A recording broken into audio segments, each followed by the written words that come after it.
with our go-kart. And there we have it. Hello, everybody. Over on... I do believe it is time for the final stream of the VTuber SummerSlam for Gamers Outreach. I'll pin the message over on Twitch. I'll go ahead and load up my YouTube studio real quick as well so I can... Damn it. Flash YouTube Stream Manager. Go into there, manage. Come on, show me the menu. And pin it over there as well. That's it. Now, where we last left off, we arrived at Bestway's Burrow on the moon. And we awakened the Loporits. Ain't that special?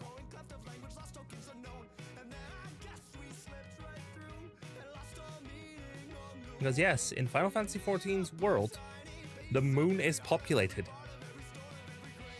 And outer space is also populated.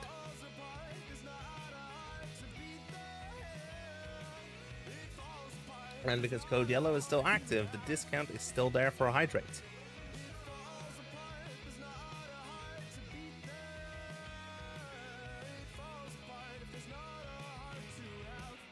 Let's get the game up and running. Uh-oh, something is overloading the system.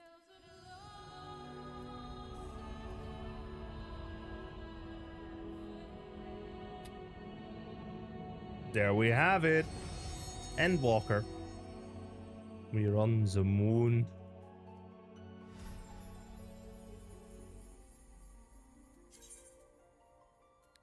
Location: Mare Lamentorum.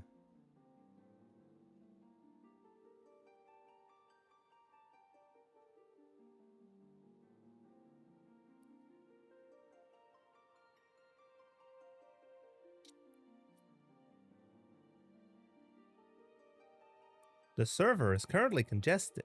Players in queue, 30. Show me the... Come on, give me the moon. Moon.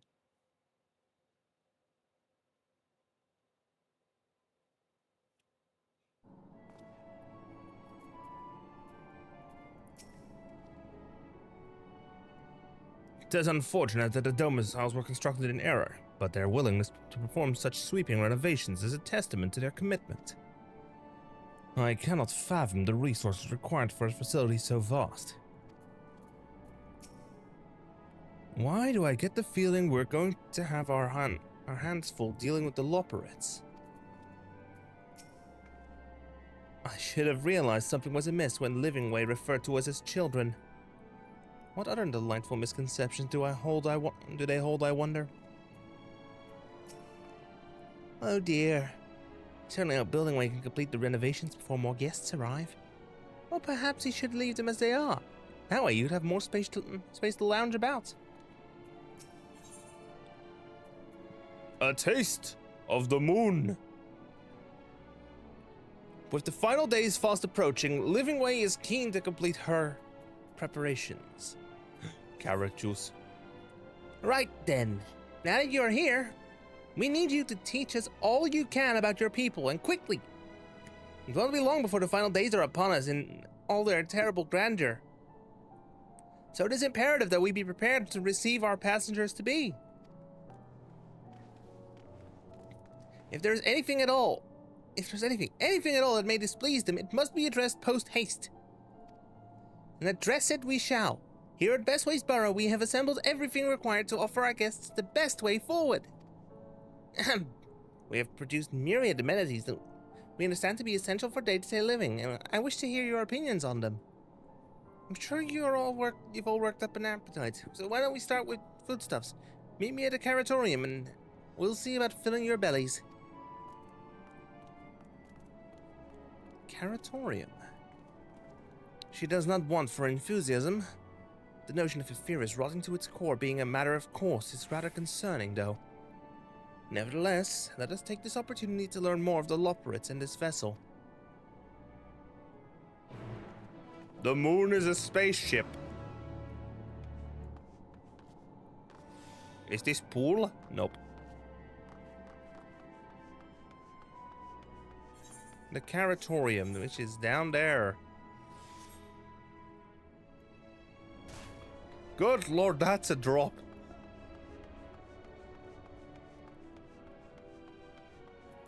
Nothing way. We're rolling the dice. Look at me.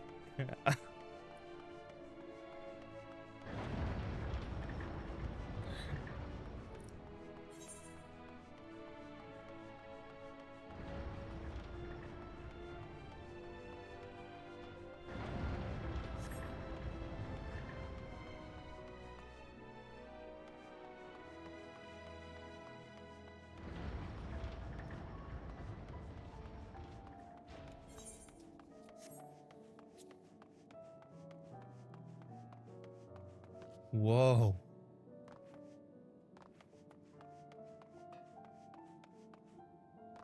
What's this now?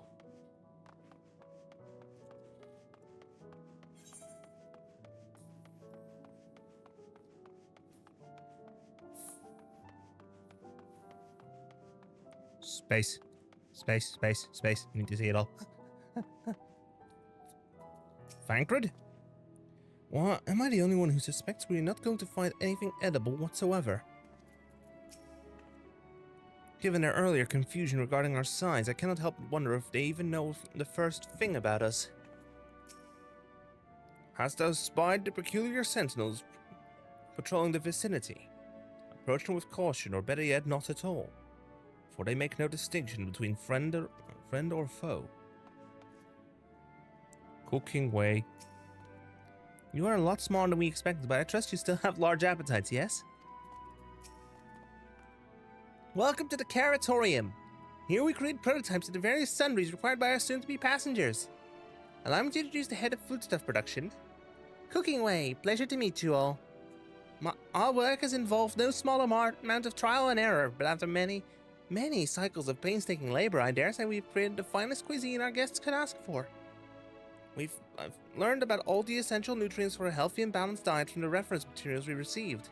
Why, I've practically worn the words from those invaluable pages. Naturally, we've also considered the ease of growth and production. We will not want for ingredients.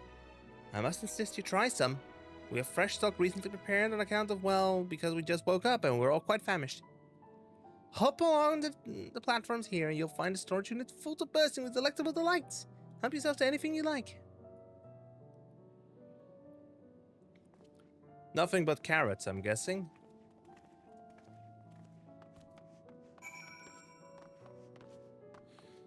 Jump. Jump.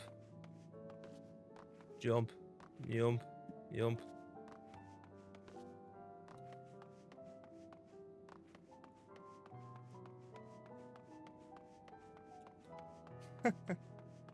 Jumpies. Oh, there's a conundrum. Which carrot should we start with? You open the storage unit and find a rainbow-colored assortment of carrots.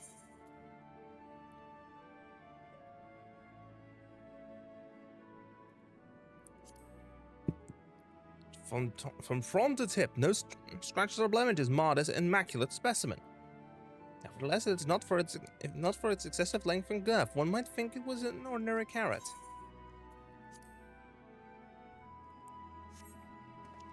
On second thought, you like to simply take an obscenely large carrot for now. Just bizarre qualities. We were going to ask Cooking Way whether it is safe to eat first.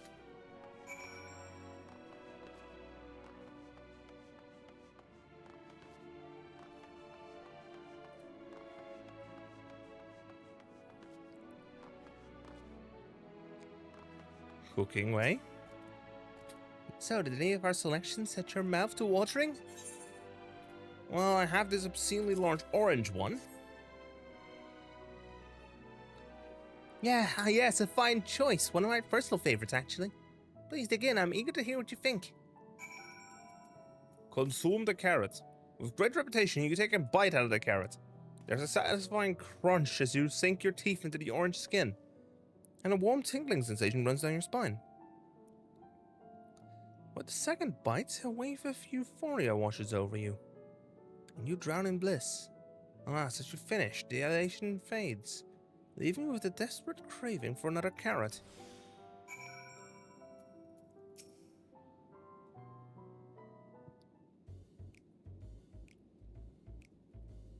What do you think? Unlike anything you've ever tasted, right?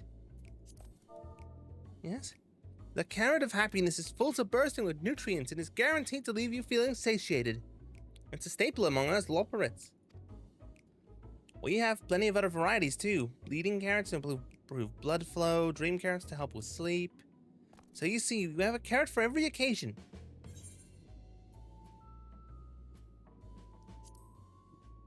I can certainly see demand for this in Charlian. Charlian? What in blazes is that? I take it you had a wide assortment of carrots to choose from and naught else? You do.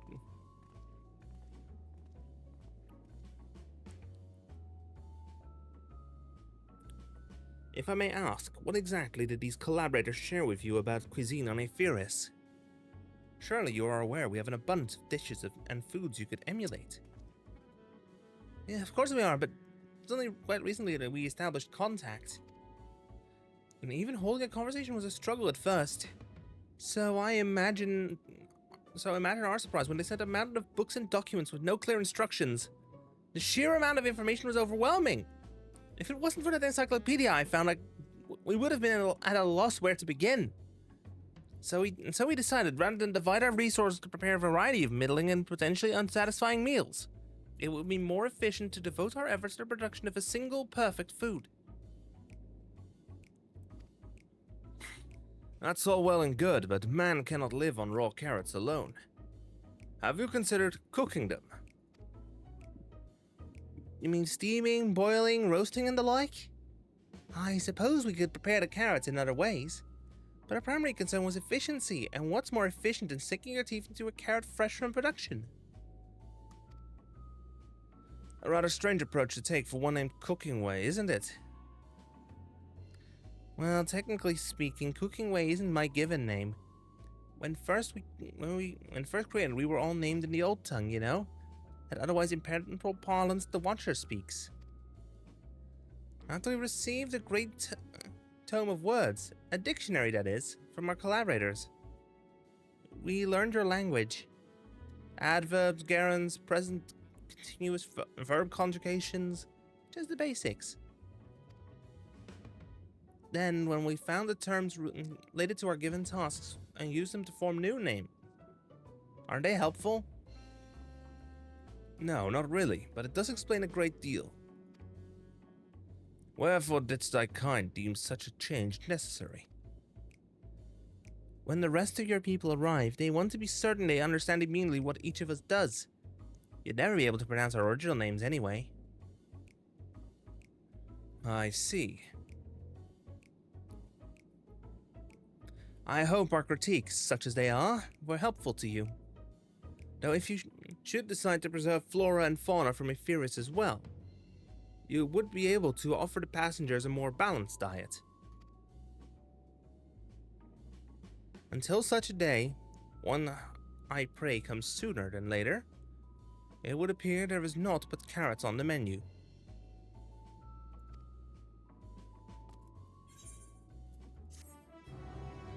Taste of the moon! Purple carrots increase XP. What's the additional dialogue? Well, I'm sure the Loporits would hop at the chance to expound upon carrots in exhaustive detail. Perhaps it's time we moved on. I hate to admit it, but I did rather like the carrots.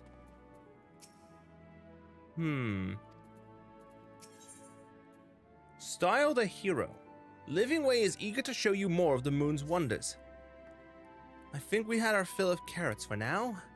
Let's move on to other necessities, shall we? Our clothing production is sure to impress. This way! Gotta get my gear.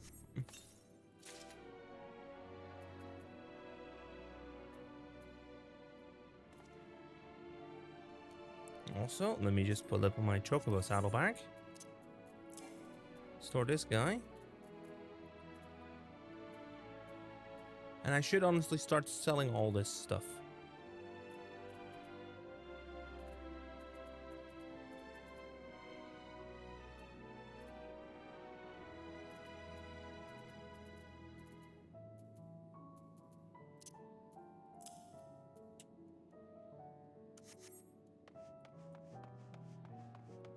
That's something I'll need to do when I get off stream. Just dedicate a chunk of tomorrow to clearing out the...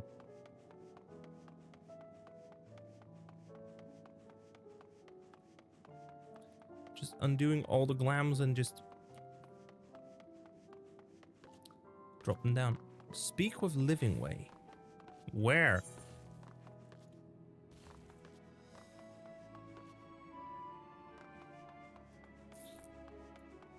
Style the hero.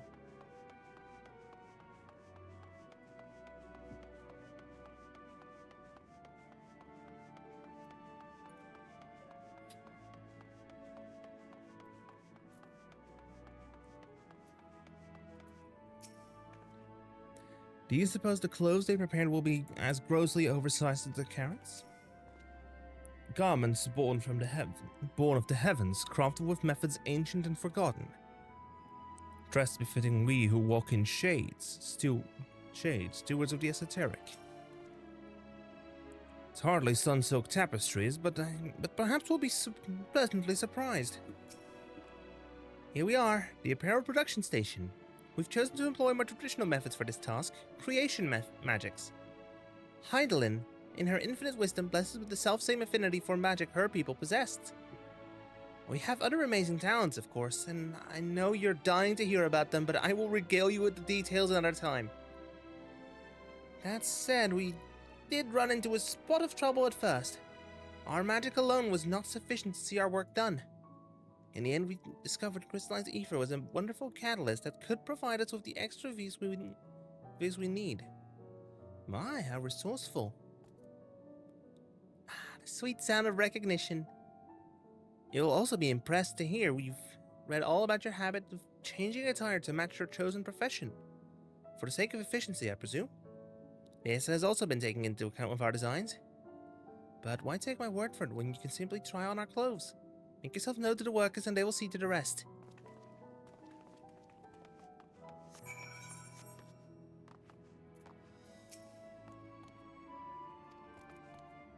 If you're worried about sizing, don't be. It should be a simple matter to adjust our concepts as required, and it will be required.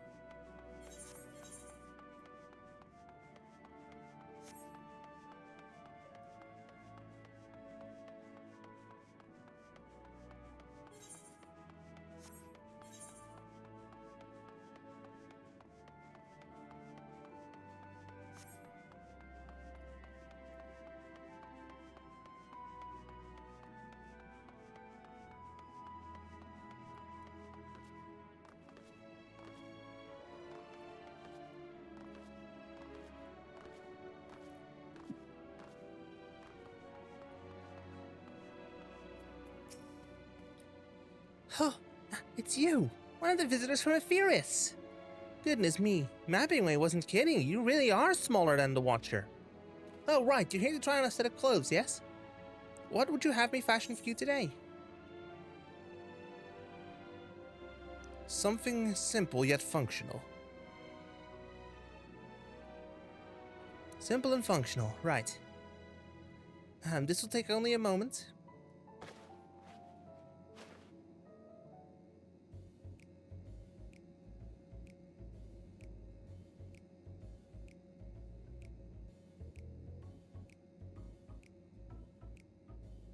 There we are, all finished.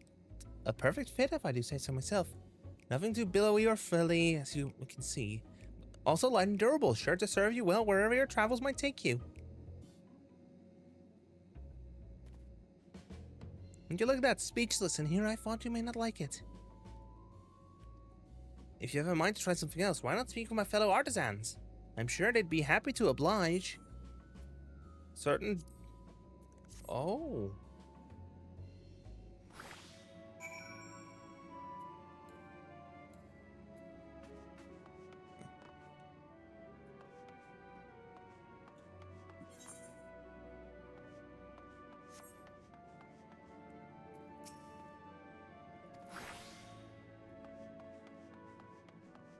The Jubilant Loporite.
You wish to try my clothes, really?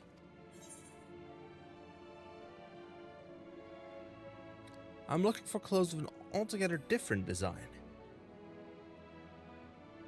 I think I can handle that. Let's see. This should do.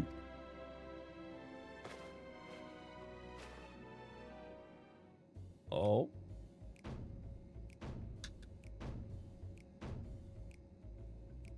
Fucking garish. Some of my best work yet. You're a strange one, aren't you?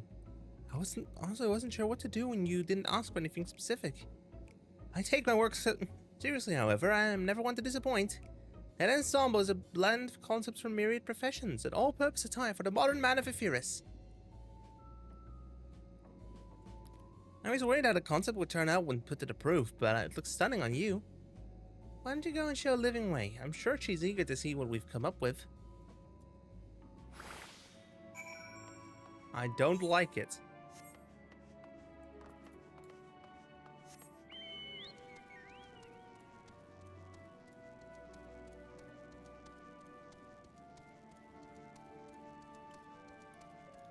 I don't like the look of it. It's garish.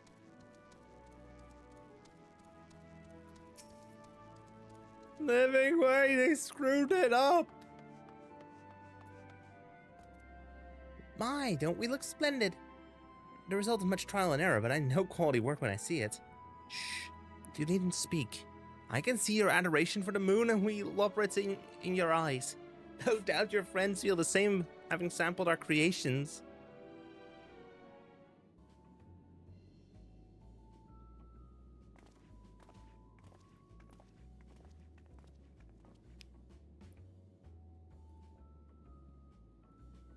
Sorry to have kept you waiting.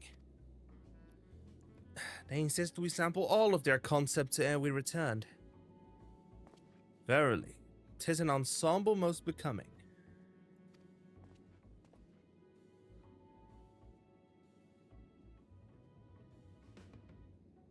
We'll look ridiculous.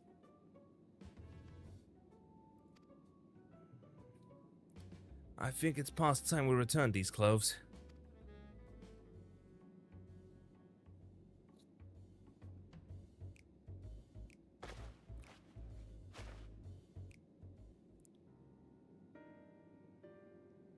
I was so confident our garments would meet with your approval.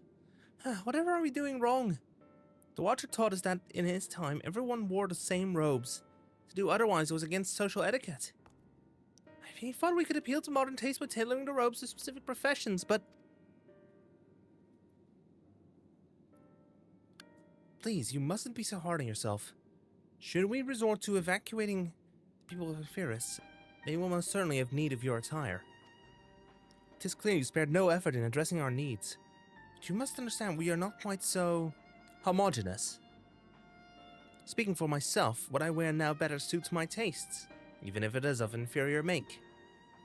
But there are others whose choices may be influenced by traditions or personal experience. Rather than make assumptions for the whole, you must consider the individual and their potential preferences. I fear we've underestimated the complexity and diversity of your people. Even if we'd memorized every tome we received, I doubt we'd have fared much better. Maybe we're doing you a disservice by trying to shower you with our baubles and frippery, thinking it was for your benefit when you'd be better off on your own. There are some who might agree, people who prefer to keep others at arm's length, even when they know they shouldn't. As one such former fool, I'd like to ask you a question. This plan to evacuate and escape the final days, did it account for the reflections of the source as well? Not that I'm aware of. We were born of Hydaelyn's love for Epirus and the salvation of the people on that star, and that star alone has ever been our aim. Surely it's better to devote ourselves to saving one world than divide our efforts across 14 and risk failing them all. I suppose you're right. Living Way, might we have leave to explore Bestway's burrow unattended? You've given us much to think about. Why, certainly. Until later, then.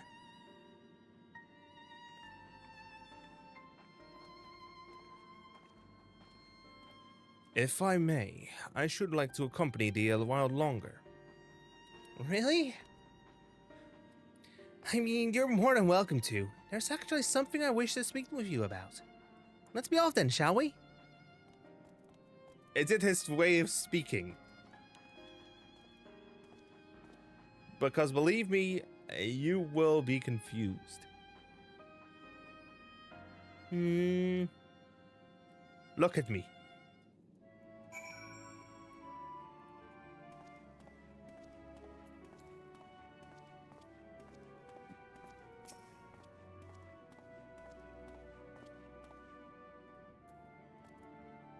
My apologies, I wasn't trying to spy or anything.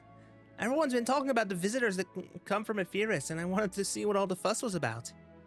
I was excited at first, but now I'm worried. What if the people of Epirus refuse to come? What if we can't save them? It's clear we've made a mess of things. But wait, you still haven't visited the domiciles. Once you see them, you'll understand how wonderful the moon truly is, I'm sure of it. I'll be waiting for you by the teleporter near the entrance. Oh, and the name's Growing Way, by the way. See you soon.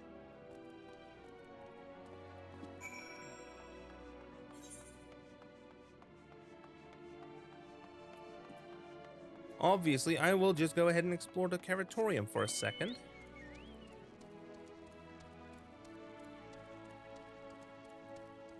That's a fake.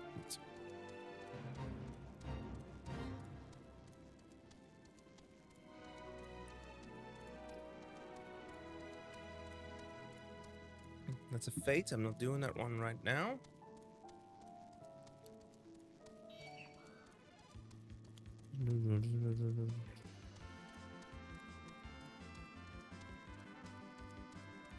You know what Bestway's Burrow needs?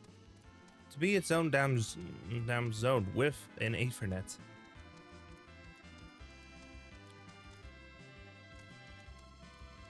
You know what this place needs? An Ethernet, because it's all so spread out. Hopper's Hold.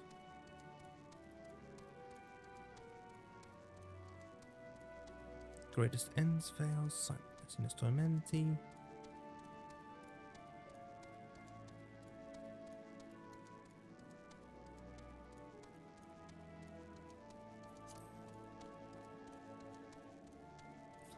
Yawning Way.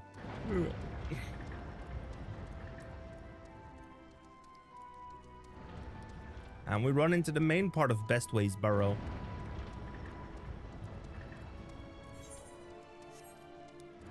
Oh, teleported, I mean aetheryte? Do they mean the aetheryte, or do they mean one of those things? That doesn't look like.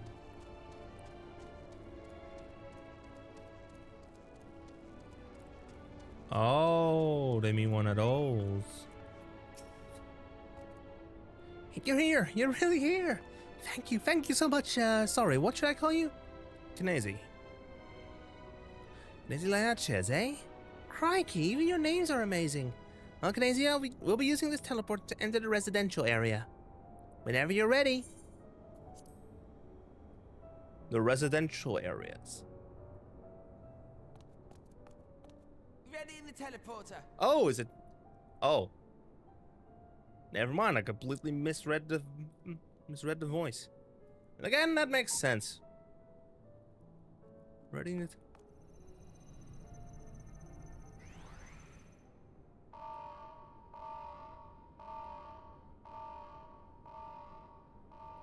Well, what's the issue? Huh? Access to living quarters restricted due to reconstruction. Then where is it? Oh no! Oh no. Okay, where did I go? Where did he go? Huh? A private audience, as thou didst request, for reasons I know not. Ryanje.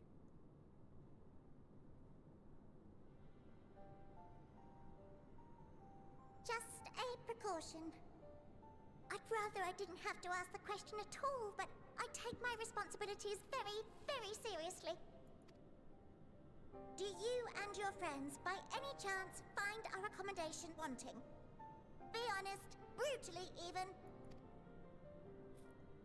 'Twould be ungracious of me to belittle the efforts of thee and thine. Lovely sentiment, really. But the disappointment is writ plain on your comrades' faces. It's all the more frustrating since no one will come out and say what they find wanting. Listen, you guys are working off outdated information. There are faults in our work. We need to know. We can, we will do better. But time is not on our side. The final days will wait for no one. If your people are to be saved, we must take quick and decisive action. This vessel must serve as a home for as many passengers as possible, for far longer than we may like. Our collaborators on Atheris are doing what they can to prepare for the voyage. Would you be willing to go and lend them a hand? Having seen the moon for yourself, you could speak to its many splendors, learn what else they might require, and assuage whatever concerns. Charlian, I'm guessing. Wherefore wouldst thou entrust me with such a task? How to put it? You're the only one who appears not to be wholly unsatisfied with our work. Or quite good at pretending that's the case, at least. Calm, collected, tactful to a fault. Very particular with your words, too. Well, obviously, he has a bit of a weird way of speaking. That, in the face of great danger, one cannot pursue perfection at the expense of practicality. The difficult choices must often be made for the greater good. The greater good. Speaking of which, charity. And so fate doth conspire to set my feet upon this path once more. Come again? Come again.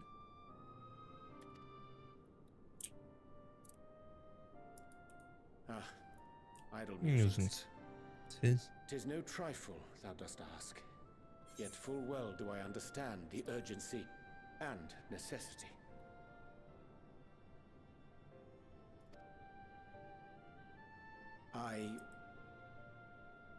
Oh, dear me!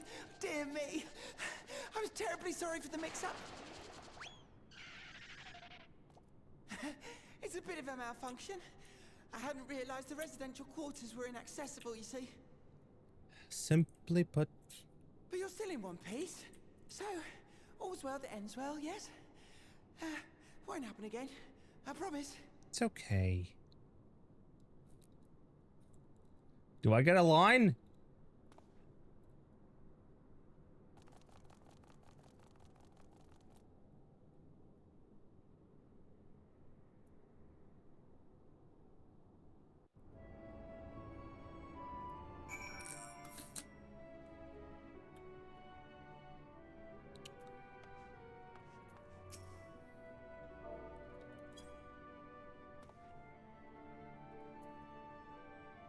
Gosh, that was embarrassing.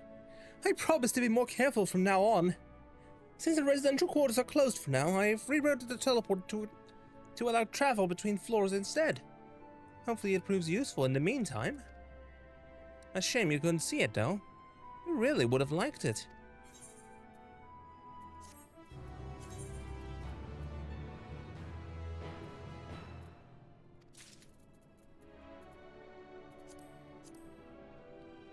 Fresh left leg gears. Snow linen sorrel of scouting. Yo.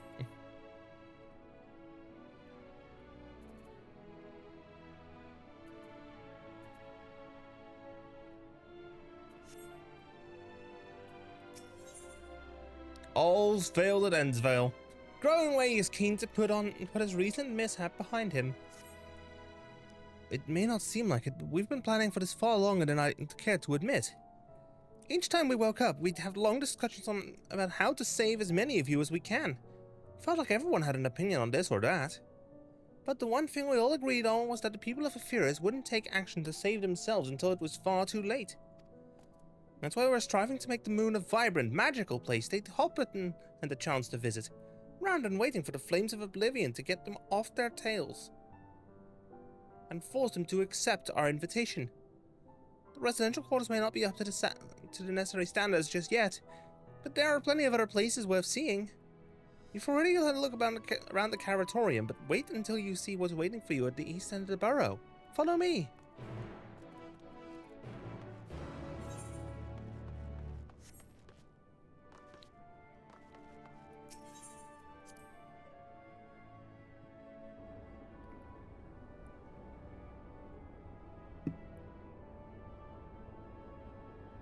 The car is driven.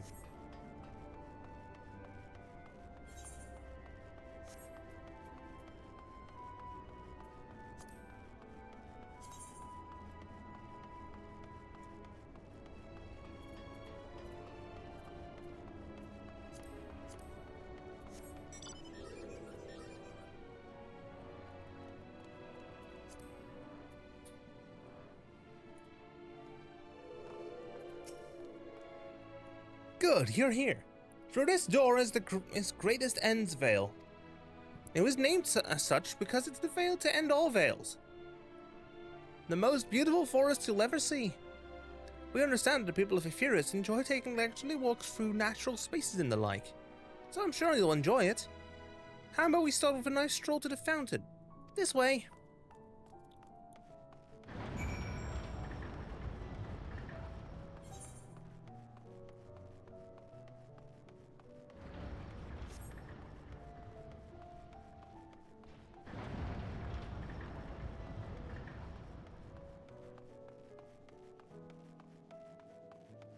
Reading way, grinding way.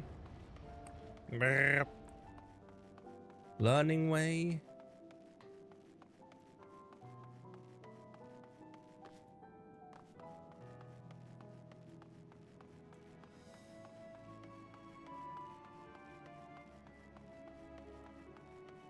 There's warring way.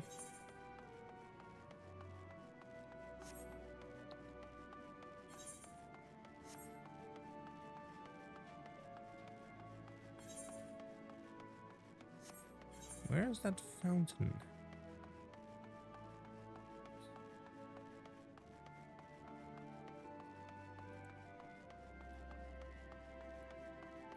There's not even grass.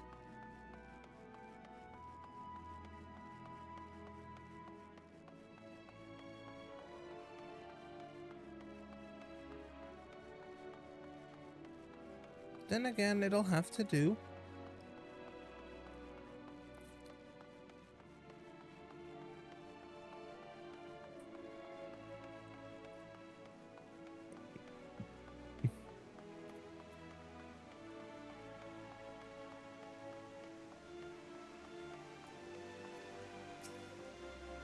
So, what did you think of the forest? Isn't it positively pleasant? Simply sublime.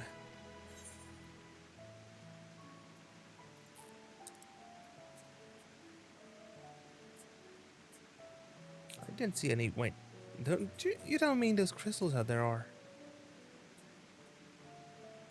Right, you are. Our forest is made of crystals and constructs, dotting the landscape as far as the eye can see. Building this place was a challenge. Let me tell you. Since we were born here, we've never seen trees in person before, let alone a forest.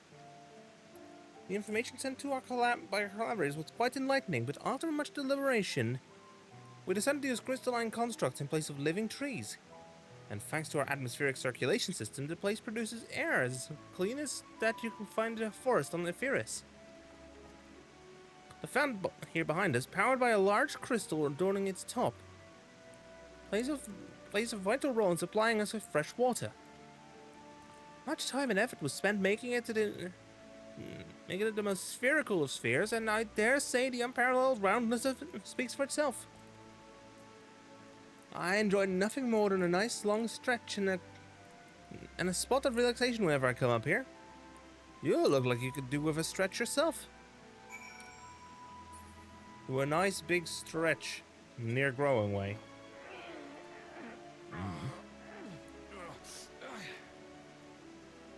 Oh, it must be done when targeting Growing Way. Got it.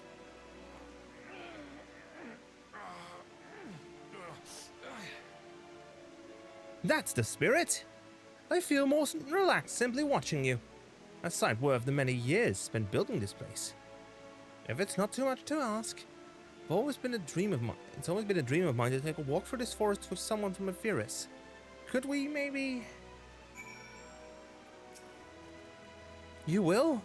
Oh, well, I hope you still like quivering whiskers.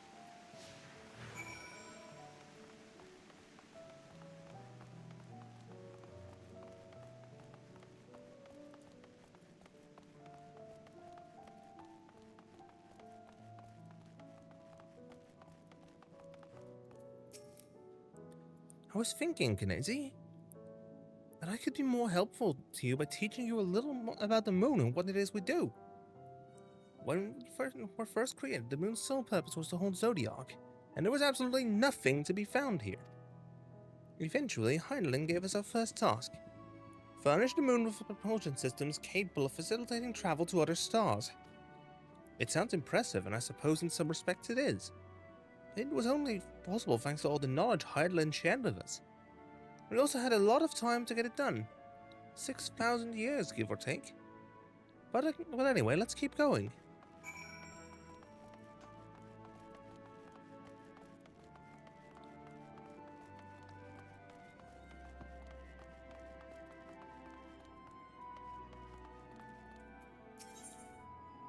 Ask if you can taste the rainbow crystal. What? No!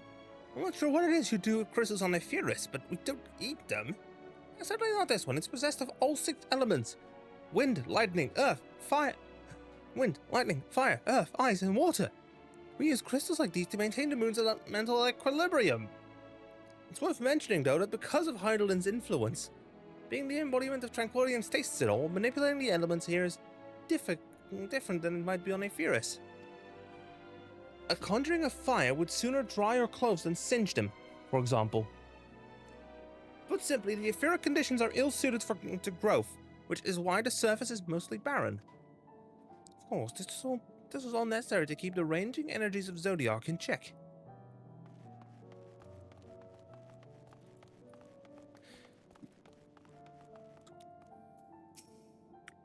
This may come as a surprise, but we didn't begin building the habitable areas until after the propulsion systems were ready. Considering how long it took, I wish we'd started sooner. Who would have thought we'd need 4,000 years to make all this? It certainly wasn't worth you dare rush either.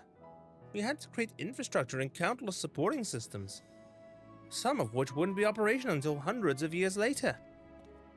And then there was the brief period where our productivity came to a screeching halt. When that bizarre red satellite was sent up from Ephesus, the Allagons' mischief, I think. We thought maybe some new nefarious actor was colluding with Zodiac. All we could do was stand by and brace ourselves for the worst.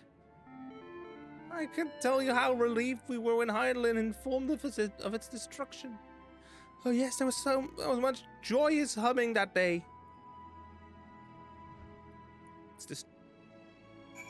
That was 5 years ago.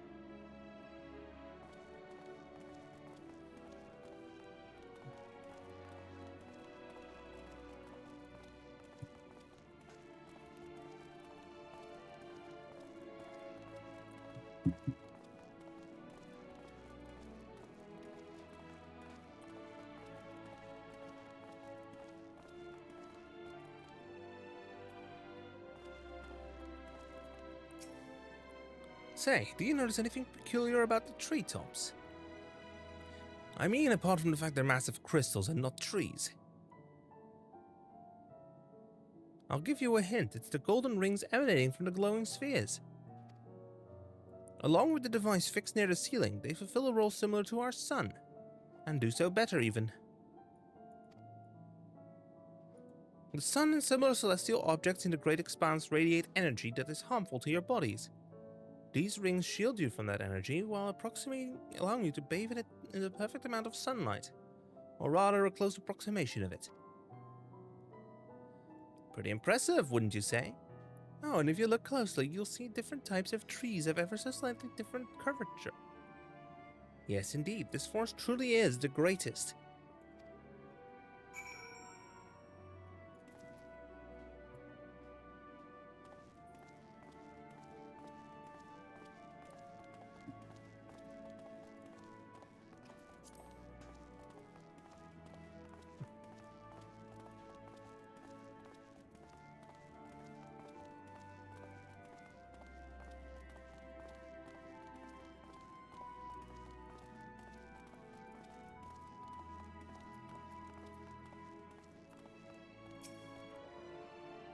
There was something else I wanted to tell you about.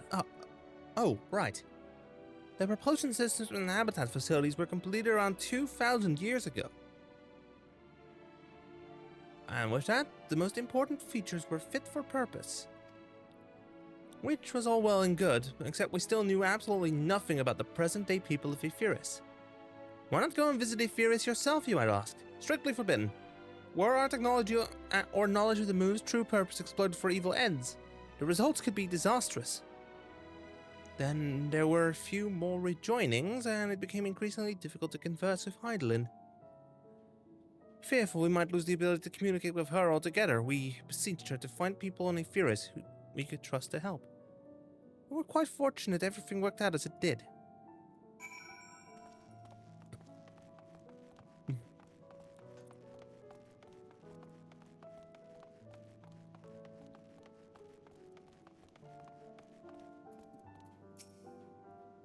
Cutscene!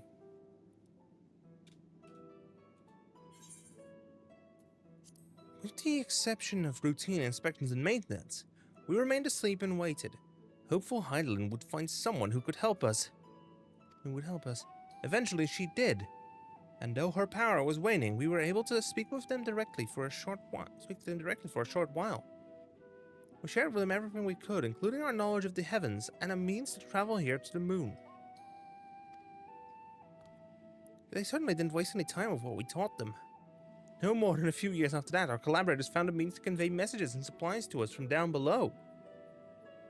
With all the letters, books, and other resources they sent, we learned enough to start making more meaningful changes to the moon.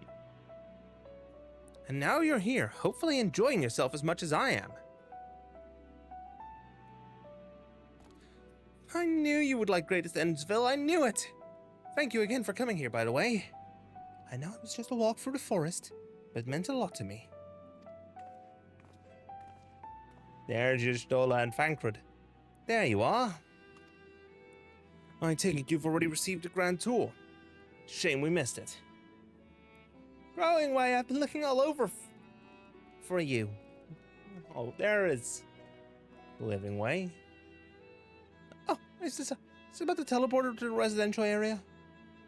Oh, never mind that. We have more pressing matters at hand. I will be calling an emergency meeting shortly, and your attendance is required. Really? Can't imagine why you'd need me there, but if you insist. We won't be away long. You're all more than welcome to continue looking about the borough. Now come along, Growing Way.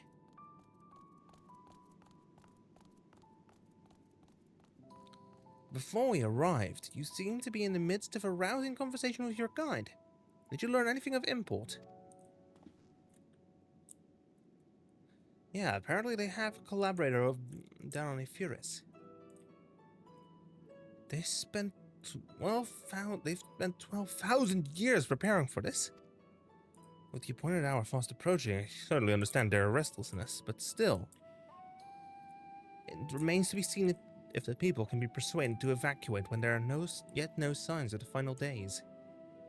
What's more, the technology of this place defies imagination. I doubt there are many who would readily come to terms with living in such surroundings. Whoever these collaborators are, unless they are possessed of the world's most charming personalities or a means to forcibly evacuate people, they will meet a great deal of resistance. Indeed, even if faced with annihilation, the decision to forsake all one knows cannot be made lightly.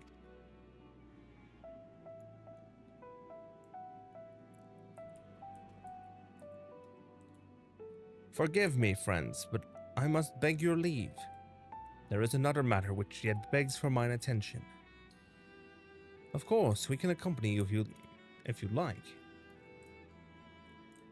Nay, that will not be necessary. If you will excuse me.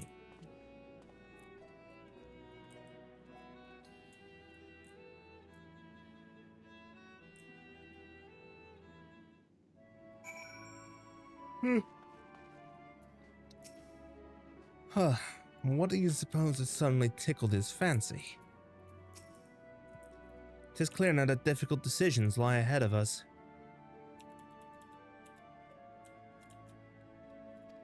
Preparation for the evacuation of Ephyris is indeed crucial, but I am not yet willing to forsake our world and its reflections, and I trust I am not alone in my reticence.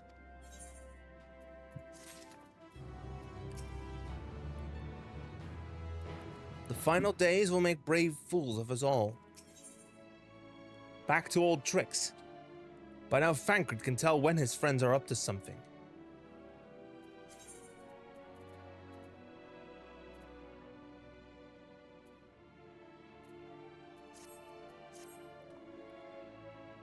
Did Rianje seem strange to you? More so than usual, I mean. I know he has a penchant for keeping his own counsel, but I'd be lying if I said I wasn't worried. Would you go and see if he's alright? Yashtola and I will remain here and see what else we can learn about the final days. If you hurry, perhaps you can catch up to him.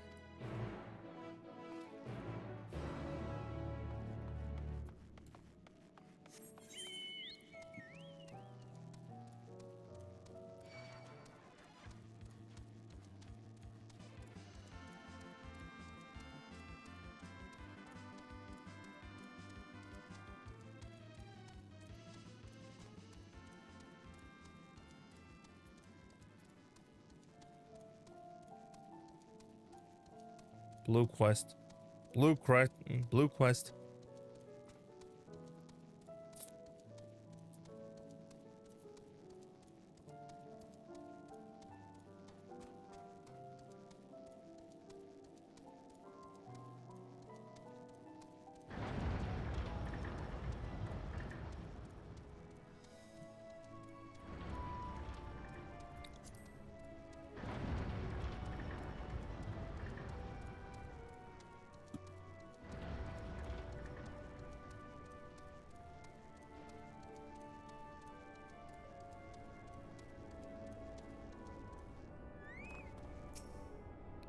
Now where is he?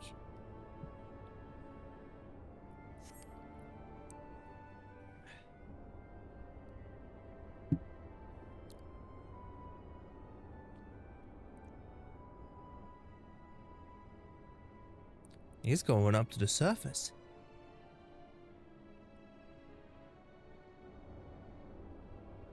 Urianger appears to be heading towards the entrance, the best way to burrow. Run.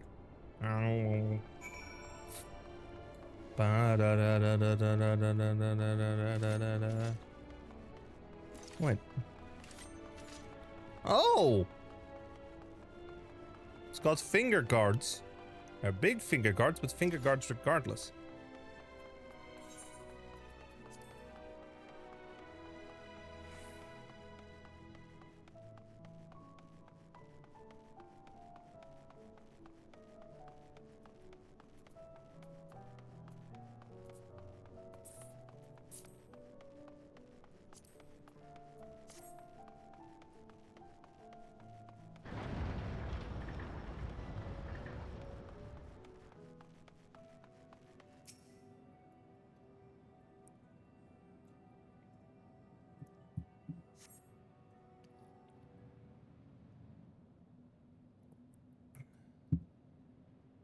Yuck.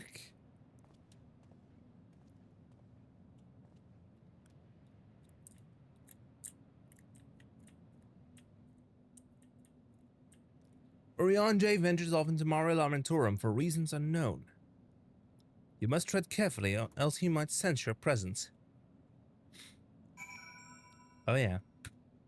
Oh great, now I have to sneak. Up this.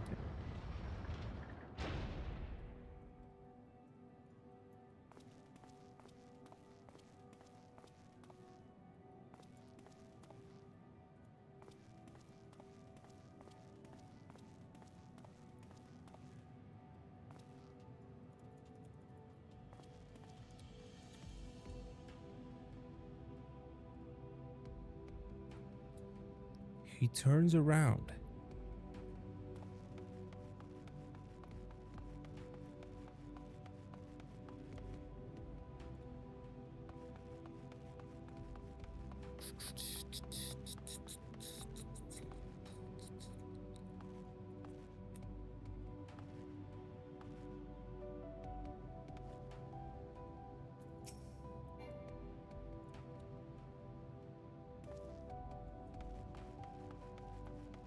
Who's there?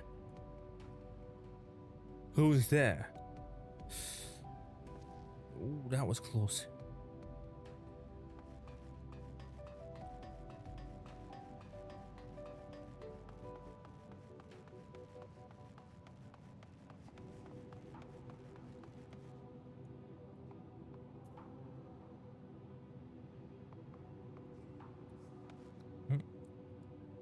Hide behind rock.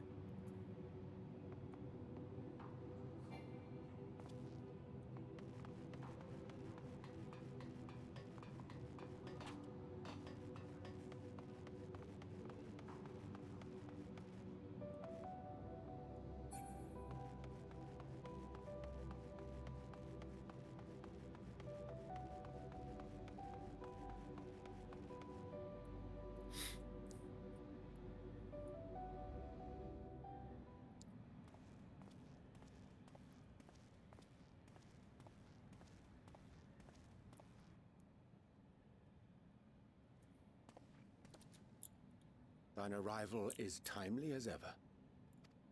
What can I expect? What can you expect from Thou me? didst chance to overhear my conversation with Living Way, I presume? Yes, I did. 'Twas not mine intent to move in shadow. Nevertheless, I have been asked to do that and more yet again. Oh? Is it so plain that these strangers could intuit it at a glance? My capacity for silence and secrecy and duplicity? And Grahatir did contrive to deliver the first at the price of his own life. I was complicit in the scheme. A sacrifice averted for a mercy. Would that I could say the same for Minfilia. One life for one world. And by that bloody bargain brokered by my hand were the scions robbed of a dear comrade, and Flamine her beloved daughter.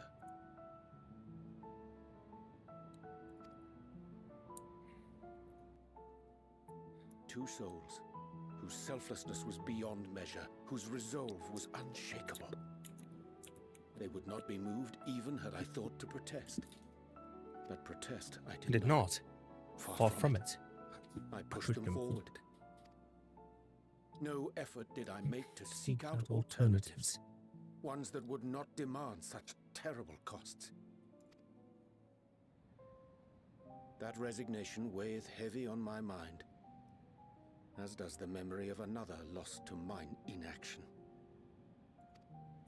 Dearest Moonbringer, who did face death unflinching, that we might secure a means to bring low the Ascians.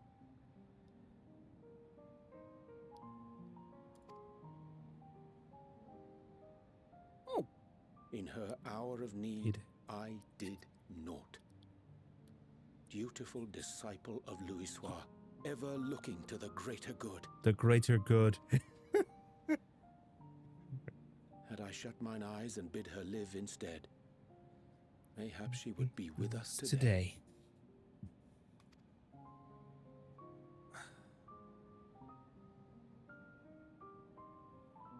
Selfish wants, born of everlasting regrets. Most days I put them from my mind, but could think of naught else when asked to swallow the same bitter draught. Subterfuge and sacrifice. Mayhap the right moral choice, but one I regard with great trepidation.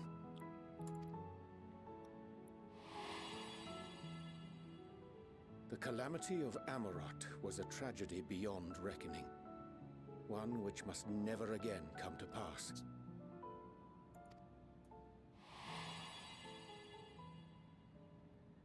Thus must we struggle, haunted by ghosts of those we have lost. For those we have lost. To those for those we can yet save.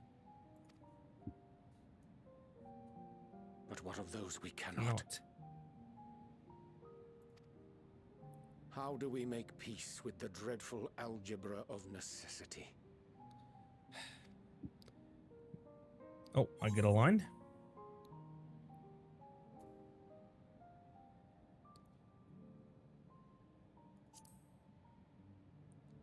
Sometimes there is no right answer. I am not alone in my discomfort, then? Hmm. 'Tis surprising, though perhaps not.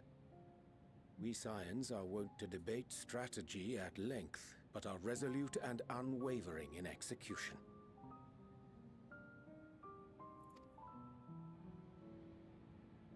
Strange. Scarcely can I remember when last we spoke alone, and so candidly.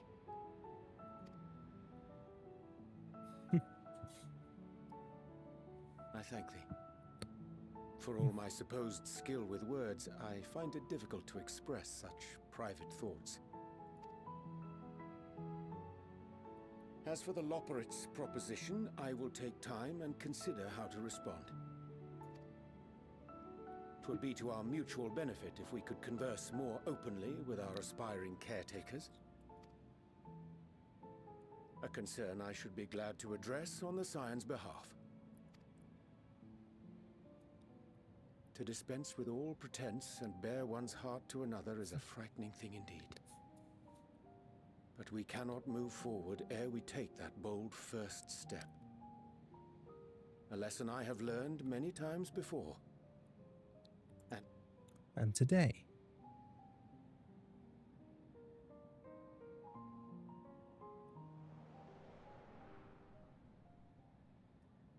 What are they saying? Curse these ears! I've heard bugger all! No matter. We've got our plans.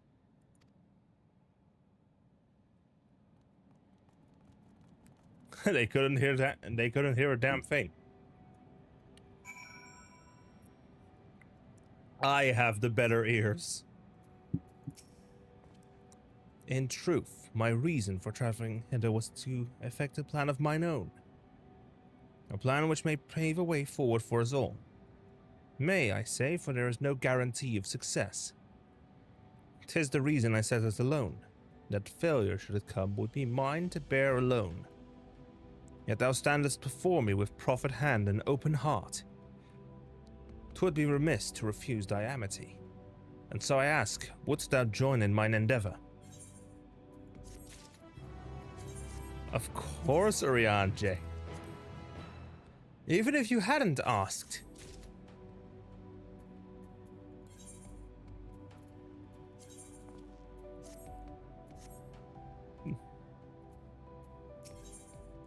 Setting things straight. Urianger is glad for your company. I thank thee for accompanying me. 'Tis a simple plan, in truth. We shall not be long away from Bestway's burrow. Difficult decisions must needs be made in the coming days, but I nevertheless believe we are all of one mind in our desire to save the people of Ephyris. To make clear our resolve to the Loporrits, I would offer them a gift. But its making doth require a most singular ingredient.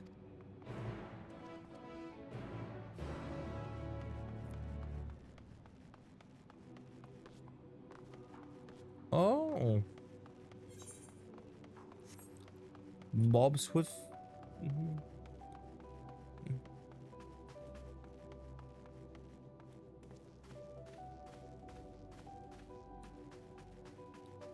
Mobs that aggro on each other.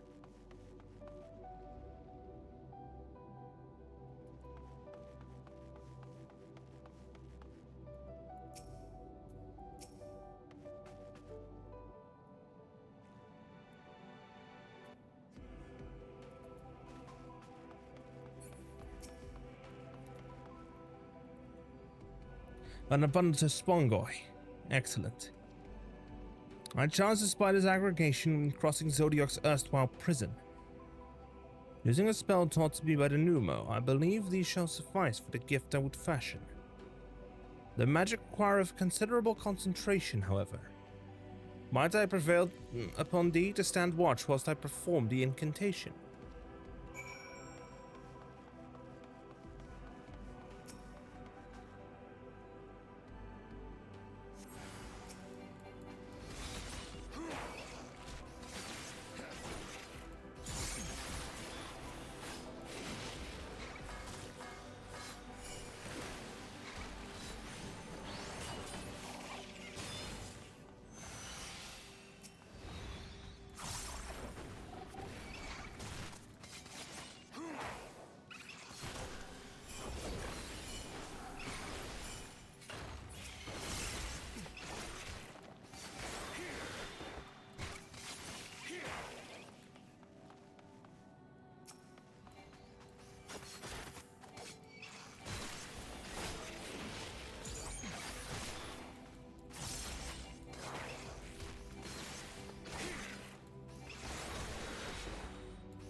Stand watch at the designated location. Surveying the nearby area, you see no sign of potential threats. This would be a good opportunity to see how Urianger is faring.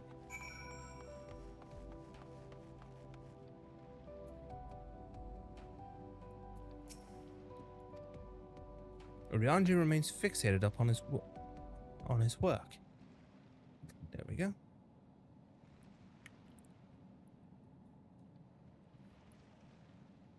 There. 'Tis done. A magicked ink, every ounce as efficacious as handcrafted by the Numo. Rare is the occasion I would conjure mine own, but it is nevertheless a most useful skill. The resulting product is, admittedly, possessed of no preternatural properties, but its use is one of mine own choosing, which I pray the Loporrits will appreciate. Good. Oh, thank goodness! I thought you'd been eaten or perhaps fallen to a crater. Y'shtola has been looking all over for you, Knazy. She says she needs to speak with you about something most urgent, dire even. She was also quite clear that she wished to speak with Knazy alone, which means I'm afraid you must stay behind her, Rianje. Worry not, we just so happens we need your help with an errand. Delivering a package from the Watcher's Palace to Bestway's Burrow. It's quite large and heavy, perhaps even too heavy for we poor Brits. And we will be ever so grateful if you could lend us a hand. How about an extra pair of hands before I go and meet with your Stola? No, that won't be necessary. Rianja's help should more than suffice. I'm sure you don't want to risk on Yastola's bad side by keeping her waiting. She seems prickly. Now, off with you. Worry not, Knazy, I shan't be long. And I'm gonna be running a short ad break while I make my way over there. And for those who are subscribed, that would also mean a BRB for a moment. Ready? 3, 2, 1. Outreach Cart, or Go-Kart for short. It's a portable video game kiosk.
Here at Gamers Outreach, we believe kids deserve a chance to be themselves. Video games inspire joy. They represent an opportunity for us to connect with each other through activity and story. Kids receiving medical treatment often have only a few outlets. Thankfully, gamers are here to make a difference. I'm Sarah Coe, and my kids are, I have 3 kids who are all Seattle Children's patients. My son Luca is medically complex. You know, just to see him kind of brighten up a little bit when that cart rolled in. Spanning from our first push into hospitals with our go-kart, our quest now encompasses our newest program, SavePoint, which will help impact even more lives. SavePoint offers toys and prizes to kids via high-tech vending machines in hospitals, rewarding patients as they reach treatment milestones and fostering a sense of accomplishment.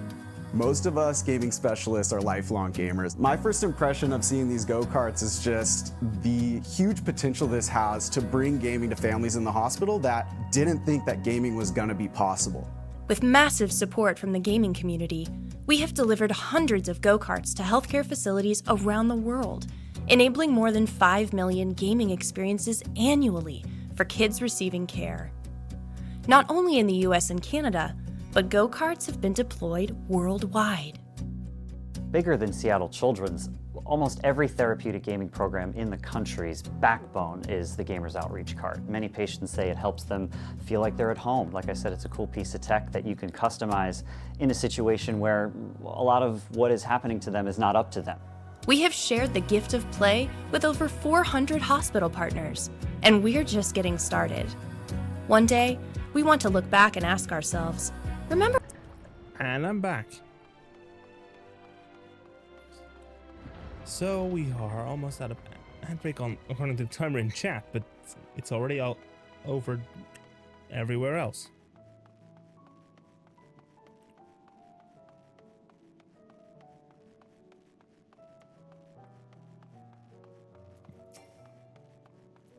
Thancred?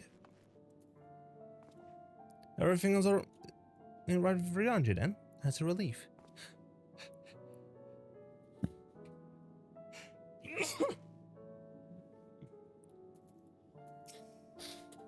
Oh, but back so soon?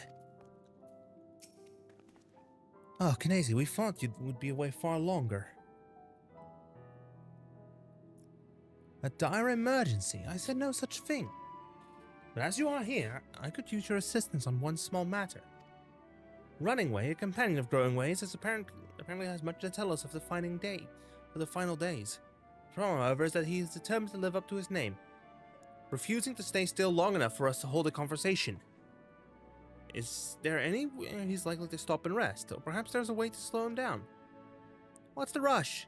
I was thinking we should wait here, maybe enjoy a cold mug of carrot juice and... No? If it's really that important, you could try using these bowls of moose flesh. Not to be confused with the other thing. Runningway's other notable features is incessant chatter, so you'll have no trouble finding him in a crowd. And when you do, try lobbing your bowls at him. Crude, but if it proves effective, there was one in... He was here in Greatest Endsville when last I saw him. Let us split up and find him.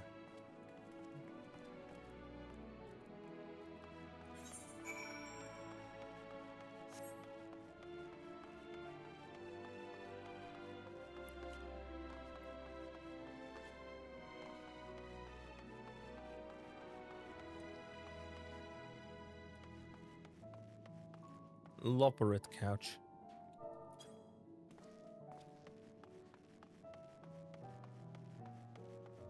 This one, on the other hand, looks to be about the right height. Oh, oops.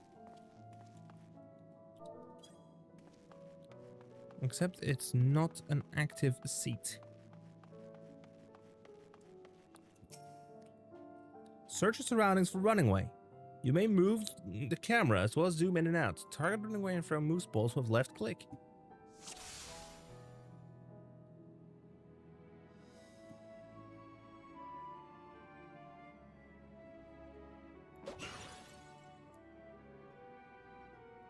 That's spots.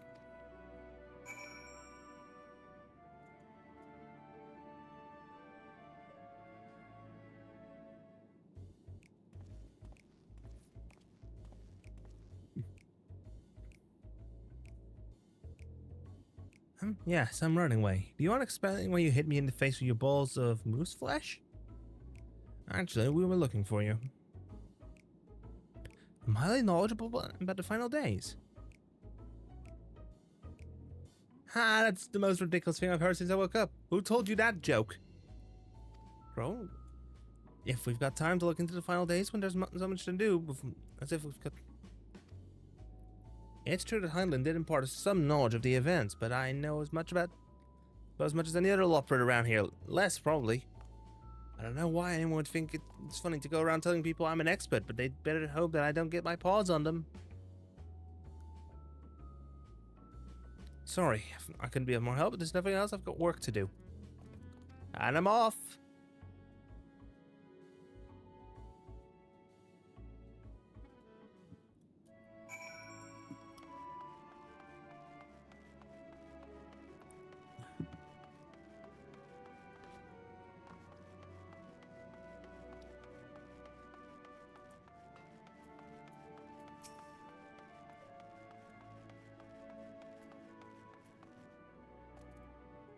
Oh no, you caught him? I mean, well done to you.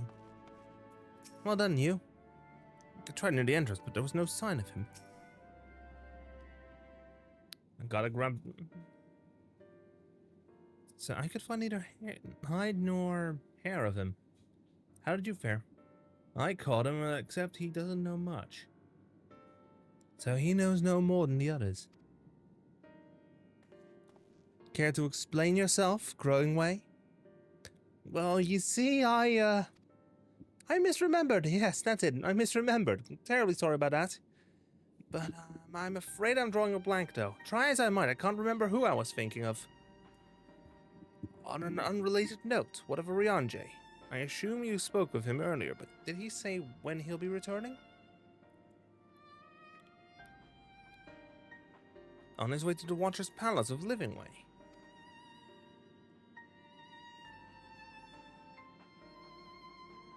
Between Growing Way's sudden lapse of memory and our lack of other leads, maybe our time will be better spent lending Oriange a hand. What? No, now hold on a moment. It's all coming back to me. Yes, I remember. The information you're looking for is in the archives. Yes, that's where you'll find all sorts of useful knowledge, including that pertaining to the final days.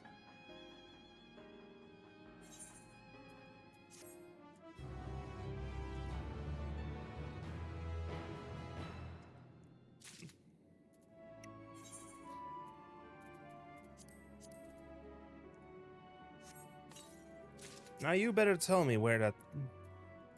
Now, Growing Way, you better tell me where those archives are. Because I will not hesitate to punch you across this entire forest. I'm beginning to grow tired of these games. If some scheme was afoot, surely Ryanje would be the first to see through it. Then again, he does tend to give others the benefit of the doubt. You hear that, Growing Way? Yashtola's getting tired of these games. Heart of the matter. Growing Way is fidgeting with nervous energy, but is it from excitement or worry? Oh, what to do? I promised Living Way I would help, but... No, I promised I'd help, so that's what I'll do. The archives are on the second floor of the main plaza, the eastern wing. Follow me. I suspect the Loporits are up to something. But if there's ought to be learned at the final days, I think it best that we play along. For now, at least.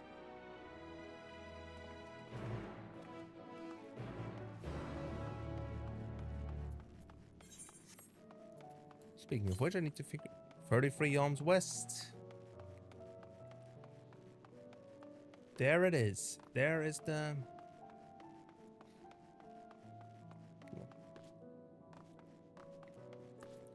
That's one of the ether currents I was looking for.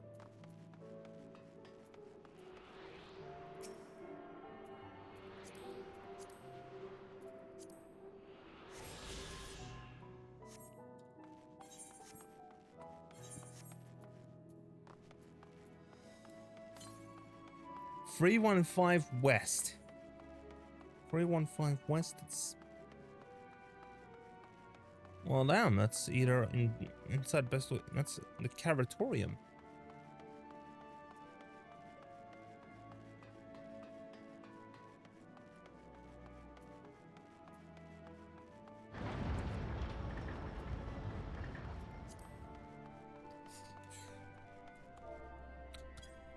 How about we do a slight detour and just do some...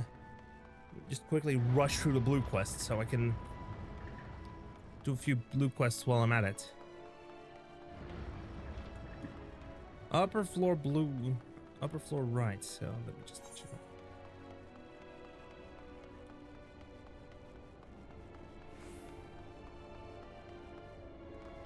Knocking Way. Name that way. Knowing Way would like you to call upon a friend. Hail person, yes you, do you have a moment? You see, ever since I awoke for inspection, a friend of mine has been acting a little funny. Funnier than usual, even. I can hear him singing from all the way over here. Would you go and call on him, as I do, but he always insisted nothing's wrong. I think he'd be unable to help himself from opening up to you, though. He always hasn't ever been so fond of people.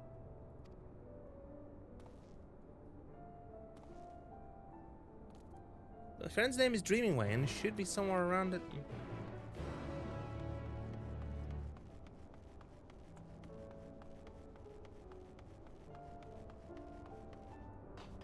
Coincidentally, I know where he is. We already spoke to him on the way in.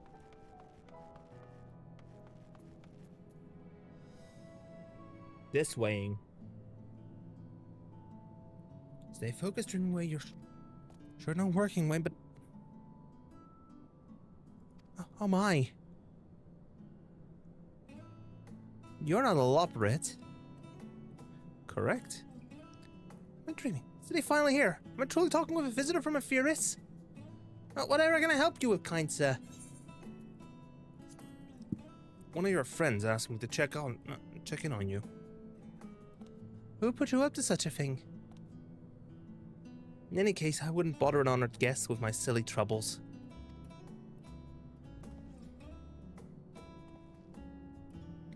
If you insist, perhaps I could share a nibble of what's on my mind. But first, may I ask your name? Nancy Sanchez, at your service. Nancy Sanchez? What a truly spectacular name! I'm sure it speaks to your character in one way or another. If only I could say the same for mine. Perhaps it was a mistake to choose dream for from that tome of words. For try as I might, I have no such thing. Seeing as everyone else lived up to their names since our awakening has only made me more aware of it. People who have fears on the other paw seem to dream a great deal. Have you any advice for me? Focus on what you love to do.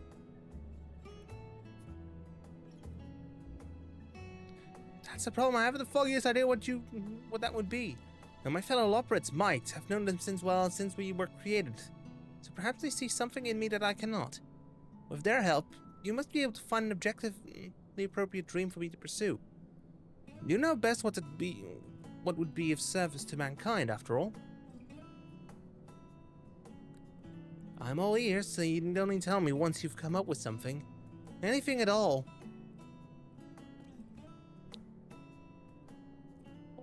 Oh, that's so cute!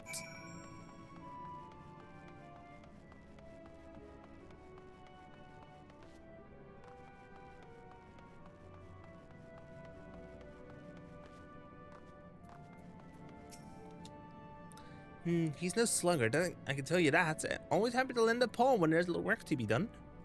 Compared to some of the others, let's just say he's a great help. And look at that, on the way there, I can actually grab him. I can actually grab the second.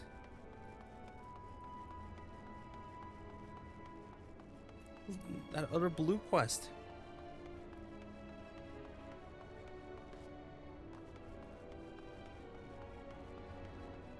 A rather brusque Loporrit. I hear you have a penchant for exciting adventure, is that correct?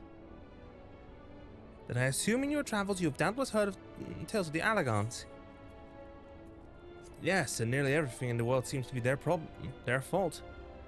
I thought as much. I asked because I have plans to find an Allagon relic not far from here. The weapons guarding it, however, make it too dangerous for me to go alone.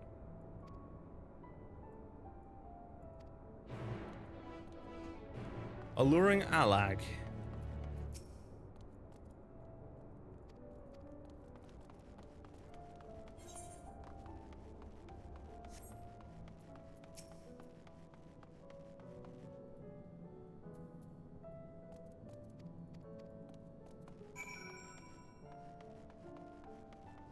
Averaging way. I have a name for him. Averaging way. Before I run back to Dreaming Way, I'm gonna go ahead and grab the other two.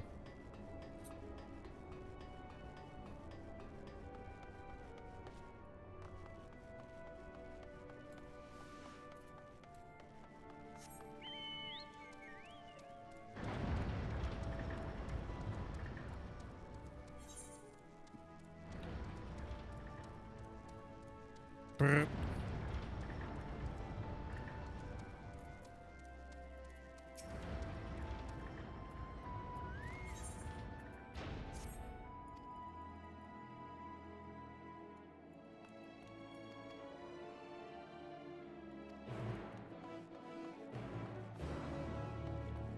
Watching way.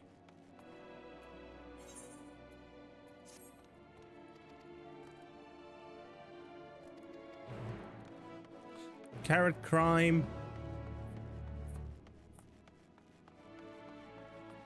Ba ba da da da da da da.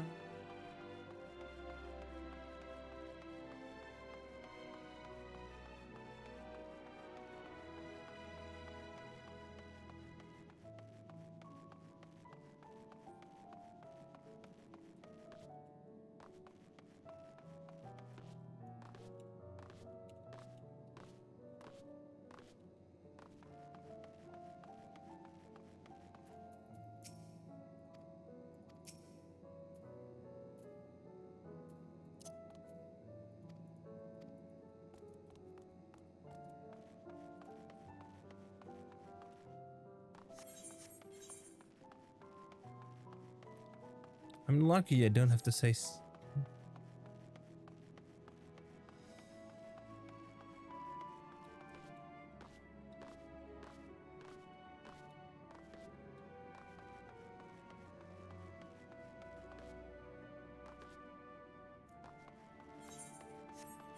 I'm lucky I don't have to actually look for the... Wait.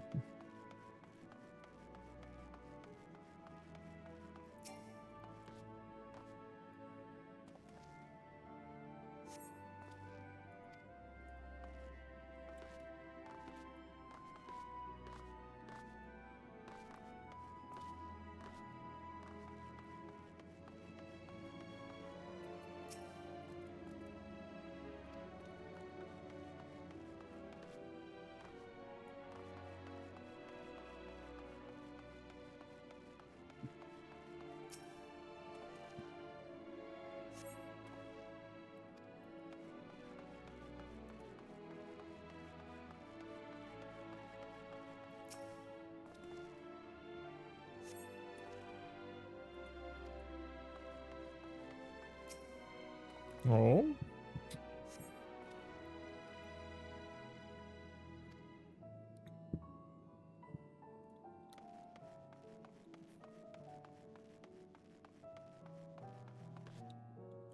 Bingo, a muttering loprit.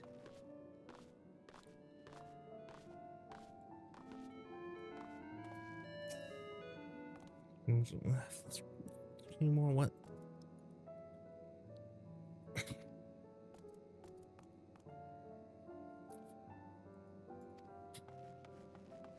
That's not the culprit.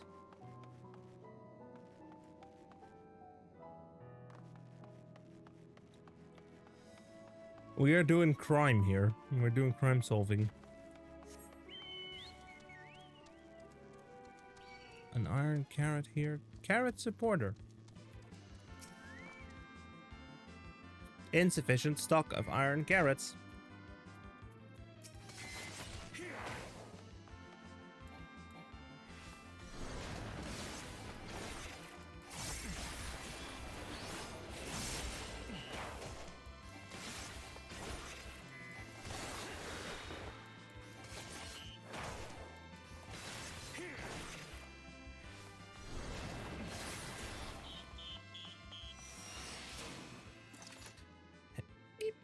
Insufficient stock of iron carrots. Iron carrot detected. Initiating iron carrot procurement.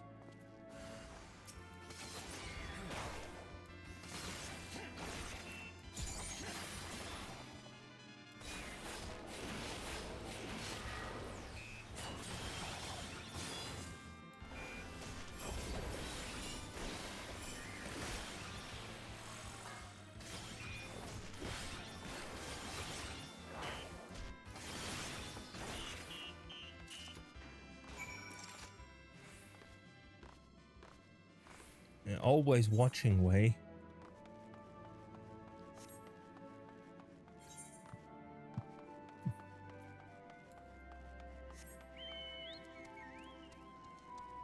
A peckish loperet. Or her mud peckish. Oh shite.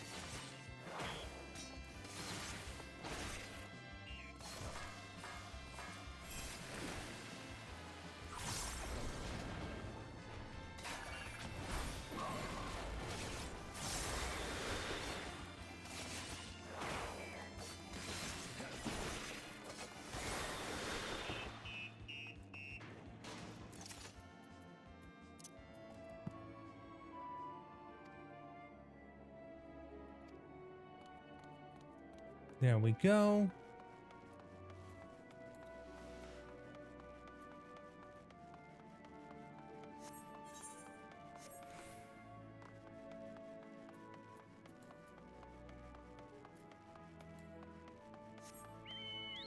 I hate that I have to damage so many of them.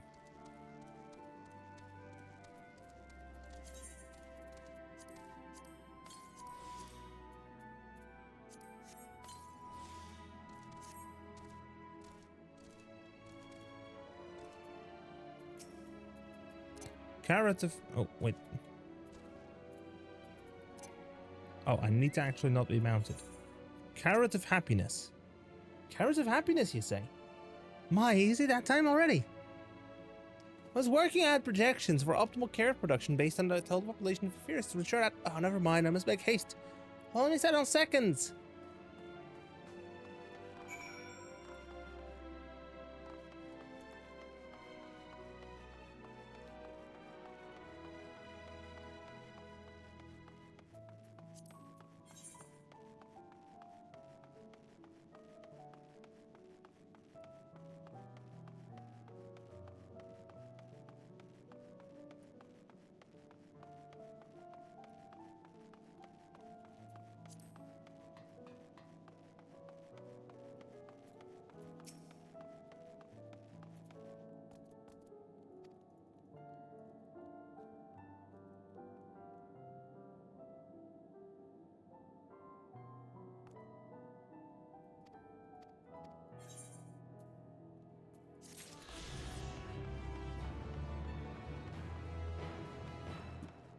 There we go, yawning way.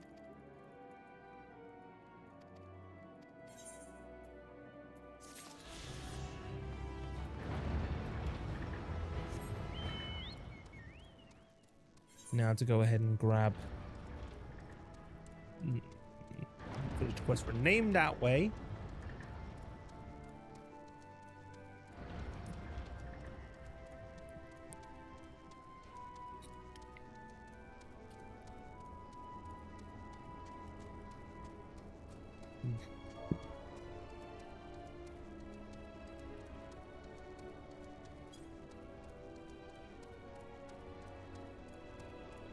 Bird up.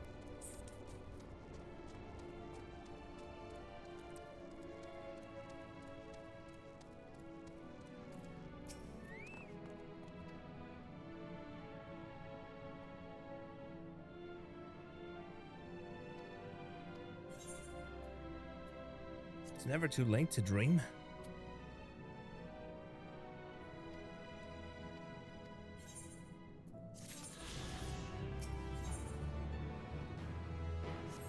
I call it.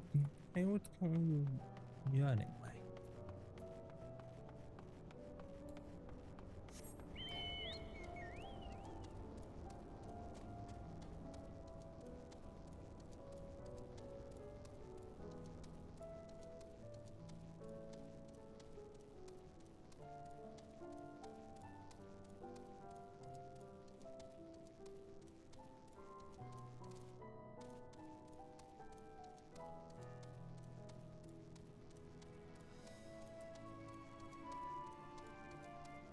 Time for us to head out here because alluring ally.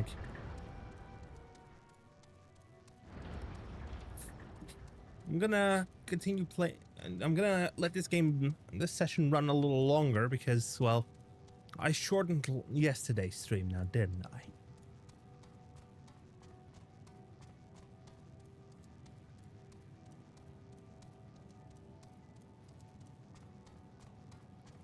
Speaking of which, I forgot to announce it in the Gamers Outreach Discord.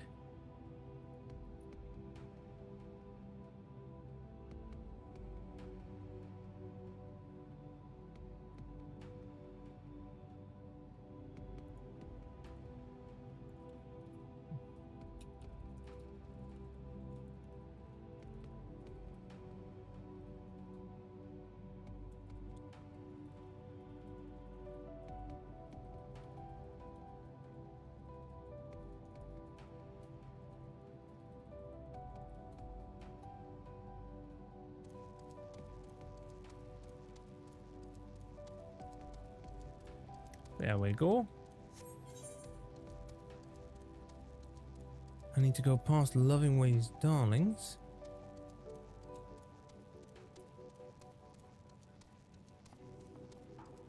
Because I can see there's a bridge.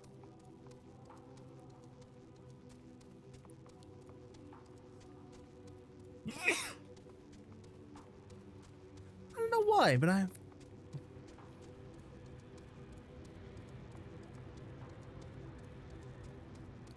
suddenly have sniffles.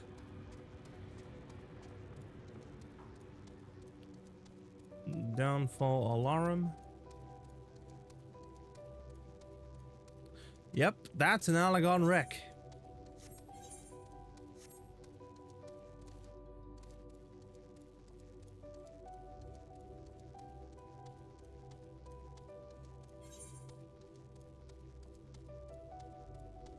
Heimdall's last sight.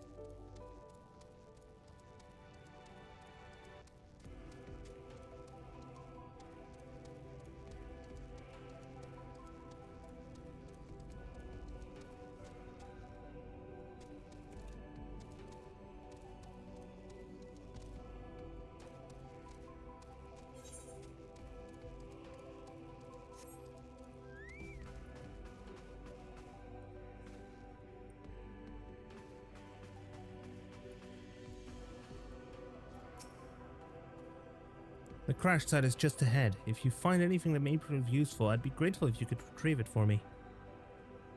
Onward, after you.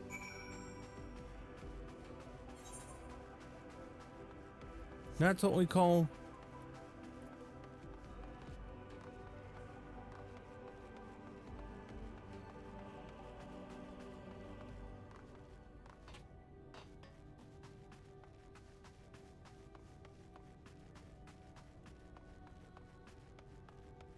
a systems cube.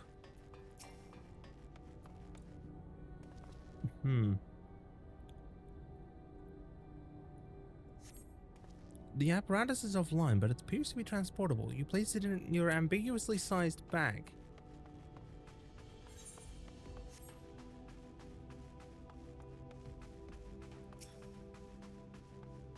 A fascinating remnant.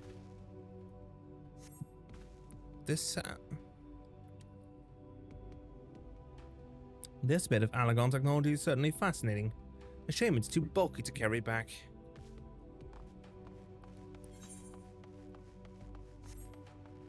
Another fascinating remnant. Oh, it's a sphere.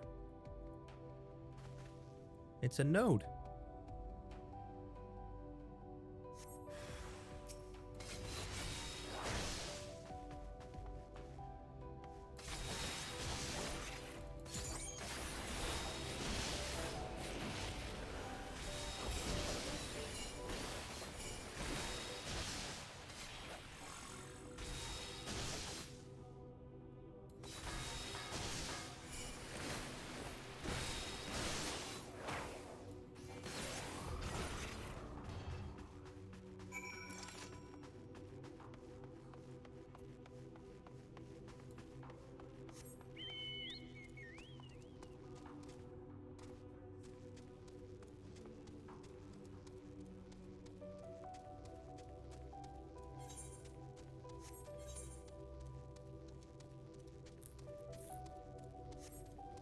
Damn it! It's an alarm.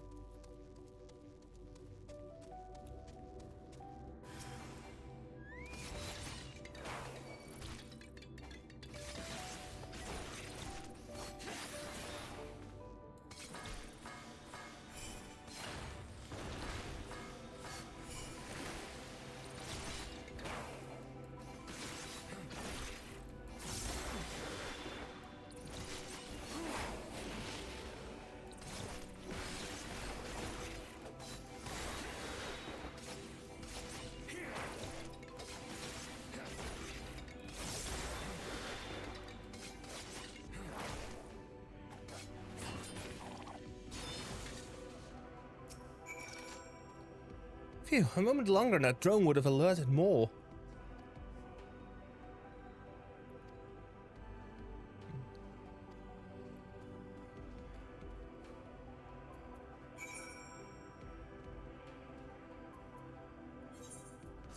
I'm going to Best Ways Burrow, and I'm gonna teleport because I don't have the ability to fly just yet.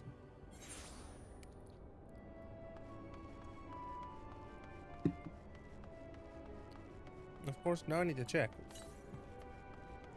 86 yalms northeast. Oh, it's up there then.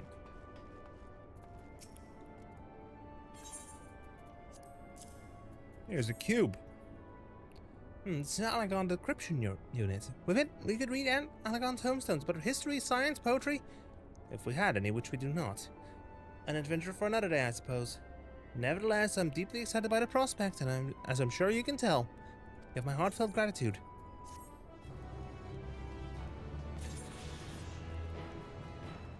Up there we go.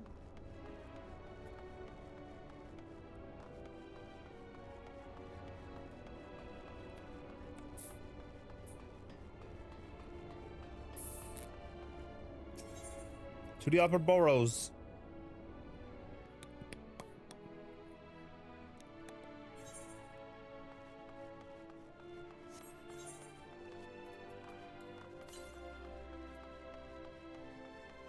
Oh, it's 134 yalms south, which is on the platform. Which is on the central platform.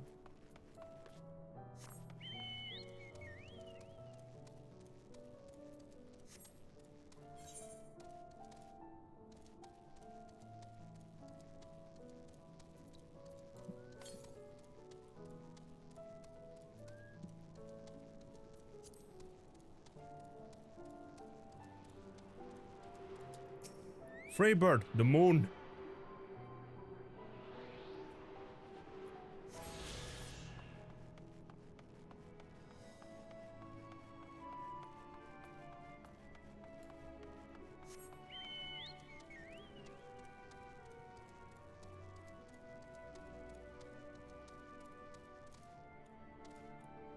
Shit.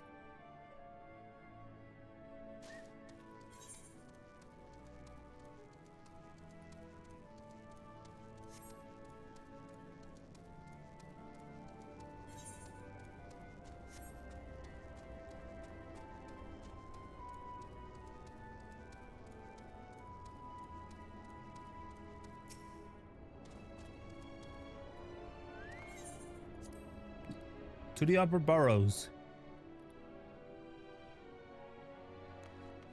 That meter hasn't budged yet.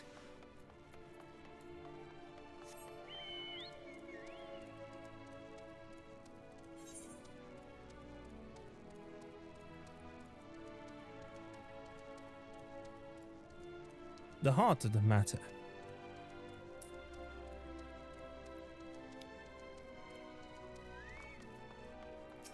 Thancred? The architecture of this place is impressive, though more than a little confusing to navigate. Is it too much to ask for clearly marked exits? Or a map, perhaps?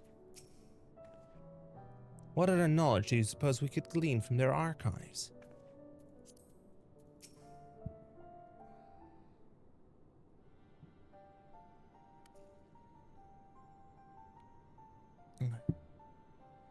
The archives are right through this door, but it seems to be locked. I guess we'll just have to go and find whoever has the key. Growing way, enough. If you've naught else to tell us of the final days, you need only say so. We can ill afford to be wasting time here, as you well know. Did you yourselves not tell us we must act quickly? Yes, we did, but the moon has to be a perfect paradise for the people of Ephesus, and we're running out of time to make everything ready for their arrival. We hoped you'd see the wonders we have to offer. But you found nothing but faults and flaws in our work. Only one of you saw our potential, so the others must be kept here. So that's the Living Waste game. Run us about in circles, and failing that, lock us away so we can't put the plan at risk. Everyone except Turianje. He understands what is at stake. What must be done? I fear you've misjudged us, Growing Way. Never have we decried the notion of using the moon as a means of escape. That said, my heart breaks at the thought of abandoning Ephesus and her reflections to their doom. If there is a way to avert the final days, I wish to find it. We all do. We may fail, but our efforts would never be at the expense of your plans. Why would you take that risk? There's no room for ifs and maybes now. The people of Ephesus will escape here to the moon. They'll be safe, and we'll finally get to see their happy, smiling faces. I'm sorry, but we can't let you leave. We just can't.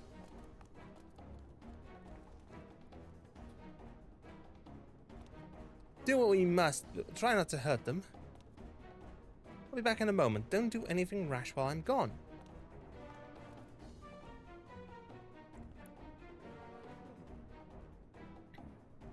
If we dally, they'll overwhelm us with sheer numbers. I say we knock these ones out, split up, and make our way to the exit. Agreed. Let us reconvene where Argos awaits outside.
Thancred?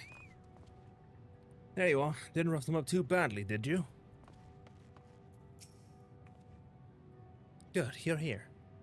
We must hurry to the Watcher's Palace and find Oriange.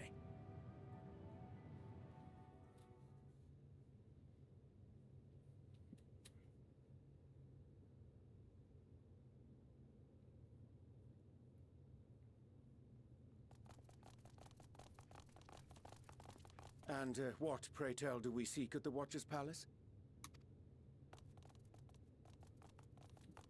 Oh, come off it, friend. You know full well why we're here. The time has come for you to return to Atheris and help your brethren prepare for their journey here and beyond. Forgive me, Living Way, but I cannot in good conscience proceed with this plan. Huh? But what about the final days? The death and the doom? Oh, we have to hurry before it's too late. What, pray tell, would you? Your unflagging commitment to your duty is endearing, to say the least. I'm gonna turn it on. I'm gonna turn on auto advance. Oh, bugger! Oh, bugger!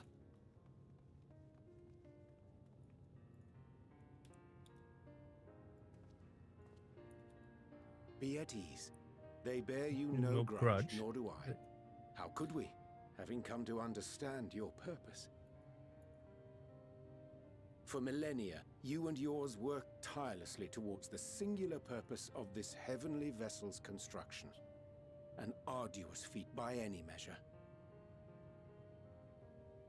It is clear you have spared no effort. Why, your very names are a testament to your dedication.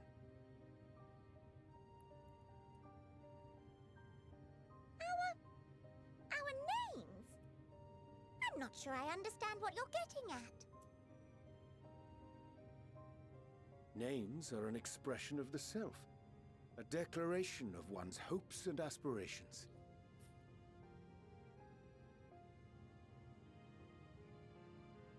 Your use of contemporary, uncomplicated nomenclature doth ensure clarity of purpose.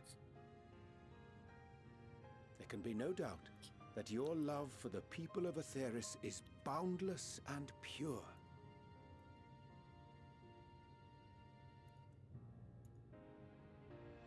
Yes!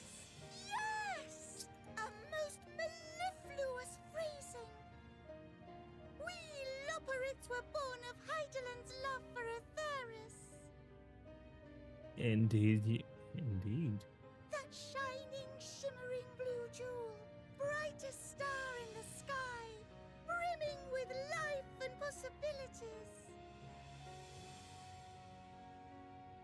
For as long as I can remember, I've toiled in anticipation of the day when this vessel might be needed. All I've ever wanted was to meet those she cherished so dearly, to serve and serve well. That goes for all of us, don't you see? So help us help them. Lead them here where we can keep them safe. If there's anything wrong with what we've built, we'll fix it. We'll make it right.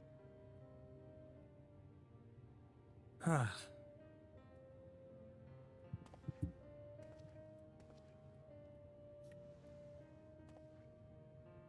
Your works want not for repair. Yet there remaineth much for you to learn of men and your own kin besides. Singing Way, thy name bespeaketh more than the simple marriage of rhythm and rhyme. The songs of Atheris are beyond counting, and span the length and breadth of of emotion. Maps are monuments to man's pioneering spirit and his devotion to charting the furthest reaches of our star. Many have devoted their lifetimes to exploratory pursuits, to venture unto the highest mountains and the deepest oceans in search of unknown frontiers.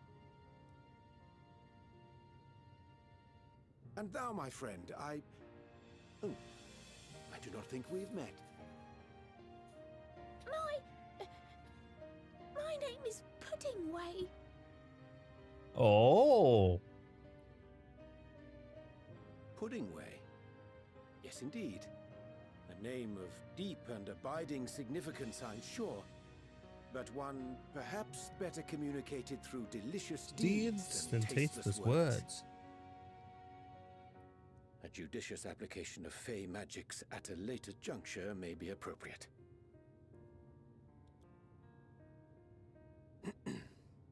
And living way. Tis no. 'Tis no easy feat to convey the significance of thy moniker. When I was a bookish boy, a dear friend of mine was fond of peppering me with questions as I read, to my occasional annoyance. One day, I posed to her a question of mine own. What doth it mean to live? For the meaning of life is the most complicated question of all. After much contemplation, she proffered this answer. The anticipation of a half-read story's conclusion. The hope today's Fame and mistake take. may serve as tomorrow's lesson.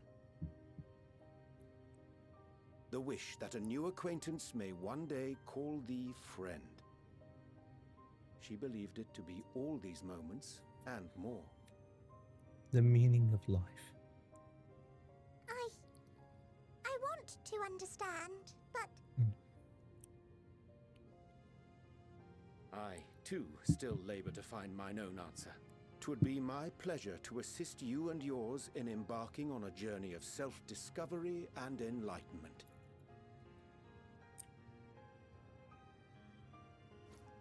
For thee. What the? Oh, it's the ink. Ink as blue as the waters of Aetheris. Made in haste, though I assure thee, the quality has not suffered for it. The people need not be persuaded by honeyed words. Nay, I have faith they shall do what is right in due course. Until they do, I beg your patience, friends. And with that ink, let us fill the empty pages of Living Way's compendium. An open exchange of ideas will surely afford you all a better understanding of modern man, and with it, ideas for improvements and renovations. But more importantly, it shall empower us to together find a way forward.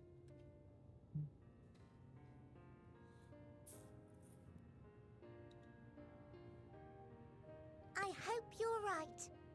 Thank you for this lovely gift. Oh, Living Way. I know he's right. There you have it. I shall remain with the Loporrits to ensure that all is in order. Though we must needs prepare for every eventuality, you would all agree that the evacuation of our star is a last resort. Ooh, and there we have To footfalls. accept failure is to accept the demise not only of our star, but that of Reen's, of all reflections, and the souls that call them home. Which is why I have every faith that you shall fight to the last, that such drastic measures may prove unnecessary. Should the worst come to the worst, and I pray deeply that it won't, Don't. I'll take To comfort in comfort, knowing no. preparations were made under your watchful eye. Aye, thou mayest be assured that if calamity cometh, not a soul will be left behind. If being the operative term. If. Yo. Fire, red. What does it mean? That flower. How came it into your possession?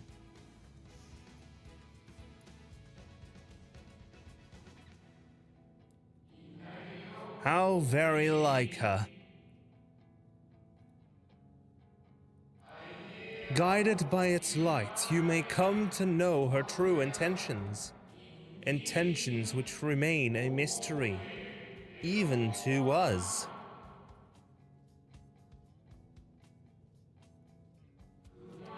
In our time, we called it Elpis. You would do well to remember the name.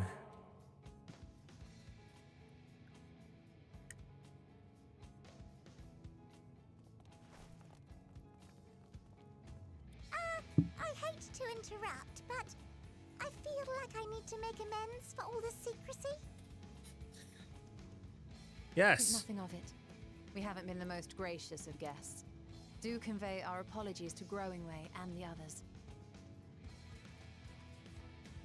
But of course! And when next we welcome more guests from Atheris, we'll have learned to be much more hospitable hosts. Indeed you will. And circling back to the matter of inappropriate secrecy, we ought to discuss our benefactors. Oh, who might they be? Agreed. The Charlayan Forum, yes? What? How did you know? We had a hunch. The more I heard, the more obvious it became. The Forum's aims align closely with those of your anonymous patrons. A telling coincidence would be an understatement.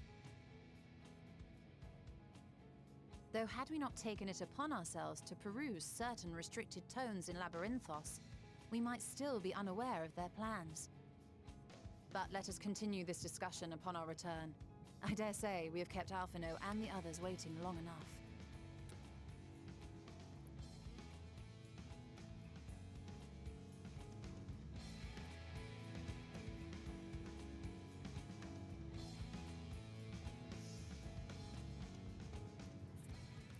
And it's 9 o'clock. I'm gonna check economy, see if it hasn't been extended. See if the thing that's the reason the discount's active hasn't been extended.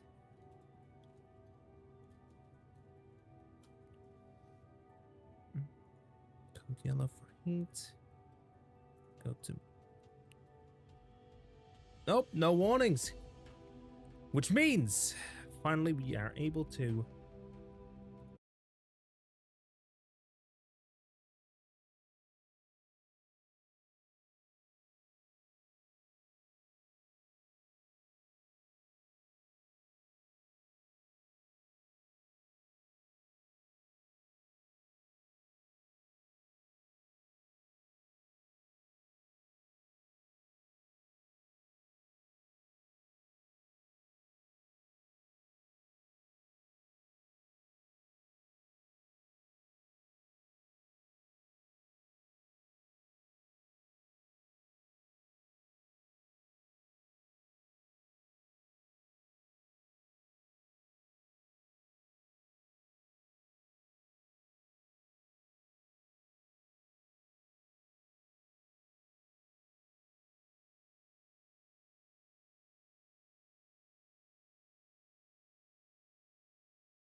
and we're back online.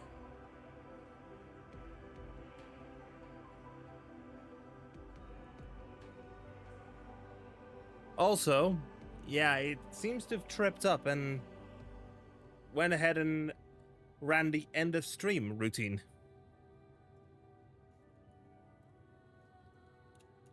I need to go back into my Home Assistant instance to fix it. And that also means I need to go ahead and start a recording to, well, record the second half of today's stream.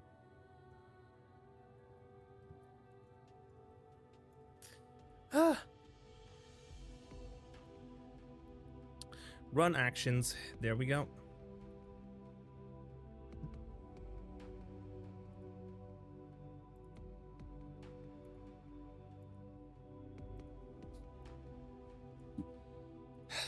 Why?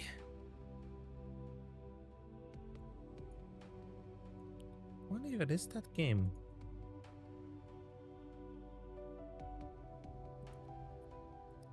Anyway. Mapping way. There's little I can do to help stop the final days. 'Twas a relief to see Living Way was pleased with my gift of ink. To serve and serve well. Though their knowledge may be lacking, their boundless love is a blessing without peer. It will be no easy task to prepare them for what must be done, what must needs be done, but gladly I do embrace this duty, even if it doth necessitate that we part ways for a time. Forgive me my absence, but I have the utmost faith in you. In all our fellow Scions. When next I return to Epirus, I pray that I find you all in good health and good spirits.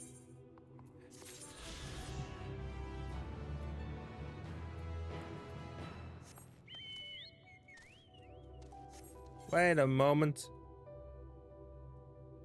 Why can't I fly? Oh. 976 northeast.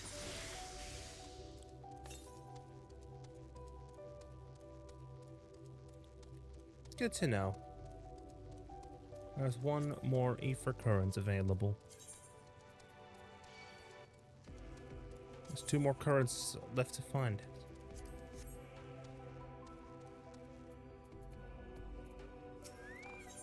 Y'shtola! Your excursion on the moon is concluded. Y'shtola is keen to return to Epirus. With the Loporits in Urianje's capable hands, we needn't worry about affairs here in our absence. Knowing now the face of their earthly collaborators, there's much to discuss with Alphino and the others. Let us return to the Tower of Babel. Our battle for the star will soon begin in earnest, and we must be prepared.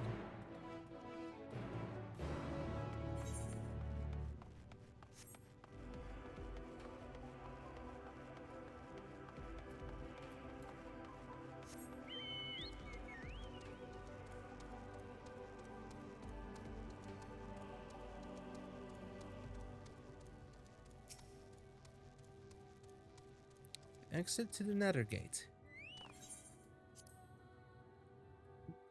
Proceed.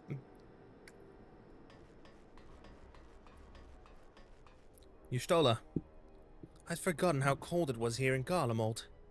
A testament to the Loporits' ingenuity that I felt no such discomfort on the moon.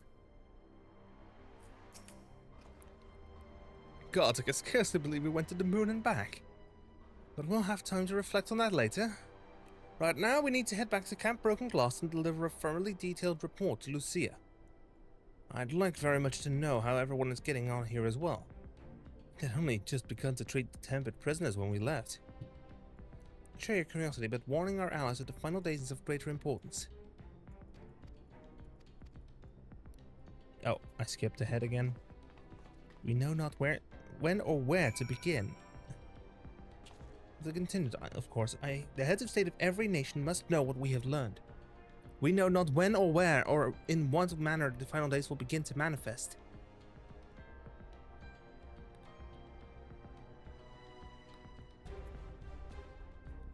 So we must see that everyone is prepared.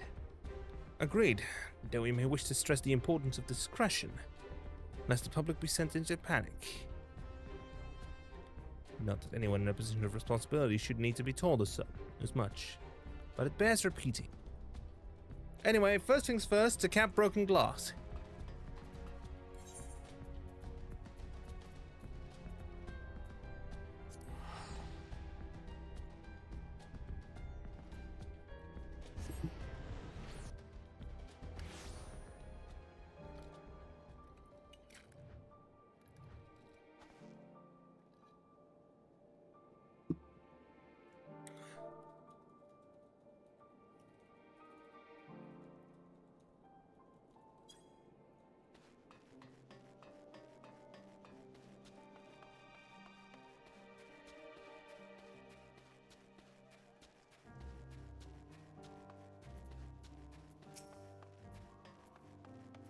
Maxima.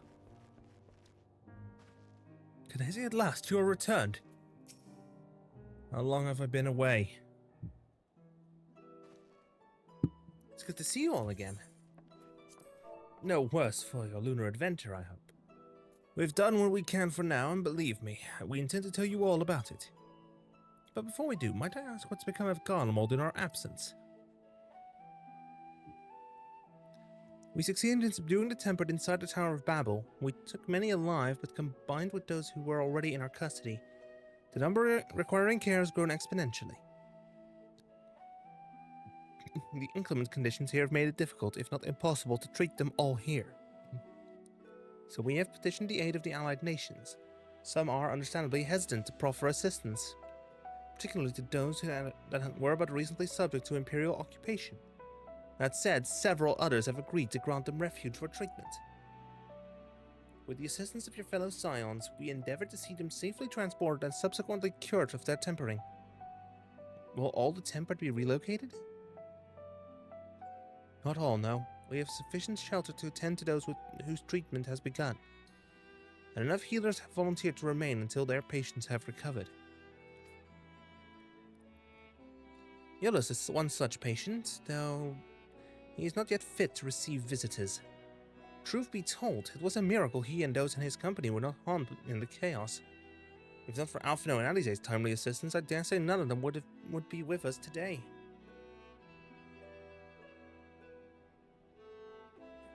In light of recent developments, have the Alliance leaders come to any decisions regarding Garlemald? Given the tremendous ramifications of what has happened here, it will take time to determine what must be done. In the meantime, they intend to work with the Eastern Alliance to keep a close watch over the provinces. We have other news to share. Shortly after Anima was defeated, we received reports that each and every tower has vanished.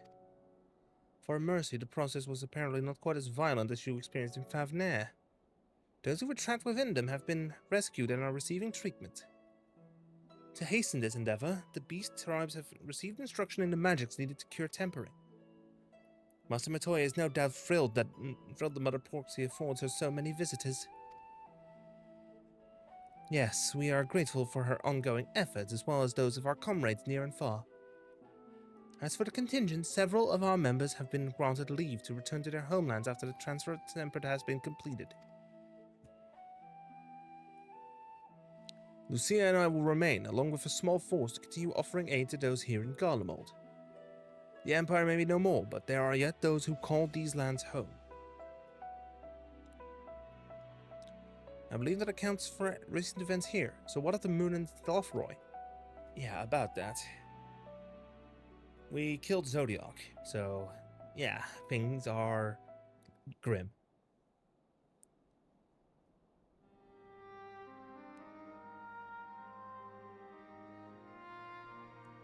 The final days. Gods, I prayed your victory would mark the end of our troubles. There is still much we do not know, but the Alliance leaders must be told.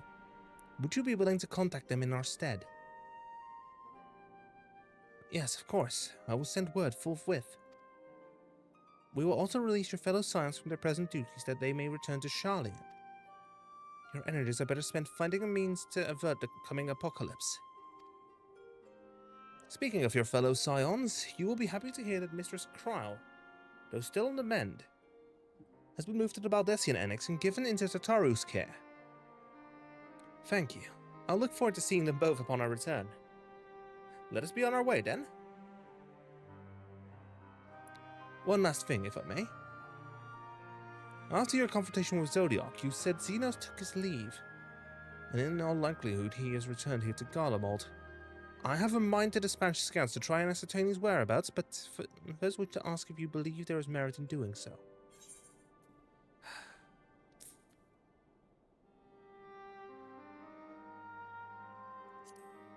If they found them, they would not live to tell the tale.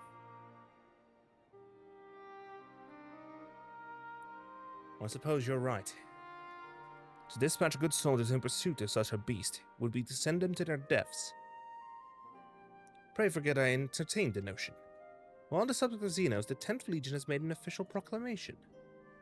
They denounced the Crown Prince and the Crown Prince and condemn his role in the Empire's downfall. His very title has become a source of shame among his former subjects, and its continued use serves only to hinder relations with foreign nations. For this reason, he has been declared as Xenos Viator Galvus, outcast and enemy of Garlemald. Van Daniel's no more, and now his own people turn against him. It seems he's not, but his bloodlust to keep him company. Better that than an army to see it sated. At any rate, I will not keep you longer. I pray you safe passage back to Charlian.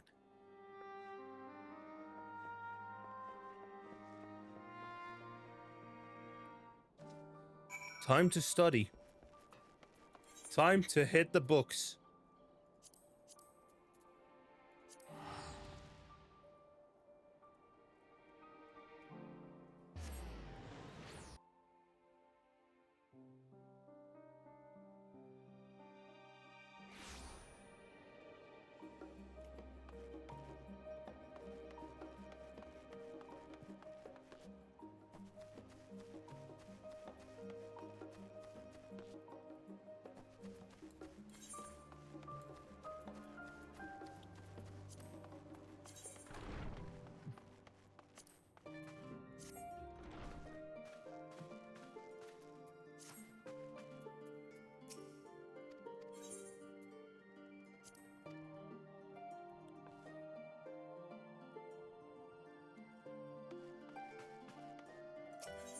Moi, store an item.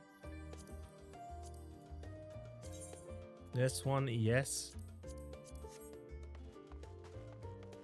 Summoning bell.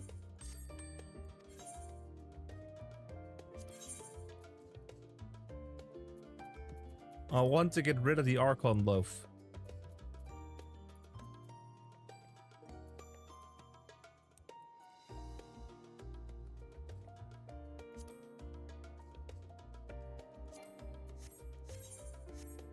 You are never safe from the... We've moved the anti-magic from B105%. Is anyone else getting hungry? Playing Deadlock! Wow, that's a game I haven't touched in a while. Hi everyone, I'm Echo 12 in this corner. Today is the final day of the VTuber SummerSlam, and there's something I need to change. So one moment we'll say, I'll vanish from screen for a second while I say change something, because code yellow, not code yellow, that's end for Heath.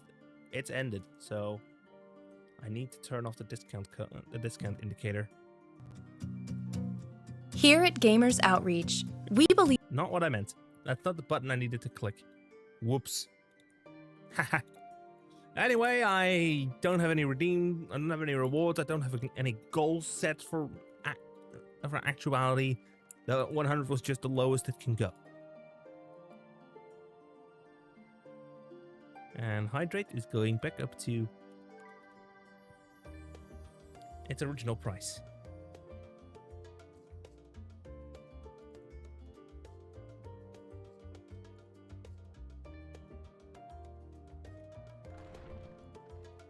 Oh, I hear someone entering. Kryl? Welcome back, Kenzie. We were so terribly worried about you. Don't explain I've caused my own fair share of worry. And for that, I apologize. Heidelin called me that day when you entered the Tower of Babel. Her pleas were faint but desperate, and I knew at once she required a vessel to carry out her will. What came after feels like a dream I barely remembered. My body flowing through the life stream toward Garlemald. And when I regained consciousness, I was all aches and frostbites. Exhausted of ether. So exhausted, in fact, I could only laugh, for it was in that moment I understood Raha's weariness from the Tower of Zot. Would that I could laugh at a time like this, that we prevented Zodiac from being unleashed upon the world. I'm curious to know what else took place there on the moon. Well, bad news, the final days are coming. Perhaps wait for the others to join us before you give your account. Let us reconvene in the main hall once they've arrived. It's good to see you, and free from chilblains, I take it? You'll be pleased to know everything's been kept in order since you've been away. Even brought a few useful knickknacks with me from back home. But no sooner had they arrived than I received word of Krau in poor health, and you on the moon. If you meant to give me a fright, you succeeded. Main hall cutscene time, I think. Nope. Just a destination to trigger the cutscene. And for that reason, I am going to go ahead and put this outfit back on in its entirety. My character's main attire.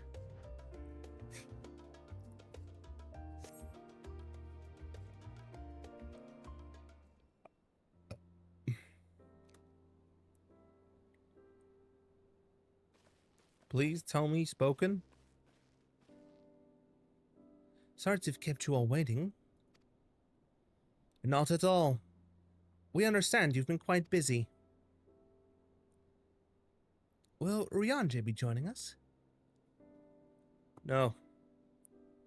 Duty keeps him away, I'm afraid, though Kinesi can explain why better than I. Basically, the Lopreds need him, or need him to teach about mankind.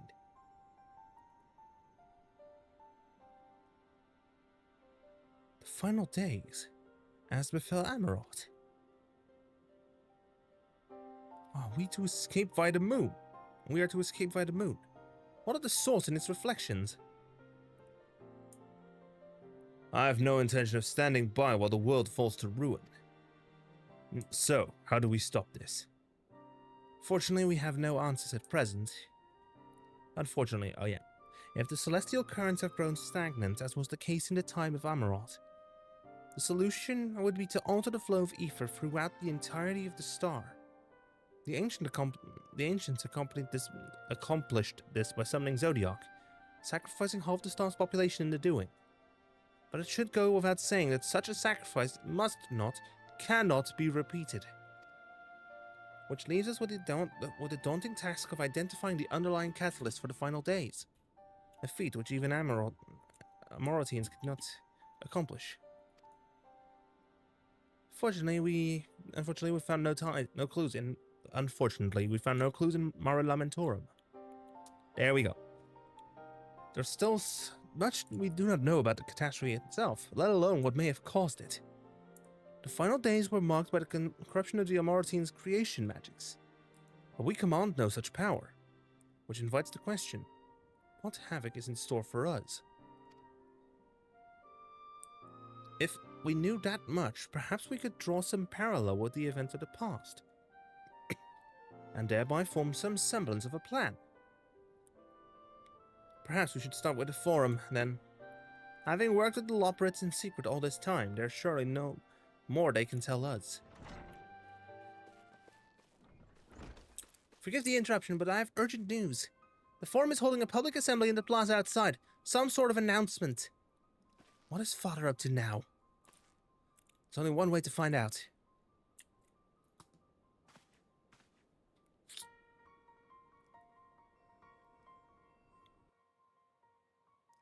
I'm tempted to force use a Fantasia if I hit the 100. If I hit the goal.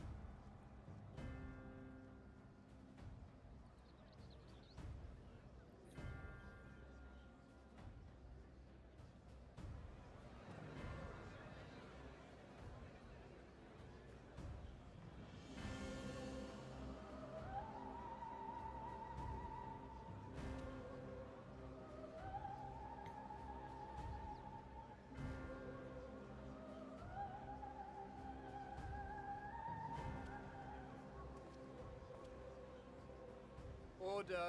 Order, I say! Order!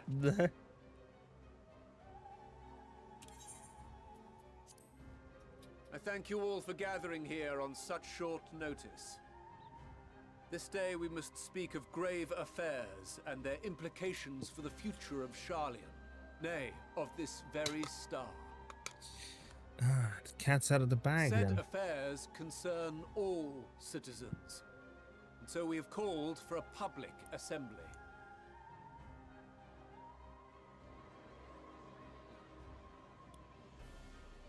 You may have heard rumors of the Telophoroi and the havoc these madmen wreak abroad. Under normal circumstances, we would pay little heed to petty disturbances outside our borders. The final days, however, are another matter altogether. I fucking knew it. For we dare not ignore these prophetic words of Eld. The Endbearers will come, ushering chaos and calamity. The final days descend and devour the very star. Mm-hmm. I've never heard this prophecy. Is it true? Will all that really happen? Calm yourselves. The time has come to speak of the Forum's most sacred duties. But first...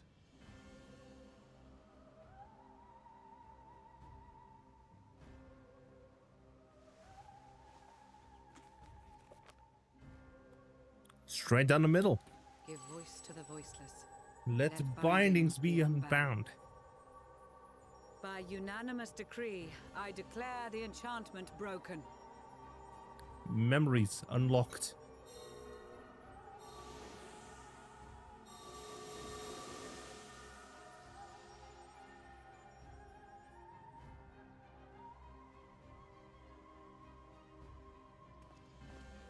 Master Leveilleur, if you would. Very well.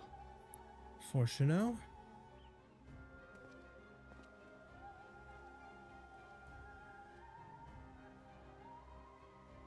270 years ago, our forebears began an expedition in the Dravanian hinterlands, in search of a route to access the ethereal sea. This much is public knowledge. Their findings, however, would become the Forum's most closely guarded secret. What those researchers discovered in the hinterlands was not a passage unto the ethereal sea, but the very heart of our star, and Hydaelyn herself.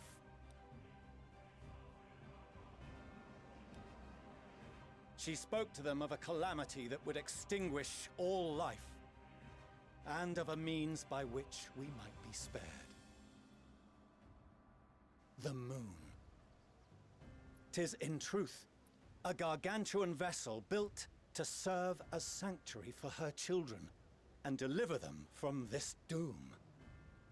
Much like Njunkref's hope in ages past, it will bear the people of a world in the throes of death to a new home. Needless to say, this will be no small undertaking. To facilitate the great work, the Forum has maintained close contact with the servants of Hydaelyn, who presently reside on the moon. Convinced that the foretold end was all but inevitable, we began amassing a wealth of knowledge, not merely for the betterment of our nation, but in preparation for the journey to come. You reveal this to us now? By the gods, how long do we have?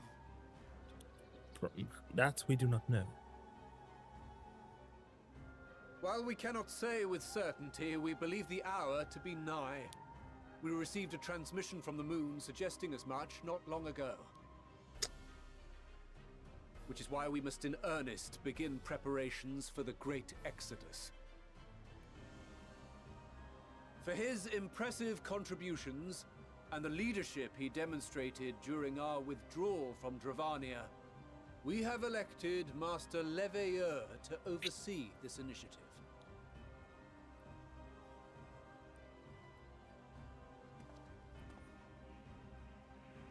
Fellow scribes and scholars, my countrymen, we face a threat of unprecedented scale. We must challenge the trials before us with composure and conviction if we are to find salvation. If that's the case. The wisdom of Sharlayan has ever been a shining beacon in the darkness, and so it shall continue to be. Oh, shit. It is our solemn charge to see our heritage preserved for future generations. For those who will come after, we will brave a new frontier.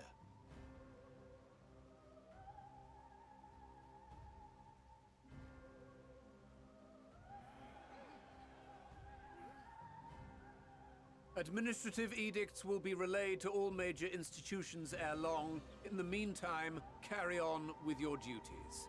With that, I hereby call this assembly to a close.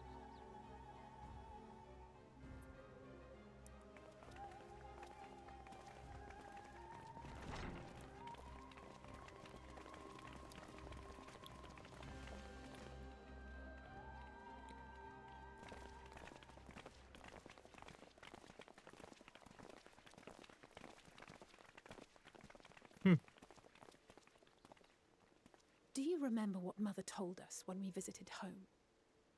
That it wasn't until after we were born that Father seemed to lose himself in his work. If that great work of his was the evacuation of this star, then... Yes. It wasn't for his benefit. It was for yours. Would you mind waiting here a moment? I wish to speak with Father before we leave. Of course. Take all the time you desire. Take your time. Thank you. I shan't be long. If it's all the same to you, I have a few choice words to share with Father as well. Keep it civil.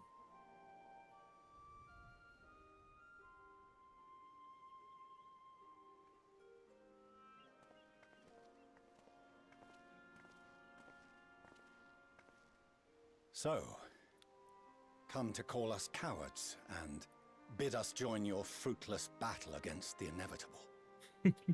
We already put two and two together. We do not object to the Forum's proposal. On the contrary, those who wish to flee have every right to do so. Urianger is cooperating with your associates on the moon to ensure that all is ready should evacuation be our only recourse. Then whatever your business, I suggest you be brief. Though we cannot boast the boundless wisdom of Charlian, we have first-hand knowledge of foreign cultures and have conversed with no small number of peoples. These experiences have taught us fundamental truths that cannot be recorded in any tome nor charted on any map. The beating heart of this planet is its people, many of whom would give anything, even their lives, to protect the lands they love. Many may choose to join you in the end. But what of those unwilling or unable, for whom escape will never be an option? What would you have them do? To ignore the plight of those one might conceivably save is not wisdom, Father. It is indolence. Hey, it's the saying. This is why we choose to fight. We'll not ask for your understanding, Father. Only that you don't turn a blind eye to the good we have done. That we can still do. We're not children in need of protection. Hold fast to your principles and let the world burn if it please. But we believe there is still another way. And if there is, we will find it. You see if we don't.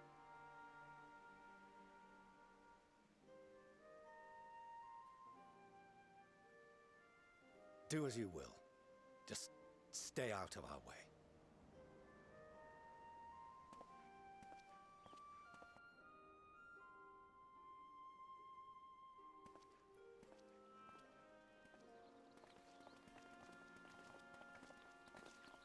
Were he not so consumed with self-righteousness, he might tell you how proud he is of you both.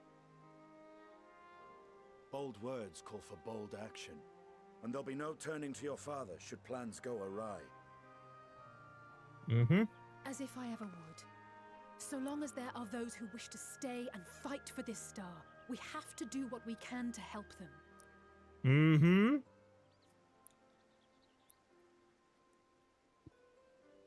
And if we're to do that, we'll need to be well rested. Heck yeah. Do you agree? And having triumphed over what we once thought to be the source of all evil, I can think of no one in greater need of at least a dozen winks. Me? Shall we then? To the annex. To prepare for tomorrow.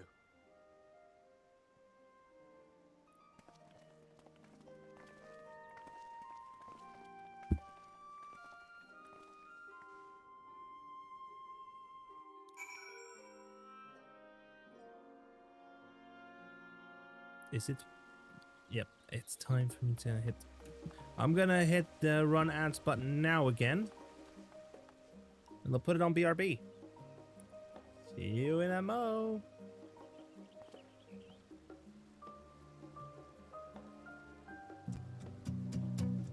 Here at Gamers Outreach, we believe kids deserve a chance to be themselves.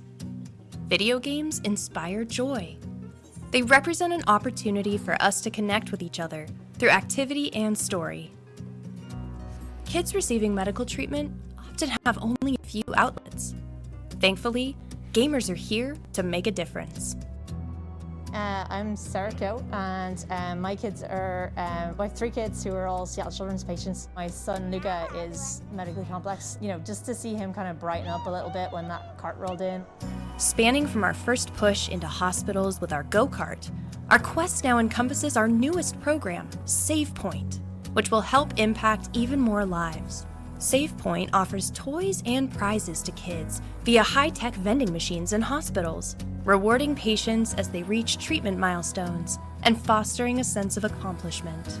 Most of us gaming specialists are lifelong gamers. My first impression of seeing these go-karts is just the huge potential this has to bring gaming to families in the hospital that didn't think that gaming was gonna be possible.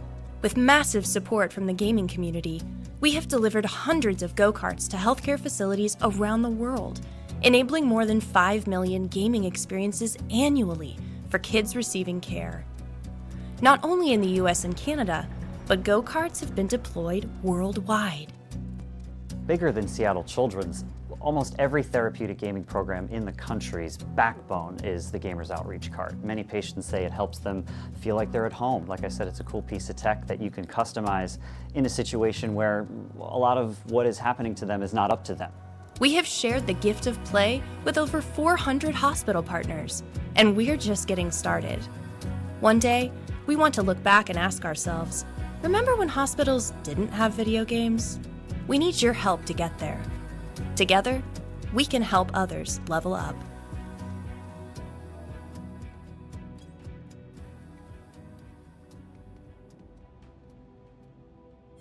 This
Turns out Turns out all the aether currents are on this side.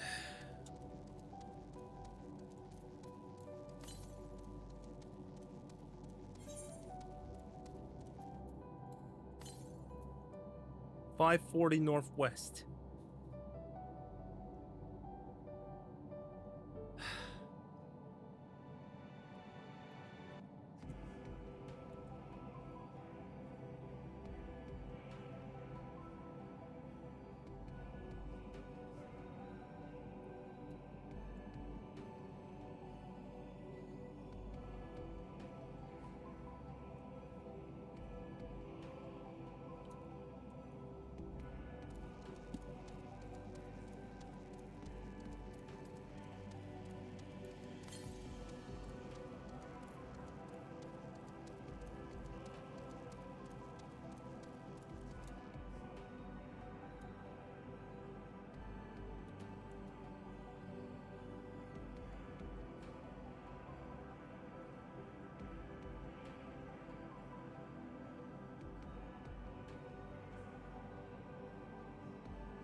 Mare Lamentorum.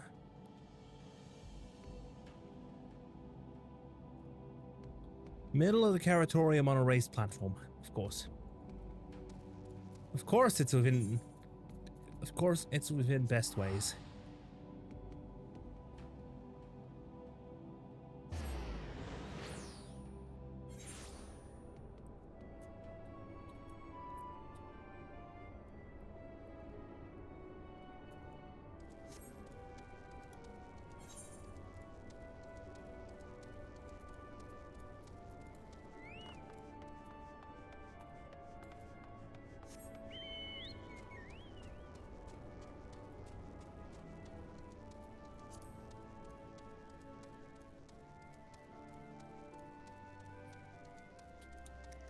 Moon cell must be the control room.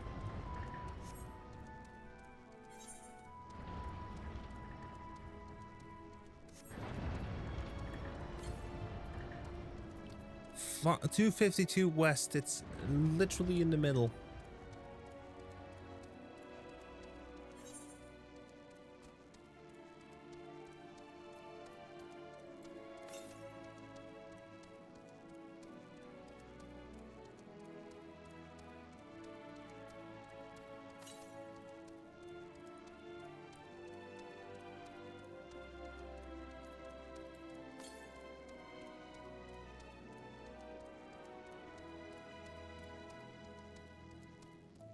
Found it.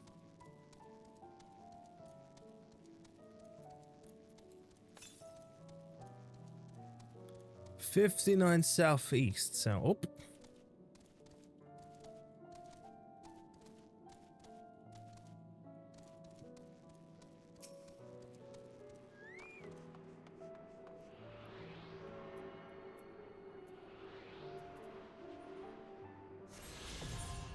There we go, I can fly now.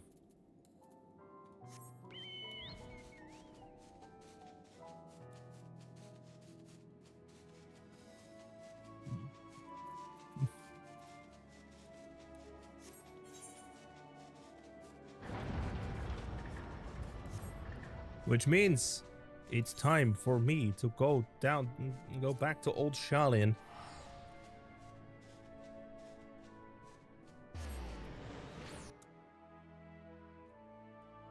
And hit the sacking game for a moment.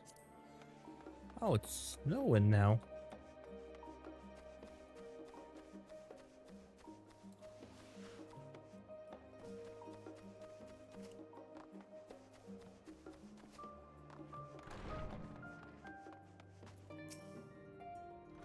Crowd tells me the forum made a rather momentous announcement.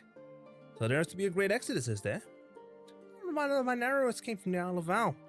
The realization, the running, the mixture of relief and regret after. Why me? I ask myself. Why me? Why us? Why now? Why wonder? There's no use fretting over the cosmic morality or lack thereof. We're here and we'll get through this together. And who knows, maybe my luck will rub off and grant everyone a narrow escape. There's no harm in praying for us much. Oh, but enough of my rambling. I'm sure you're exhausted. Your chamber awaits. Hat.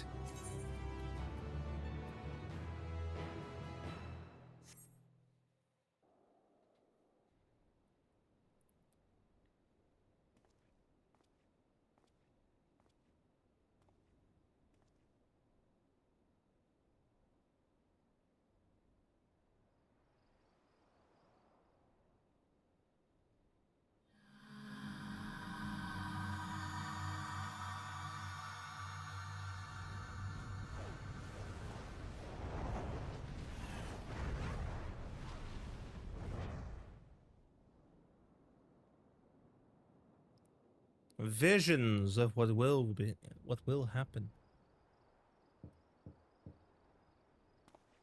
Yes? A visitor's come knocking at your door. Who could it be?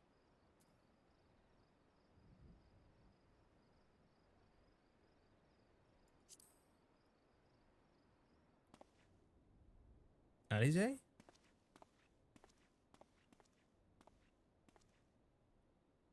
Yep. Oh, this was a choose your own visitor option. Craving a midnight snack, were you? I did consider bringing a few sweets, but decided this wasn't an appropriate occasion.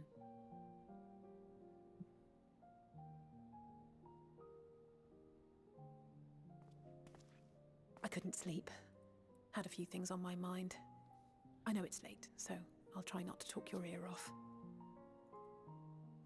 It's Xenos. I keep thinking back to Garlemald when he'd taken control of your body.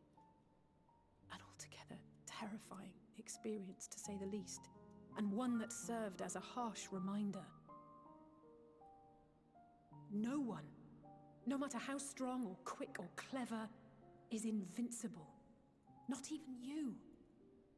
And as much as it might seem at times that you are, one misstep, one mistake, and that's that.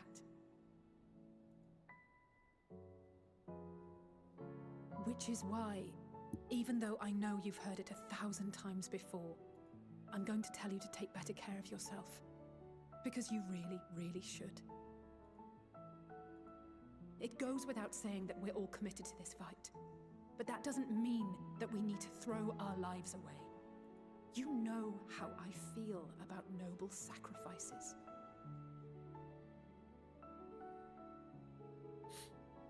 Right, that's settled. We'll be keeping the acts of gratuitous bravado to a minimum. When I looked father in the eye and swore we'd find a way to avert this tragedy, it wasn't a promise just for him. It was a promise for you, too.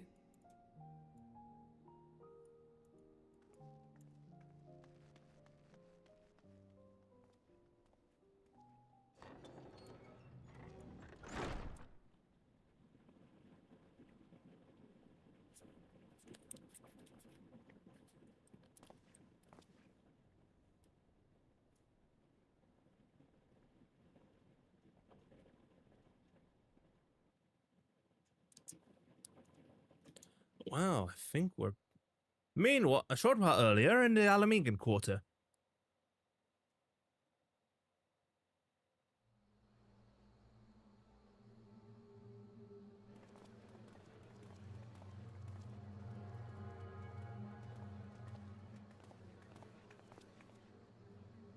Thank the gods that tower is gone. The sight of it was enough to make me sick. Thank the Ilsabar contingent, more like. Word is, they fought their way into Garlemald and toppled the bloody thing themselves.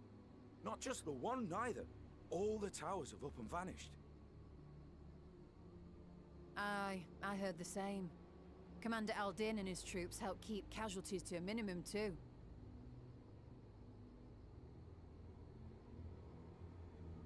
But is it true they brought back tempered Garlean soldiers? As Commander Aldin tells it, they've a treatment for that now. But don't you worry. Cured or not, they've no plans to bring them into the city proper. I see. Well, that's a relief then. I know we've brothers and sisters among the lot, but I can't say I'm eager to welcome them home. Wait a moment, who's that? Wanted to think about it for a while yet. They're to be looked after in Alagana for the time being.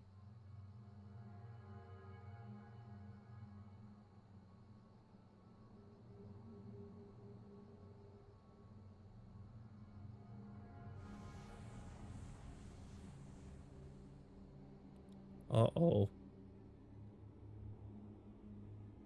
Meanwhile in Ishgard. I don't like the music. Feels like shit's about to get worse.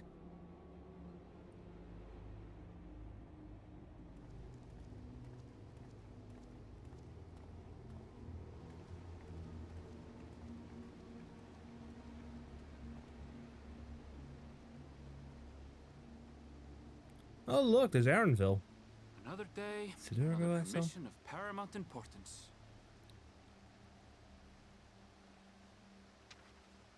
Well, what have we here?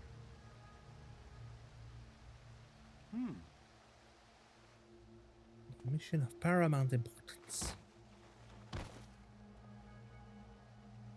Hey, are you all right?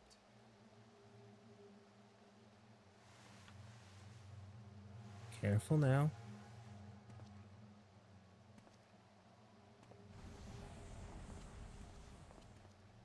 Was that? No. The shadows play tricks, nothing more.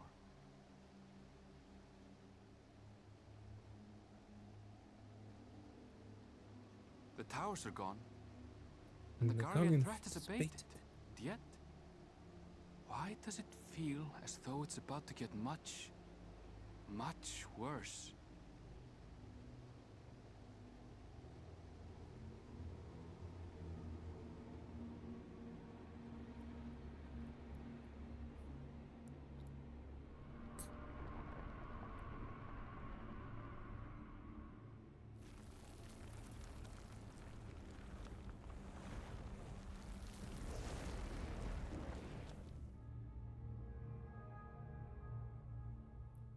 The final days have begun.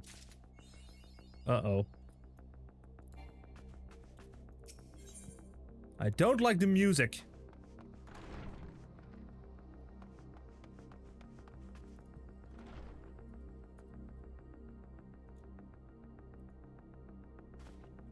I don't like the BGM playing. Tataru is furrowing her brow in consternation. Akinazi, I was just about to call for you. Afraid we've received another call for assistance. This one comes from Radz-at-Han. The others have assembled in the main hall to discuss the situation. You must join them at once. Whenever I feel like Tataru's panicked, I speed up the way she speaks. I speed through the line.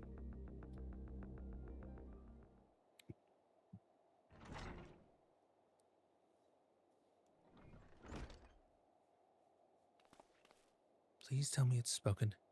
Ah, there you are.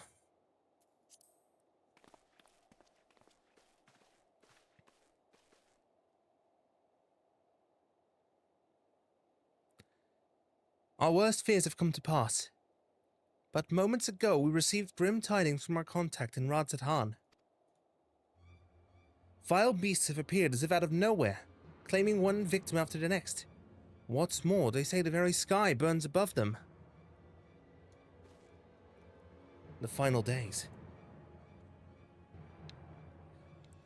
Good God, are the final days already upon us? It appears so. Sadly, that's all the information we have at present. No doubt the people of Radz-at-Han are busy fighting for their lives. Though we must go at once, they need our help. Agreed. Kral, you'd best remain here with Tataru and gather what knowledge you can. You're in no condition for a long journey, I imagine. Very well. Similar phenomena may have been observed elsewhere, and if so, we must know about it at once.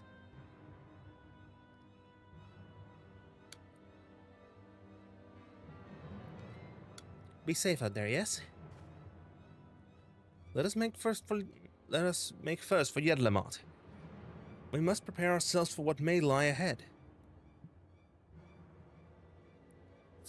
The teleport is free.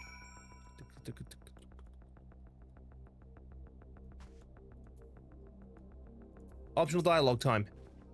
In ancient times, the phenomenon was first observed in places where the celestial currents had grown weakest. It would seem there's a stagnancy of ether in the skies above Radz-at-Han, unbeknownst even to Vitra. And if the might of Vitra is not enough to hold these fiends at bay, Radz-at-Han is in dire straits indeed. We must go at once. If this calamity has indeed come to Favner, it's all too likely that Corvus across the strait finds itself in a similar predicament. Even now, it remains an imperial province, and as such, it may be some time until we can ascertain the situation there.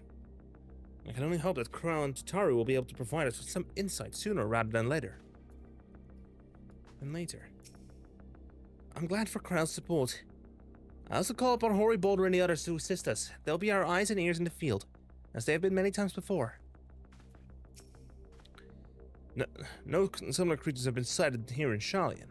That said, the early signs may manifest in other regions ere long. We must be prepared for every eventuality. With the fall of the tower in Favner, the Hanish were beginning to enjoy a semblance of peace, and now this. We do not wield the creation magics that the ancients did, yet still these abominations appear. Whatever could be the cause? I would rather accompany you to Favnir, but Raha's concerns are well founded. The last thing I would want is to be a burden. And so I will remain here with Tataru and do all I can to gather knowledge that might serve us in the battle to come. Godspeed in your journey, Kinesi. There's someone I need to check in on. So I'm going to spend the 1k in 1k gil. Who knows, it might even drop the price of the teleport to Favnir.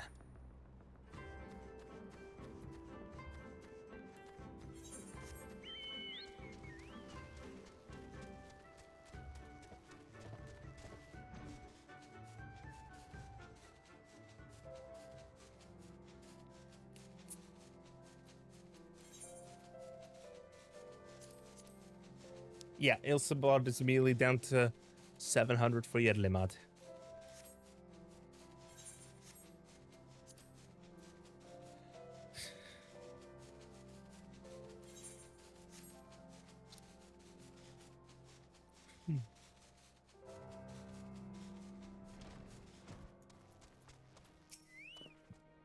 Serena.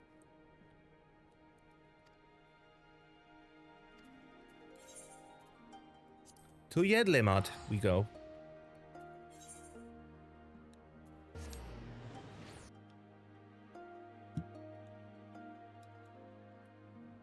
And that starts a cutscene right away. And lo, vile beasts did rise. Thanks for the exposition, Emmett.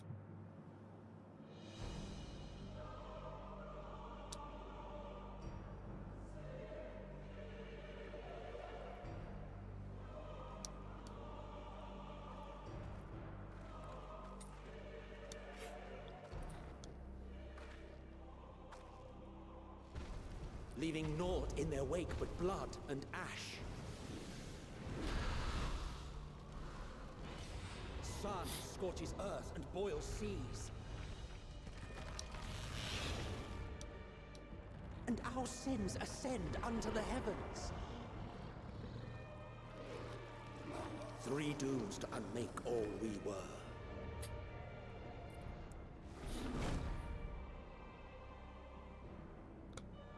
Uh-oh.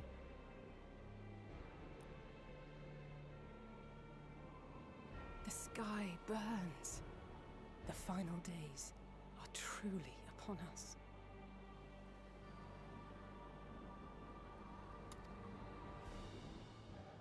My friends, I trust you have heard the news. We have. What can you tell us of the situation, Your Excellency?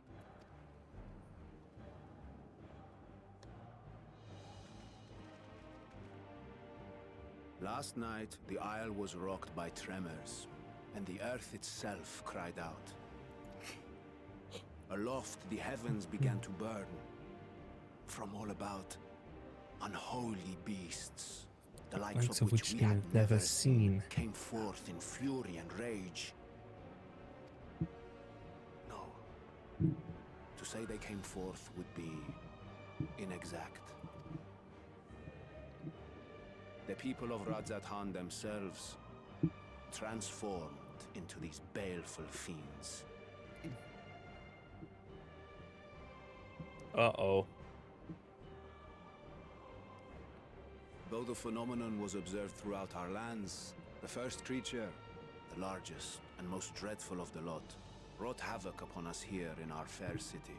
Though they bear superficial resemblance to divinities of legend, they are ungodly abominations. The people decry them as blasphemies. As one should. The large one's rampage has since taken it to the northern reaches of the island. I mean to dispatch our radiant host in an attempt to quell the threat. And what of Vritra? Vritra too makes for the north of his own accord, and yet he knows the blasphemy and its minions were but yesterday his beloved people. I pray his boundless compassion and mercy does not deter him from taking unenviable but necessary action.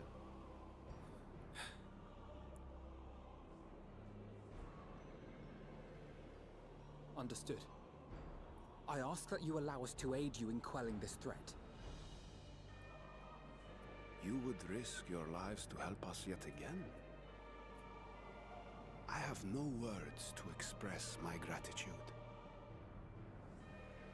Our regiments approach the north from several directions, with a number of units set to depart from the docks of Jedlimad. They will make landfall in an area of dense jungle, where one can expect to encounter dangers even beyond the fell beasts we hunt. I leave you to your preparation. You will find me at the docks when you are ready to depart.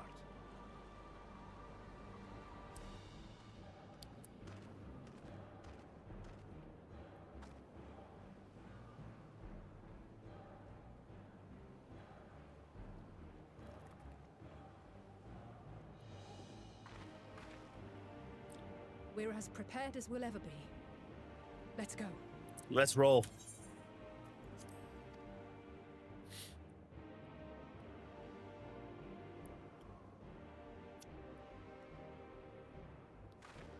Onwards, for destiny awaits.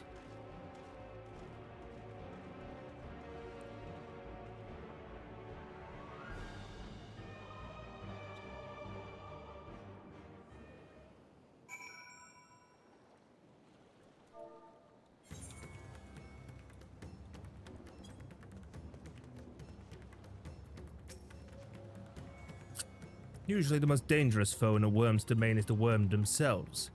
If I were Vritra, I would be as offended as I am horrified. Innocent souls twisted and reformed into unholy abominations. I thought I'd seen the last of such nightmares with the Sin Eaters. We must act quickly, Kinesi. Every moment we tarry means another soul may be lost to this nightmare. We shall survey the environs closely as we go about our search. There may be some clue as to how we can combat this phenomenon. It's true that the people themselves have transformed into beasts. Even the Radiant host could suffer the same fate, or us perish the thought. Don't worry, no matter how grim things might get, I won't lose heart. I'm ready whenever you need me. So the beasts are not born of creation magics run amok, but rather are the altered forms of the people themselves. In that sense, this manifestation of found days differs from what we witnessed in Amarot.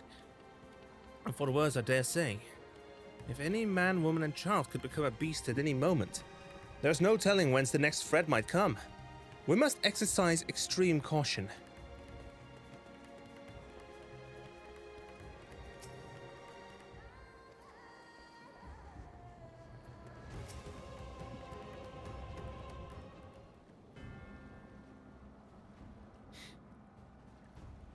Everyone has assembled, yes? I thank you for lending us your aid in our battle against the blasphemy. Let us review our plan of attack. I would have you board this boat and circle around to the north side of the island. There you will find a dense jungle we call Vanaspati. It's a sacred wood, home to many temples and a number of villages. Vritra and the Radiant host have already gone ahead of us. I ask that you join them and do all in your power to destroy this blasphemy.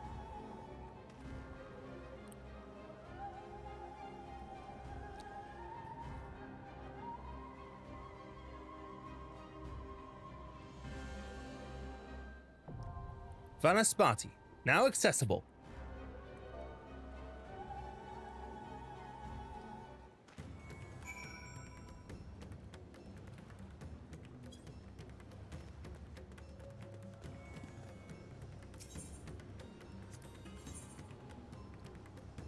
Whose turn is it anyway? My turn.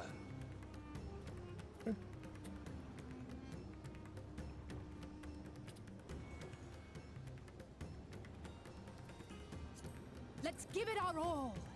'Twould be a pleasure as always. Victory will be ours. I stand ever ready. Right then. All right then. Victory will be ours.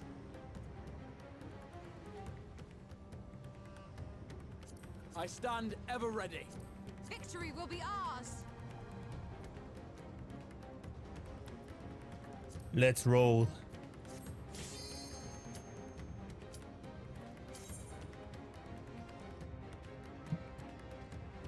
A light party.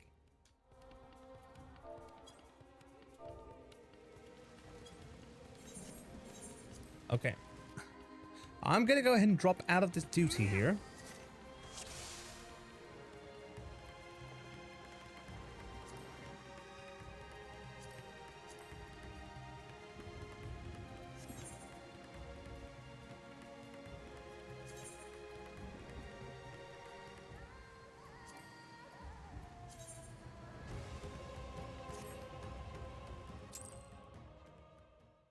I'm gonna...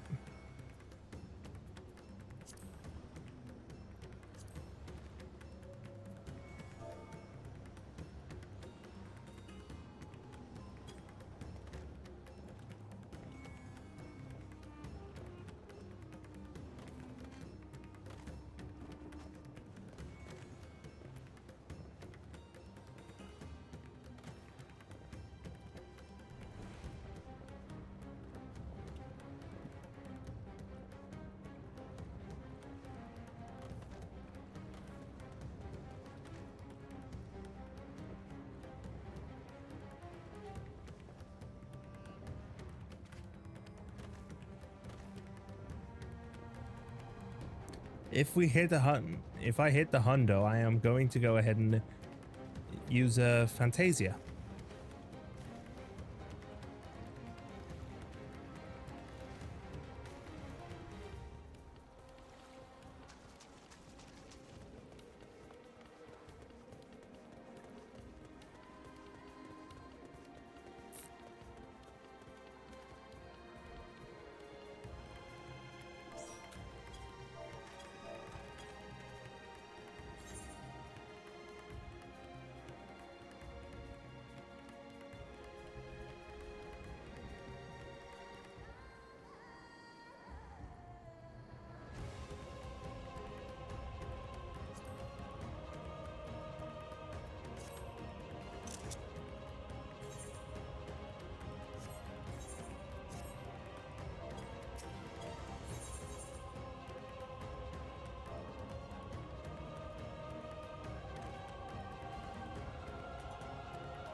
Hello, Raven.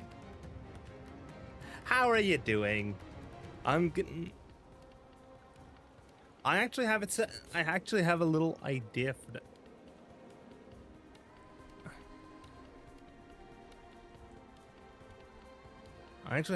I finally came up with an idea for when I hit that goal for the event, even though I have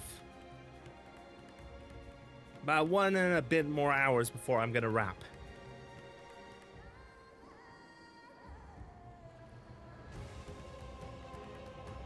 On the event, so it's unlikely I'll reach it.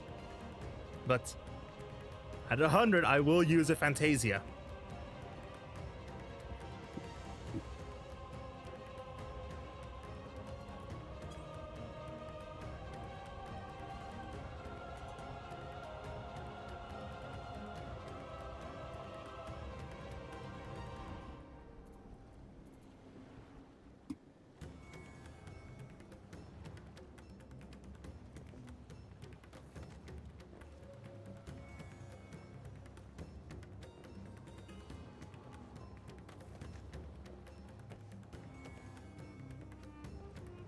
Oh, you're too broke for the funny, but you... Hey, even a dollar is enough to... It's at least something. Let me just poke. Lizard.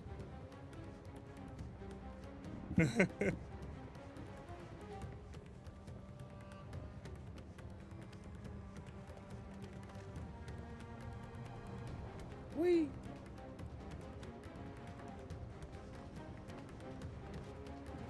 Come on, come on, duty pop, duty pop.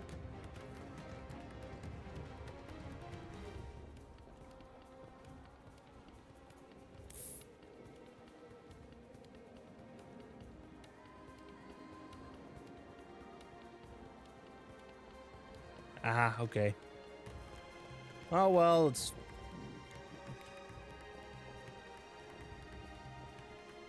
Feel free to come chill.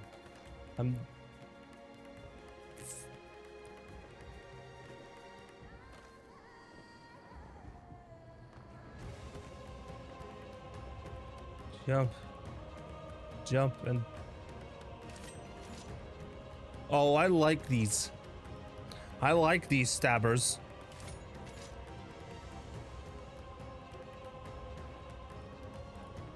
Wait, it's frozen?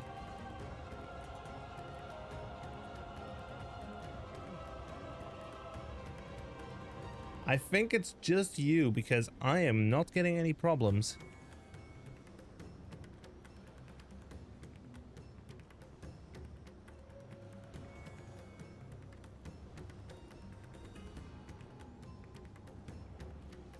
Try resetting the player.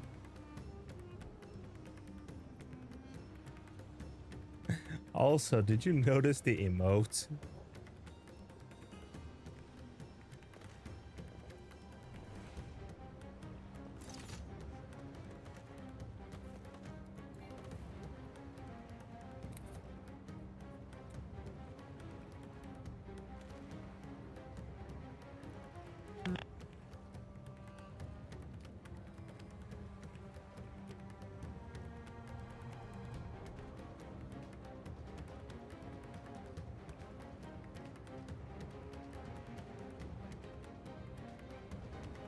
I think your phone is a bit... It's being a bit silly.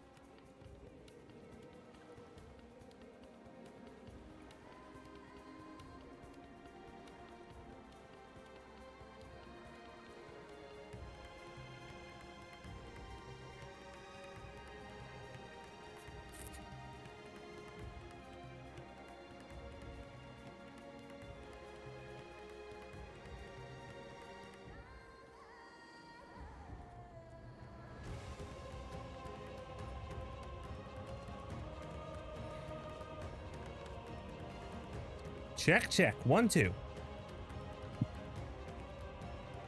Here's the annoying bit. Some of my setup is broken.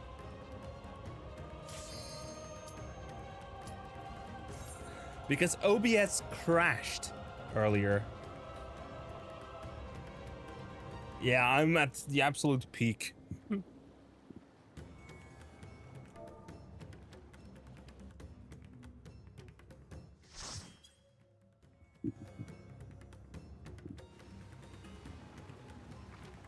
Welcome to Funnest Party.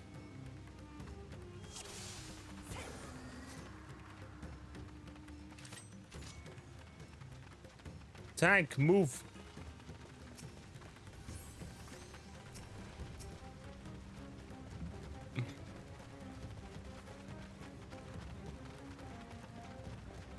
God save us. My friends, heed me. These are children of Favnir. Forgive me. I could do them no harm.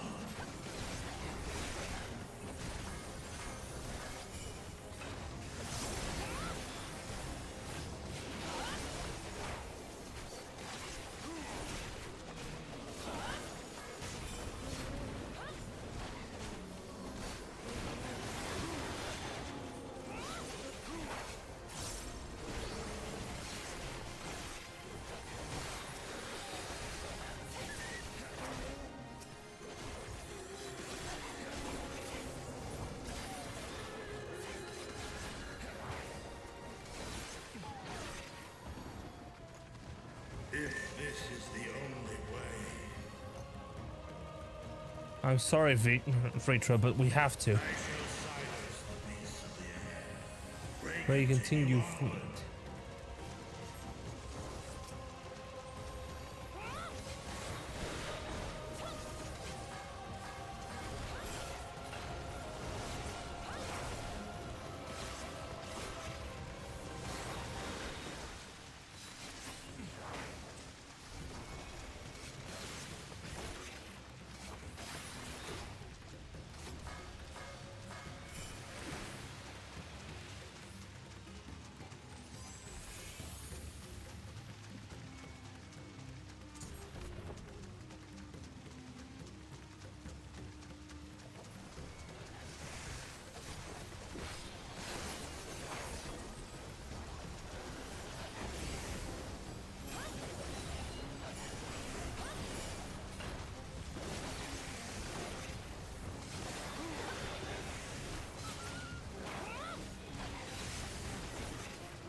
Oh God, there's two of them.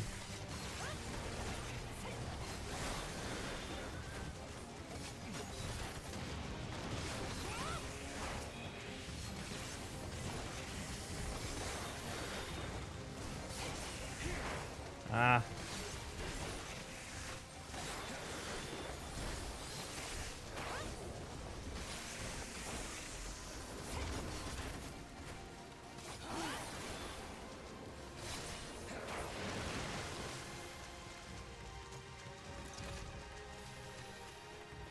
First boss, it's too late. Too late for us all. Come on, tank.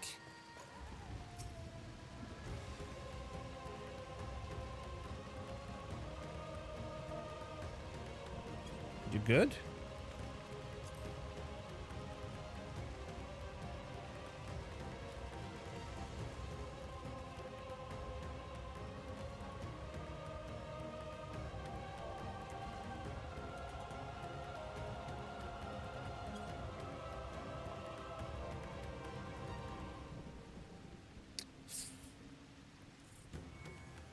Yeah, it really is. Hit some good music.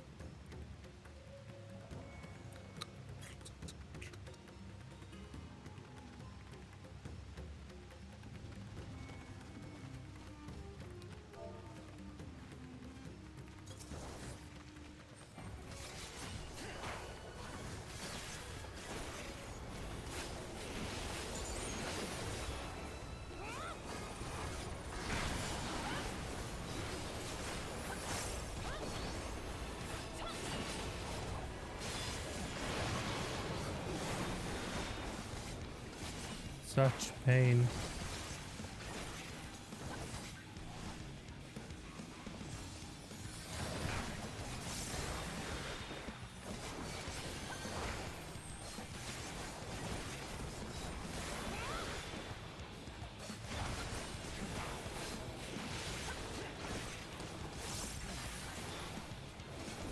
Yeah, mouth off if you wanna.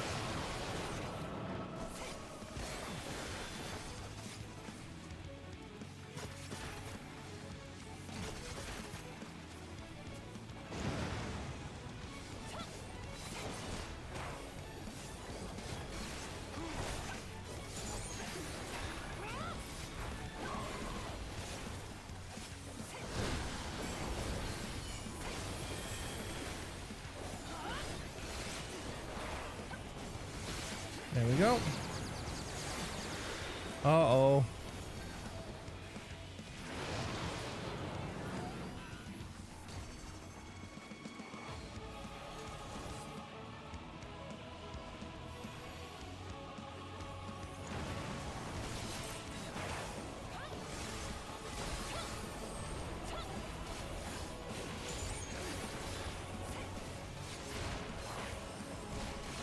And then I got Dawn Trophy on stuff, but I hate more.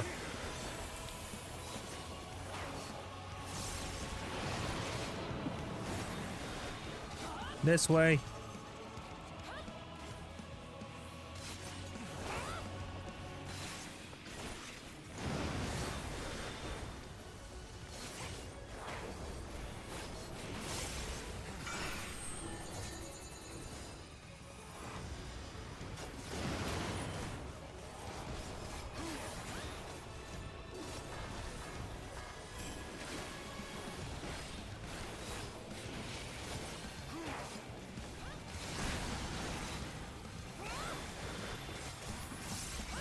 Bam. Add the loot to the pool. Need pass a blasphemy. Yeah. The Arcasudra. Here he comes.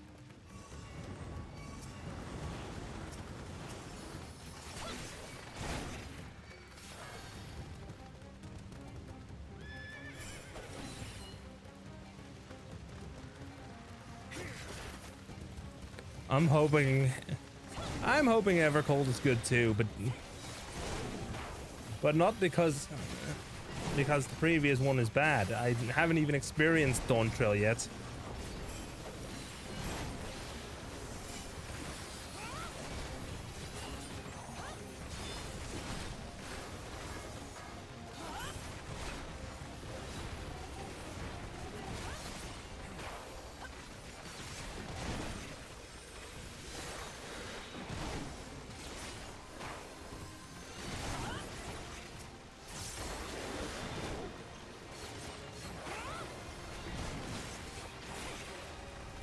There is a slight misdirection, but I'm gonna hold off judgment until I've played it. Just change your pace. Let's get away from here. Uh-oh. She's given in to despair.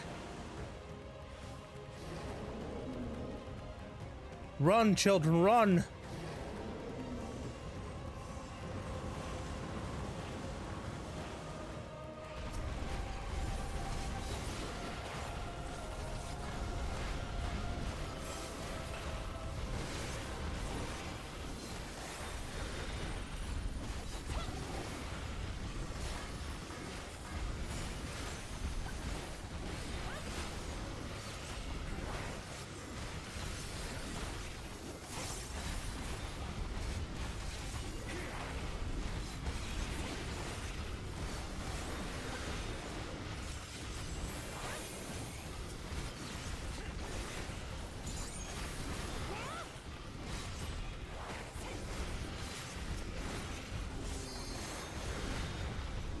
Come on.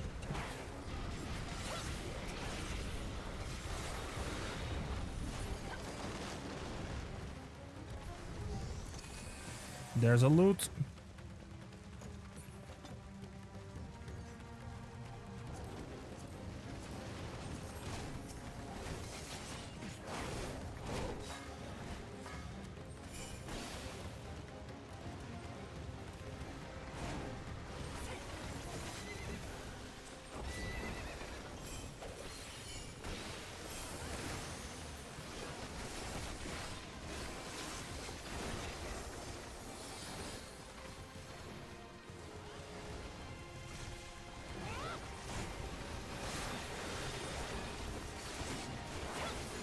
Who knows? So far, the worst expansion I've played through is A Realm Reborn.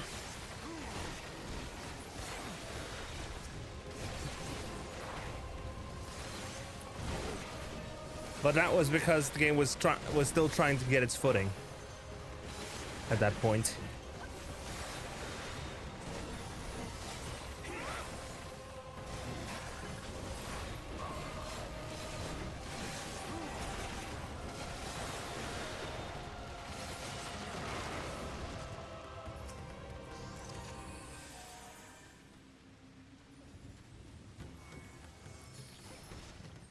Now, fall.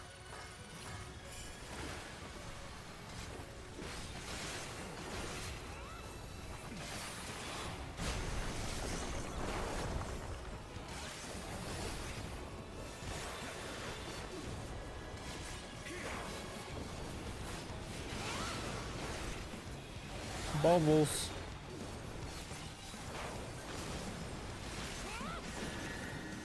Water, water, froth and foam.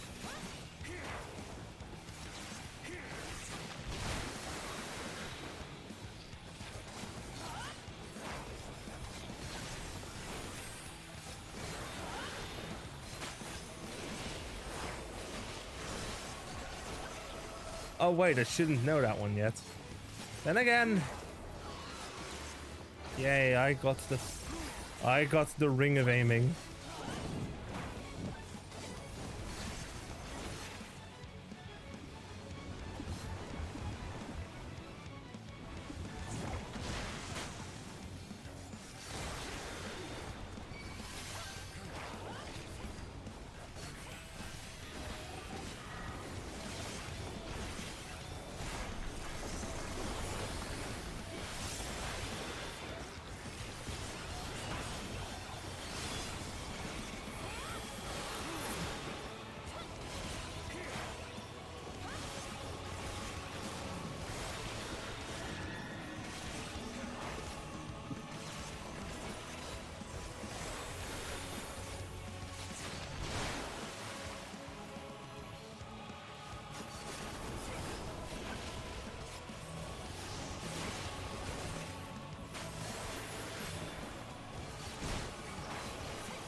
Ding.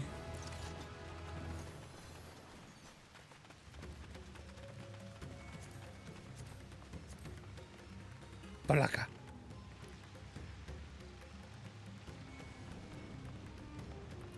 I know I'm playing through Peak. The Shadowbringer's Endwalker is basically the best bit of the MSQ of the overall MSQ so far, apparently. Oh, a Mirror Knight.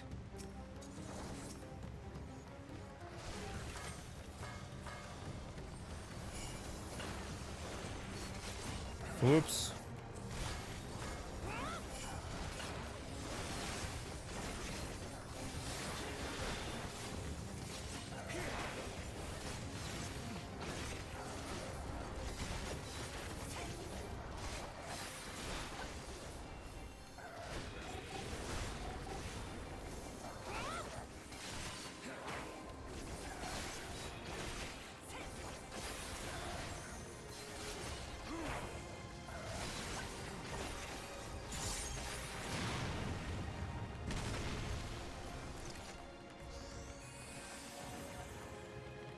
Flowy point.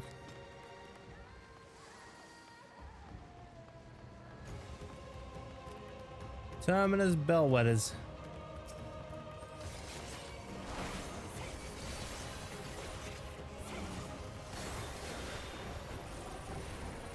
Vivi, please, for the love of fuck, take points.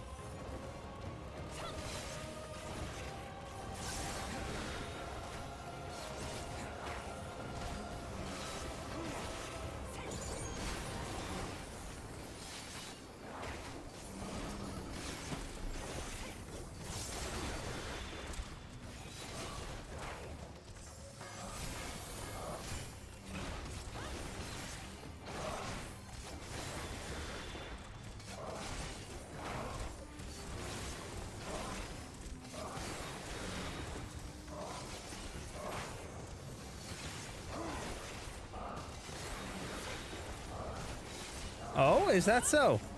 Oh yeah, the nut punch.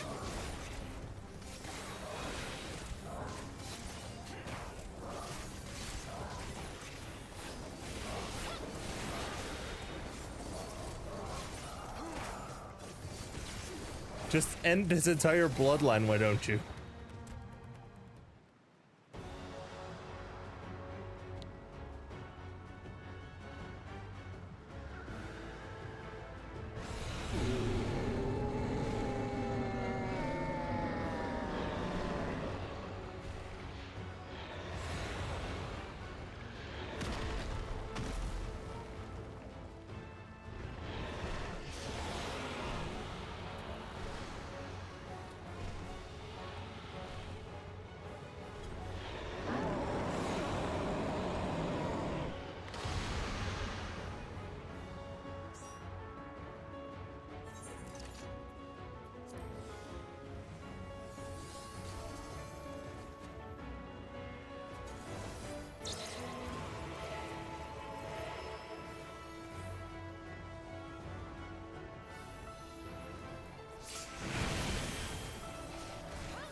The party rushed in. Despite it's clearly saying in the party list.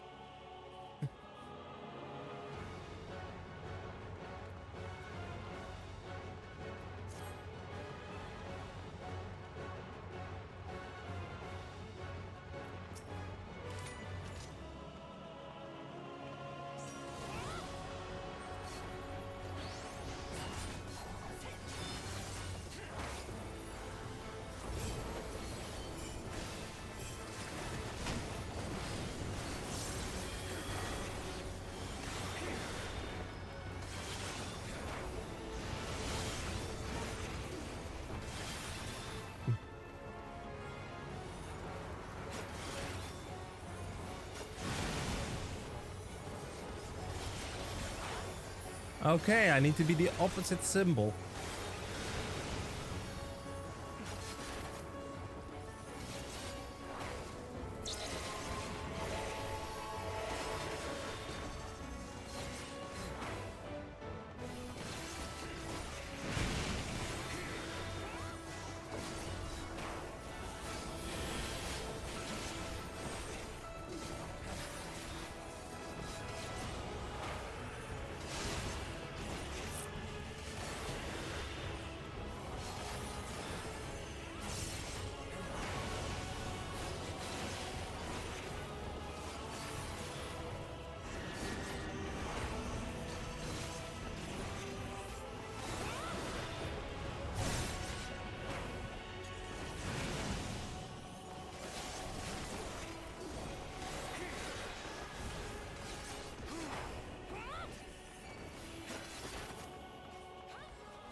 Ouch.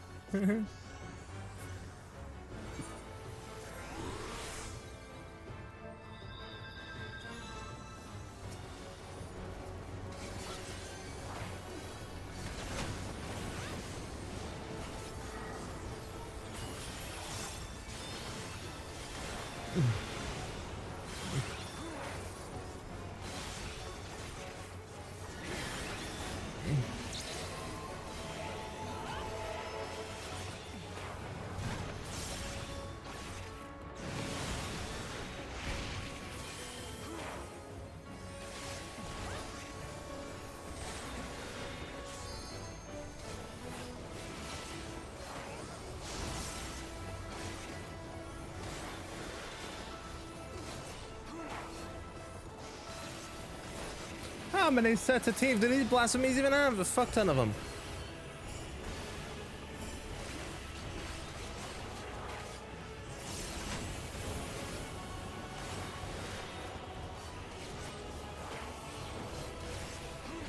Also, we're about to get ads.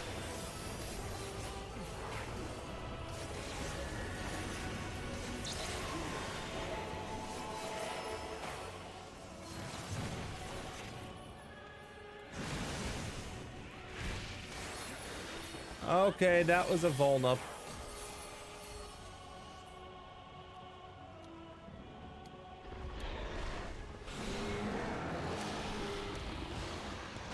Dang it.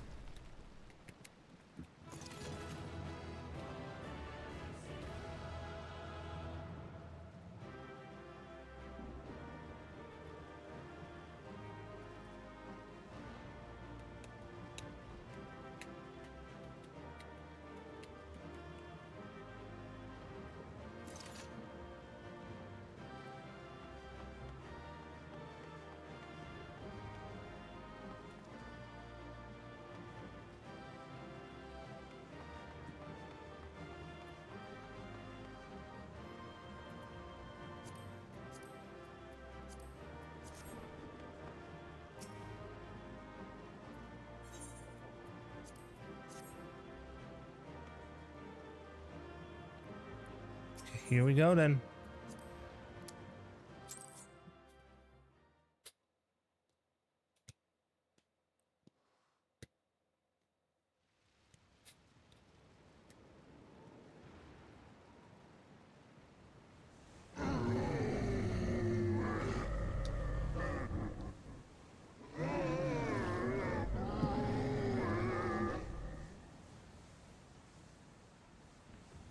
Okay.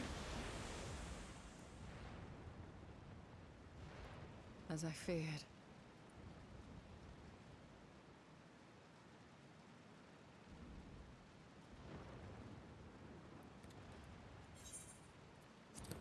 Hopelessness. What is it? The beast was there, and now it is no more. Yes? Indeed. We saw it plain. But you didn't, did you?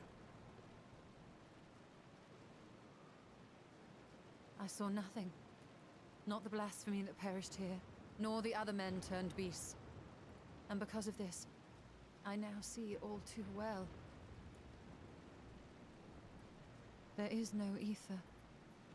Where the creatures should be, I saw naught but emptiness. They were deleted. Emptiness? But that would mean... Recall the words of the Watcher. 'Twas a stagnancy of ether, a cessation of flow, leading to decay and absence, that led the ancients to conclude their star was dying. This is the same phenomenon. The instant these people are seized by the transformation, their ether begins to rot and crumble away like dried mud. Until, from their corporeal forms to their very souls, naught remains. But the beast spoke with its dying breath. Surely at least a sliver of the man it was endured. Mayhaps so. But even if the process was incomplete, it was little more than a faint residue. Oh, just say it cannot be saved. Not by any means known to me. Or by any means at all, like as not. For there is naught left to save. Oh, God. They return not even to the ethereal sea.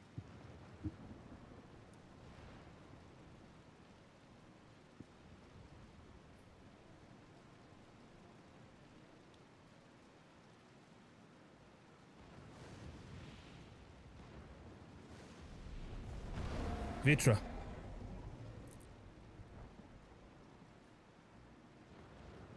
The beasts rage on, their hunger insatiable. Even deprived of their master, they perpetuate his legacy of hate.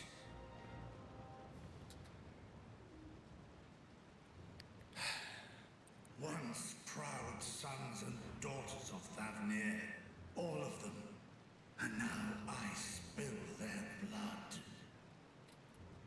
Vitra.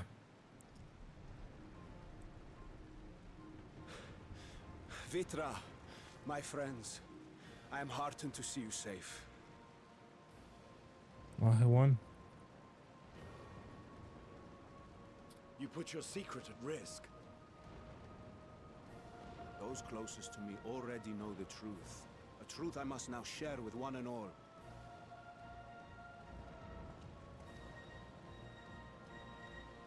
Vitra, calamity has come to Radzatan. Our fair nation is rent by screams of pain and despair.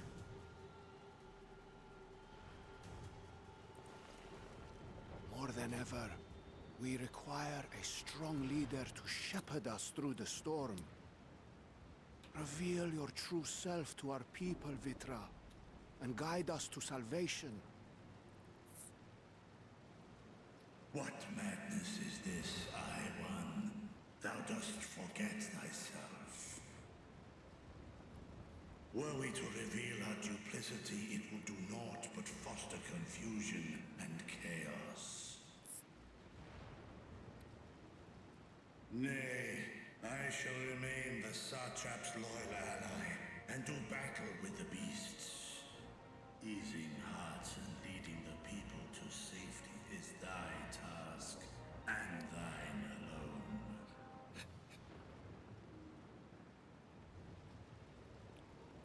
Oh. I ask that you remain at Ahewan's side, and render unto him what aid you may. I know not what lies ahead, but without you, Radzatan will not survive. If this... Take me with you. I am as at home fighting in the air as I am on land. Take me with you. Estinian. Were my words unclear? I require no assistance. Thy place is at Ahewan's side. Estinian, here. What's this? It's the last thing you ever wanted. A link pearl. We gain much from knowing your elevated perspective. And it'll keep you from getting lonely, which I know you love. Oh. Thankred, you little shit. Seems I'm coming with you after all.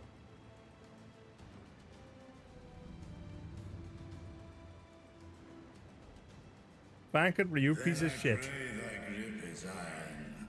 Be it on thy head if thou dost chance to fall. Fair enough. Now, shall we?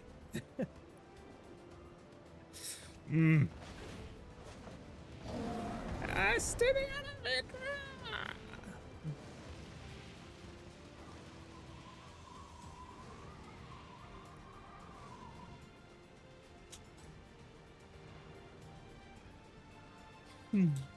I fear it is as Vitra says. We will not survive this on our own. While I am loath to impose upon you again. Impose all you I will. would insist if you did not. 'Tis the very reason we have come. Then once more I find myself without words to thank you properly. Let us return to the capital and plan our next course of action.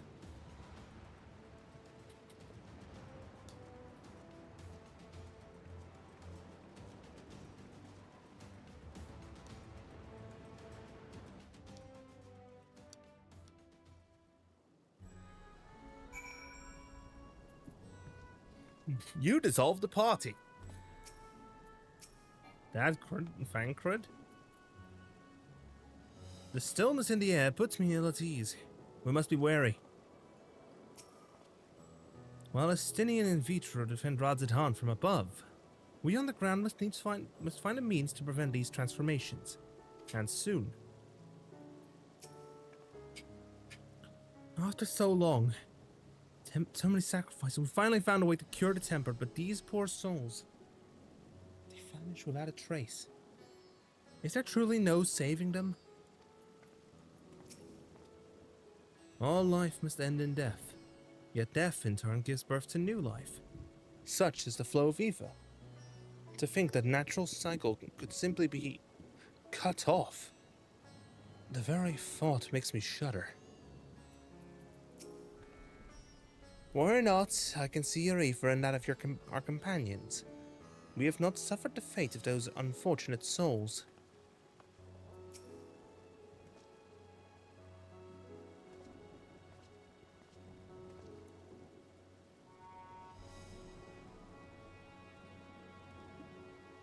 Our radiant host was eliminated the immediate threat to the city, though it pains to know those beasts were once my own people. There is no telling where the next transformation might occur. We must steel ourselves for whatever is yet to come.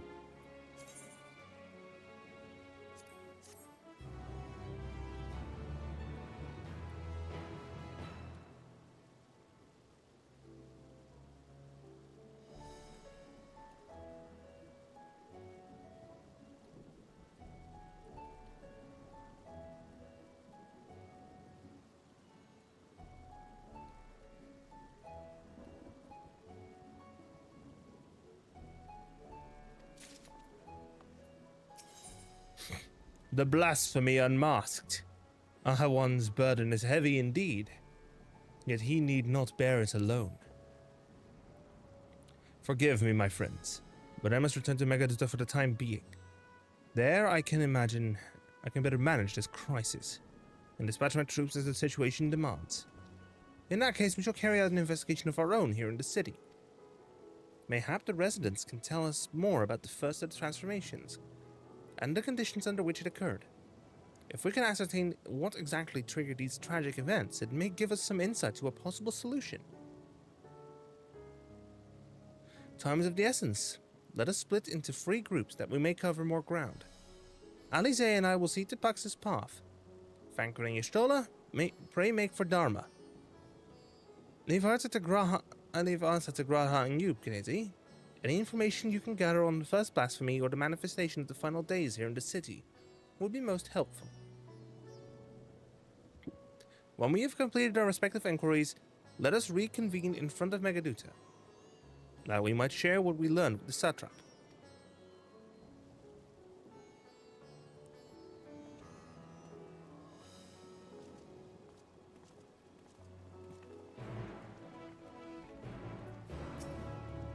Shall we be off then?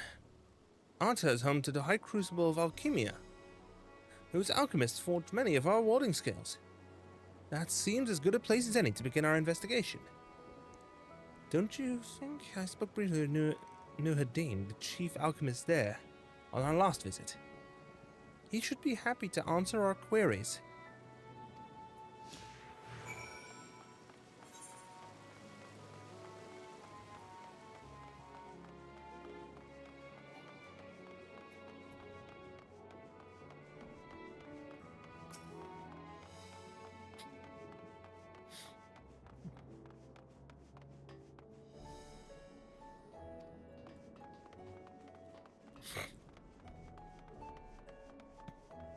Come on. To the High Crucible, then.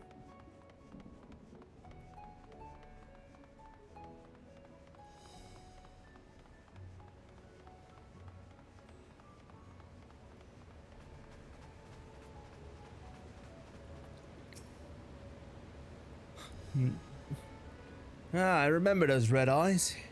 You were with those scions who commissioned the scales from us, yes? I welcome you back to the High Crucible. What brings you here in these troubling times? We are assisting the satrap in investigating the crisis that plagues the city. Did you happen to catch sight of any of the creatures? I did. As I was going about my work, I was disturbed by crashing footsteps so powerful that the very ground shook. I rushed outside and could not believe what I beheld. The night sky was burning. Suddenly, I heard panicked screams coming from the direction of Balshan Bazaar. In the next instant, a monstrous beast poked its head out from amidst the stalls. A handful of the Radiant rushed to the scene, only to be sent sprawling as the fiend and its minions propelled themselves skyward. So that blasphemy came from the vicinity of the markets. This knowledge may prove useful. I thank you for sharing your tale. Well, I do believe where we should inquire next. To the bazaar, then.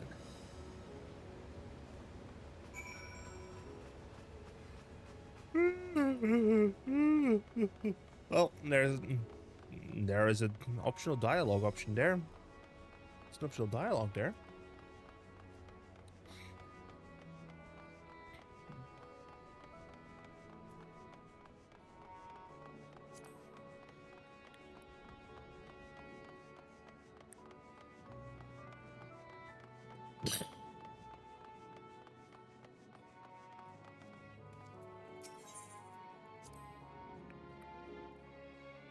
So this is Favnarian weave.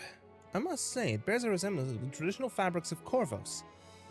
A small wonder, really, given it's just across the water. Not that I'm very much an expert in Corvosi culture, of course. I've not had the occasion to visit my ancestral home since coming to Sharlayan, and like as not I will never reside there again. That said, in recent days I've felt more acutely aware of my heritage, and grateful for it. Thanks to my forebears that I inherited the royal eye, and with it the wisdom of ancient Alak. And so, well, I simply hope that my countrymen are safe, and one day, when this calamity is but a memory, I would like to see Corvos again, if only once.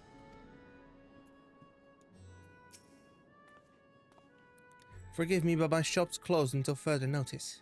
Needless to say, we have more pressing concerns these days.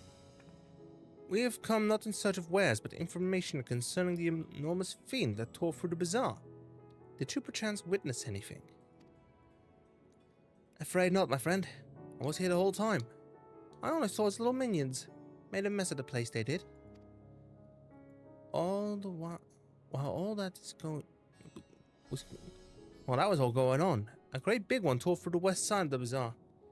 You'd have better luck asking there.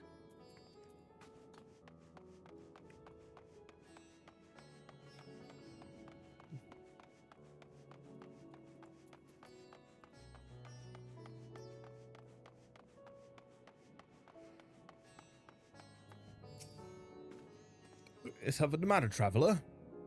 If you are lost, perhaps I could be of assistance? Your offer is most appreciated. We are not lost, but in need of information. Might you know anything about the gargantuan beast that rampaged through the bazaar? Aye, I saw it all, though I wish I had not. I was going about my work when all of a sudden a piercing scream cut through the air.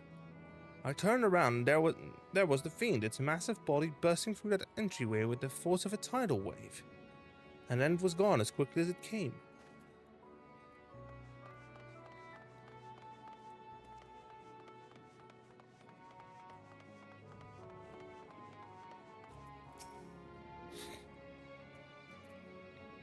Sisters of mercy, what is happening to the world?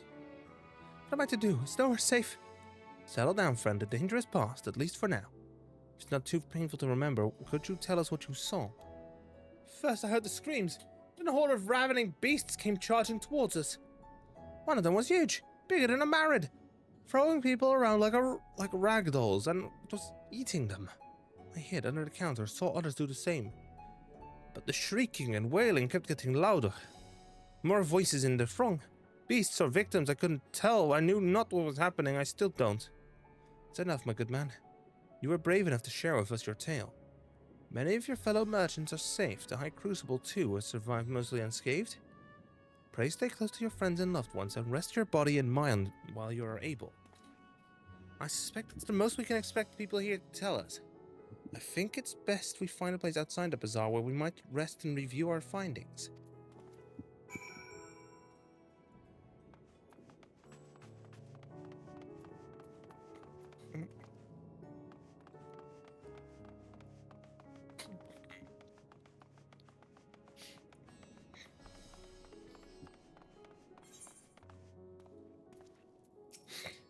Judging by their accounts, the transformation had already occurred by the time the beast reached the bazaar.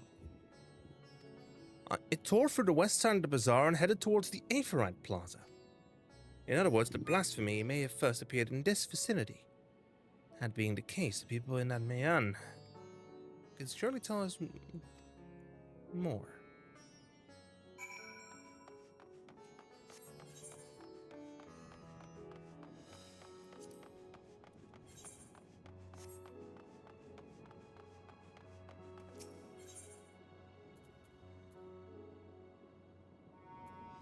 Oh, this is the only one I haven't yet activated, I think.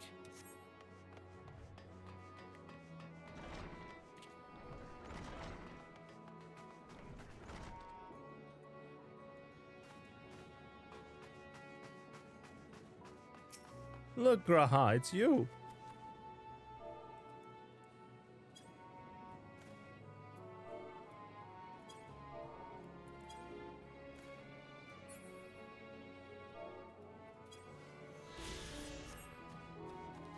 Note to self, don't have anything targeting. Rule Meira. Even after repairing all that damage, it'll take a while for business to pick back up again.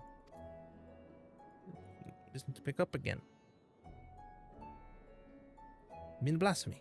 This is Radiant's been calling it anyway. I saw it too, we all did. Who's standing...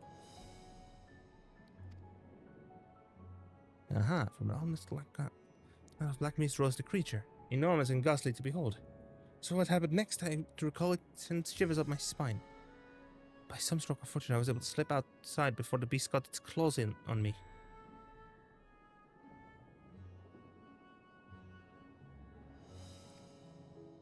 Wait, did I hear you correctly? The beast manifested before the sky began to burn. I'm certain of it. The windows here offer a clear view of the sky, and I saw nothing out of the ordinary until the beast appeared and began to rage.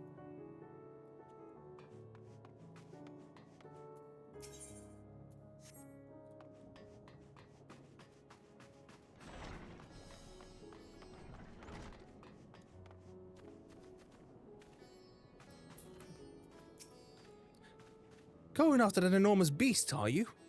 I saw it, including the very instant the poor bastard transformed. Damn the gods for putting me here. It started over there, by the window. A few men, merchants probably, talking and drinking. Conversation must have taken a turn for the worse. Next one I know, their leader, I suppose he was, buries his head in his hands and black mist was swirling about him. Then his whole body bursts apart and there stands a hideous, slavering beast, massive and foul, all gawping maws and bulging eyes. His friends start shrieking and the black mist comes again until the change takes them too. The stuff of nightmares, I tell you. Nightmarish indeed. Incidentally, do you perchance know who the merchants were? No, I'm a decorator by trade. Not much cause to mingle with their sort. Saw Melille the barmaid chatting with them though. She might know something.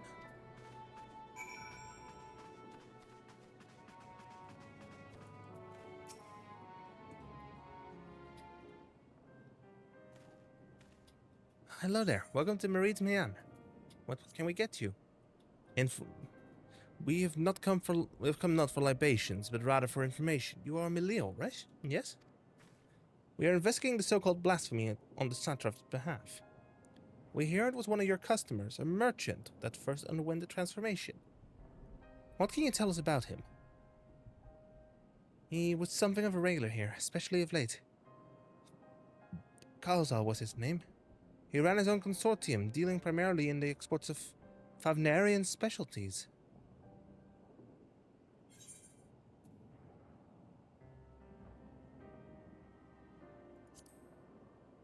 It's through him we met Matsya. Yes, the name rings a bell. Didn't you meet them both on your first trip to Favnir? If I recall correctly, Kalzal ran a trading operation in Yedlima, and it was there that you made Matsya's acquaintance. Yes, that's the same Kalzal, no doubt. A rather successful man, from what I gather. That said, it was clear he had fallen on hard times of late. Those ghastly towers popping up everywhere cannot have been good for business. Even now, with the towers gone, the collapse of the Empire has led to all sorts of problems elsewhere. The market for luxury is surely not what it once was. Trying times for the head of a trading consortium, indeed. Kalzal was a compassionate man, even as his own business suffered. He did what he could to provide for the artisans, fishermen, and many others who counted on him to sell their wares. Indeed, it was the very topic of yesterday's meeting. As far as I could hear, yet as they discussed matters further, Kalzal's tone grew grave and grim. It was then that... Forgive me. I would not have you recall the memory if it brings you pain. If I could, I would ask just one more thing. Did you notice anything unusual about Kalzal in particular? Please, anything at all. No, nothing springs to mind. Perhaps someone else can help you. Kalzal lived for his work, and had no family that I know of. His employees and associates knew him best, but they too are lost to us. Still, perhaps his neighbors know something I do not. I can direct you to them if you believe it would help. What do you say?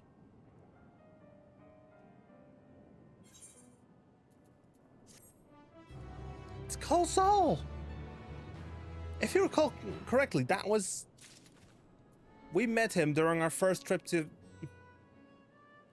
We met him a few weeks back during our first voyage out to Favnir. Kalzal made his home in Kama, a nearby residential area. From what I gather, Kalzal lived there since childhood and was known throughout the neighborhood. Kama, the name is new to me. How did we get there?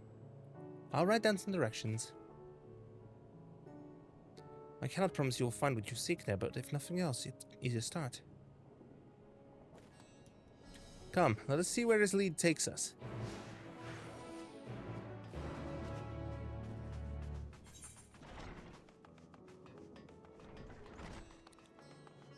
Okay, I see a route.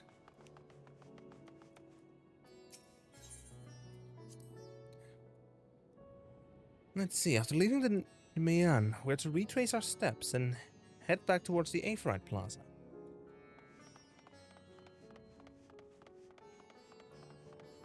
Oh, these are just checking the location.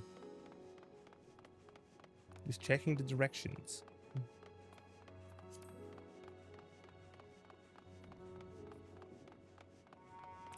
Faruna.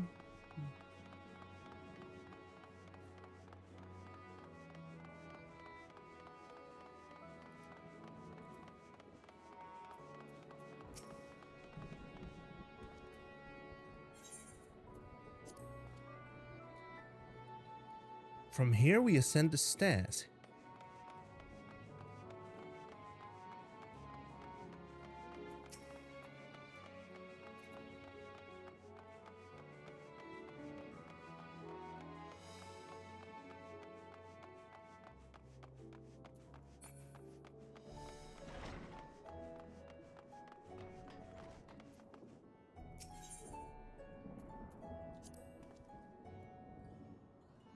There's not a Yui, in which case we should take the path leading southeast.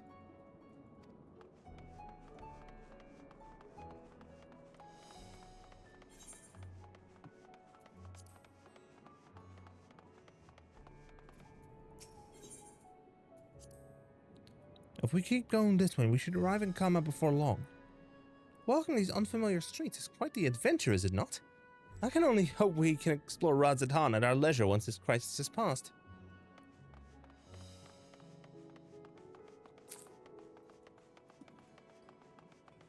Oh, well, we'll burn that bridge when we get to it.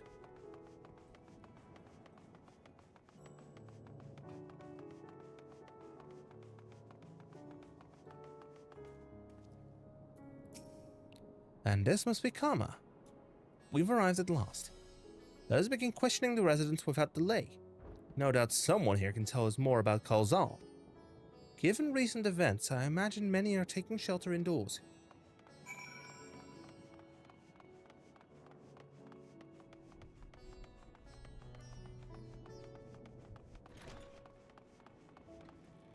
Excuse me?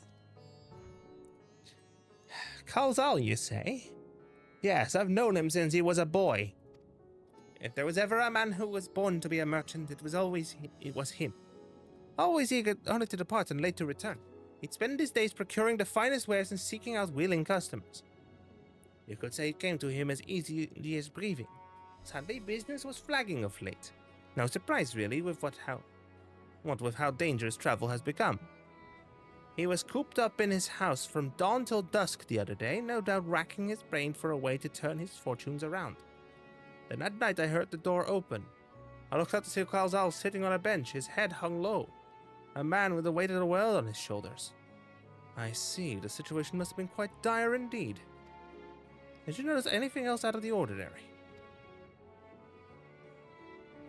Nothing to speak of, other than the troubles with his consortium. He was the same old Kalzal. Cordial and honest like always. These questions you were asking, has something happened to him? He wasn't caught up in that terrible incident at the bazaar, was he? I don't travel much these days. My daughters told me not to venture outside. Stuck in here as I am, I've heard little about these bizarre goings-on. Rest assured, the city is safe for now, but the situation may change without warning. I urge you, stay close to your daughter and be prepared to take refuge should the satrap order it.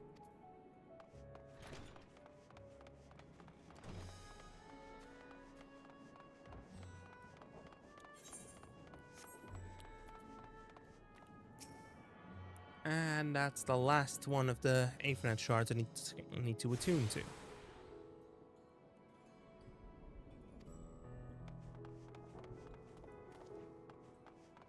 And only when I can attune to the main Aether crystal, I can continue. I can unlock the airship landing, I think. Could you come back another time? I just woke up, but I'm not exactly in the mood for idle chit-chat. Well, that's one way to avoid the panic, I suppose. Pardon our intrusion. You may not have noticed, but a great danger has come to Favner. I encourage you to stay alert and prepare to flee the city should the situation turn dire. But before we leave you in peace, pray allow us to ask a question or two. Did you know a local merchant named Kalzal? If so, did you notice anything unusual about him recently? Kalzal? Aye, I know him. In fact, we spoke just the other day. Like many others, his business was doing poorly. Still, it seemed as though he managed to turn things around thanks to a generous order from VTuber Fibers. Why, he was practically dancing in the streets. I haven't spoken with him since, but I assume it all went well. Gina Bahad might be able to tell you more, though. As I recall, he was the one who brokered the arrangement. Gina Bahad VTuber Fibers. This sounds promising.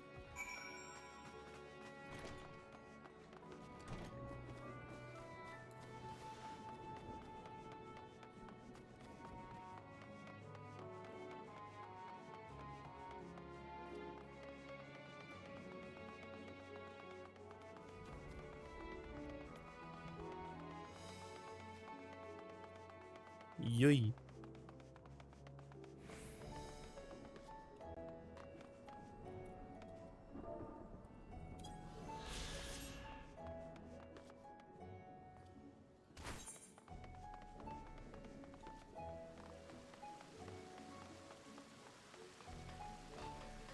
Whoops.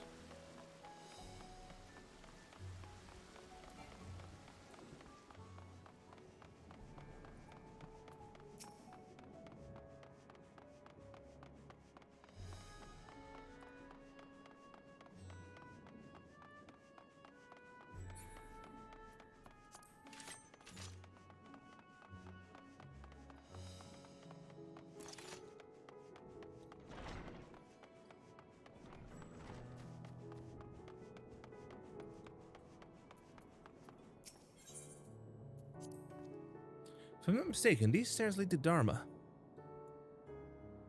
Yep, it is quite the sight, the red sky above. During the final days of yore, the heavens burned and the stars fell. Creation magics ran amok. That was my assumption when I saw Amarot. Perhaps the ancient believes the same, that the terror of a single powerful individual was the cause of their calamity.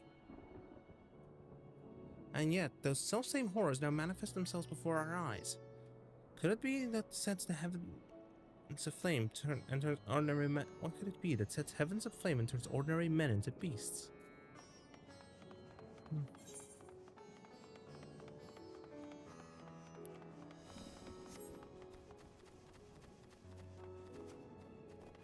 Optional dialogue, optional dialogue, optional dialogue.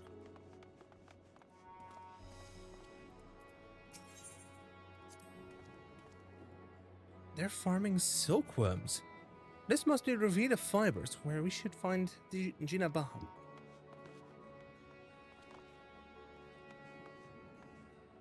Lol.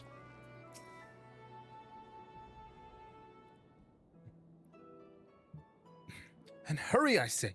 There's no time to waste.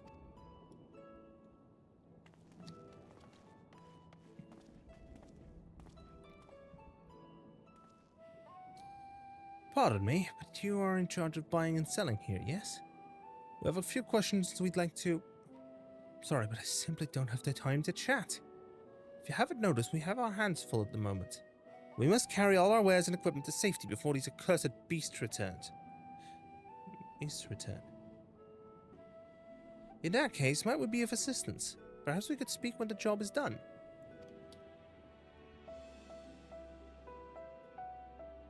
Very well. You can start by helping us move our equipment. Ask the others what to put where.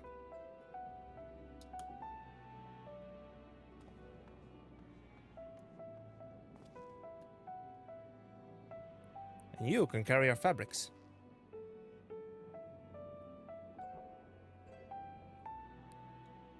Go through that door and speak with Kamala.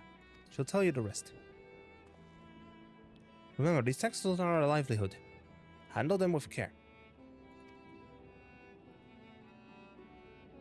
The temperature's dropping outside.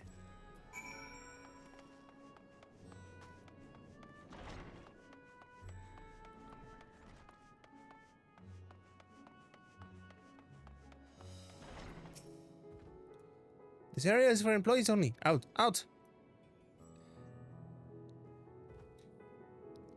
What's that? You've come to help! Oh, praise be to Mindorava. Ruva. Kind stranger, I welcome your assistance. On your way here, you passed 3 storehouses, yes? I'd like to carry that small crate to the Brifal by the storehouse near the hatchery.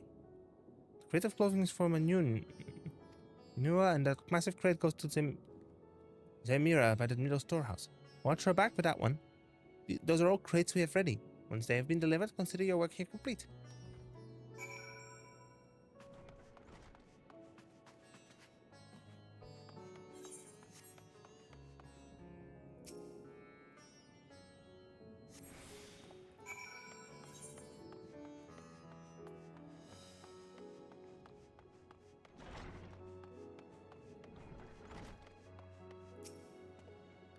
Fred, is it? Then you've come to the right place.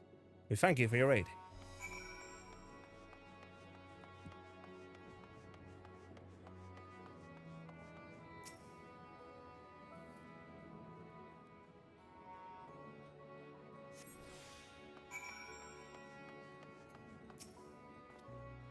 If you have any crates of finished products such as carpets, clothing, and the like, pray bring them here to our primary storehouse.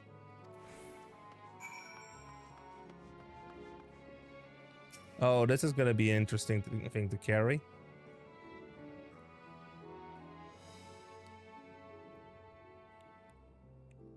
One, two, four.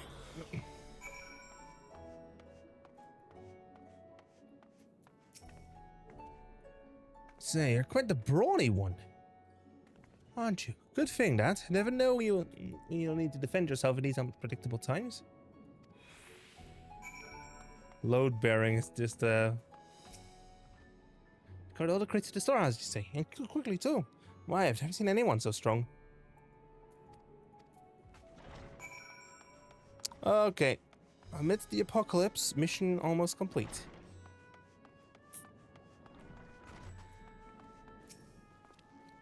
Done as I asked then, have you? If Kamala is certain your work, then so am I. You have done us a great favor, traveler.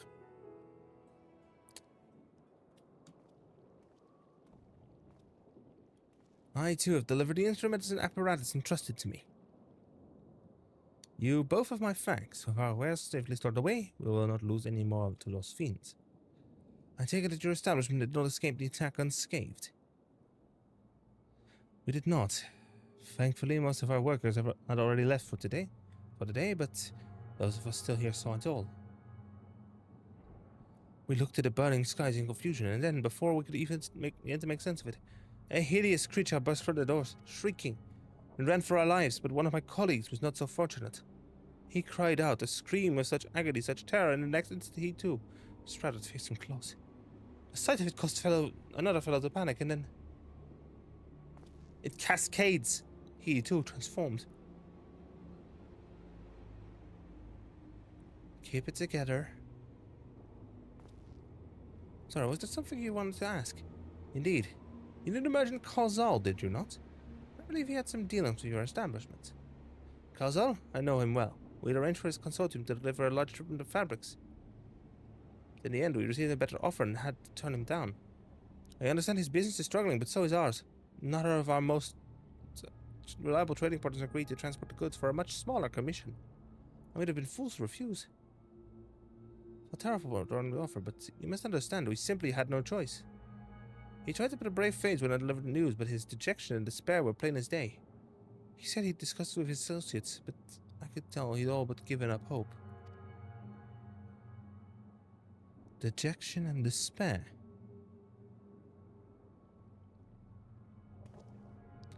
You remember the very thing we saw in Vanaspati, yes?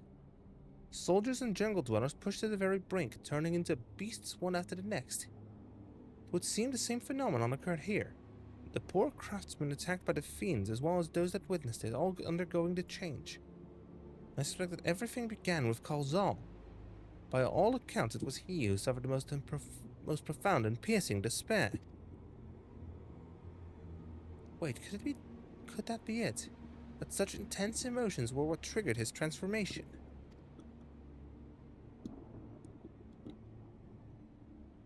Much remains unclear, and I believe we've drawn closer to an answer. At any rate, we must discuss our findings with the others.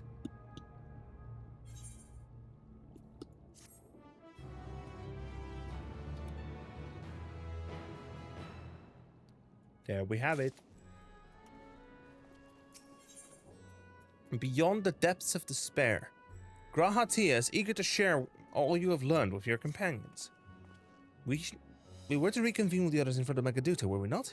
That should be just outside. And with any luck, they will have already returned from their own investigations. My friend, we must take our leave. I pray that our establishment is spared for a tragedy, but remember, your lives are far more precious than any wares. If you are ordered to flee, do so without hesitation. Indeed, I thank you for your concern, and pray you to take care as well. At this point, the quest accepted noise is not fitting for the situation. There's Fankridin Stola. Finish the round and ready to share. Uh-oh, cutscene.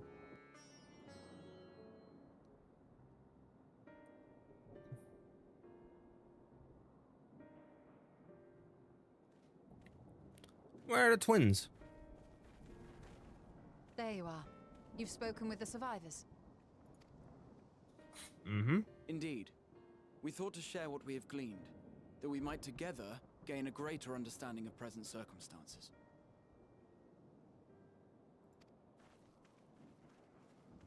And there are the twins. Fortuitous timing. Alize and I completed our own investigations not long ago. Then we should take a moment to compare notes. Shall we begin with the two of you?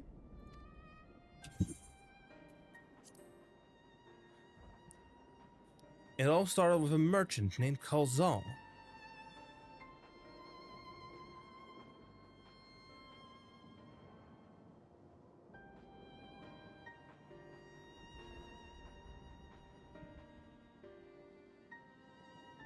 So the merchant Kalzal was gravely concerned about his business in the days preceding his untimely end. Correct. The tales we heard were much the same. The first victims to be changed into blasphemies were all overcome with anguish of one manner or another. Then those who saw their loved ones stolen before their eyes succumbed to a similar panic, setting in motion a chain of transformations. Fear, unease, despair. These negative feelings serve as a catalyst. Mm-hmm. If so, then it is not unlike the calamity that befell the ancients. Emotion. With their creation magics, they unwittingly gave form to untold horrors. Had they simply lost control, surely it would have manifested in many forms, not all of them monstrous.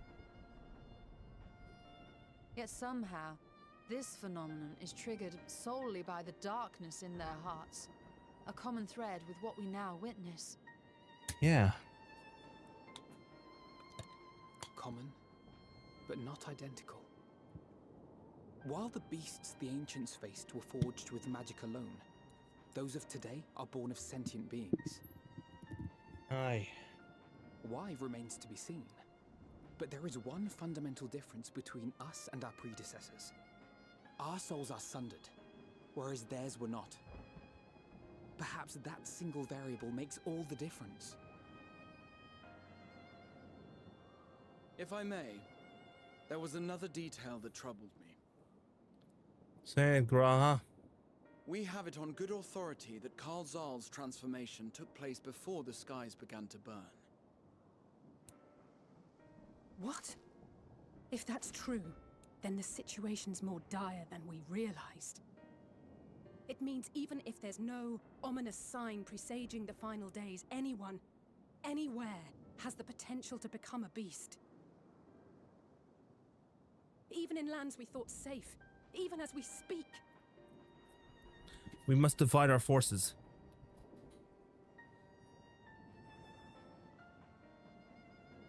Look! It's the Satrap! The Satrap! Thank the heavens.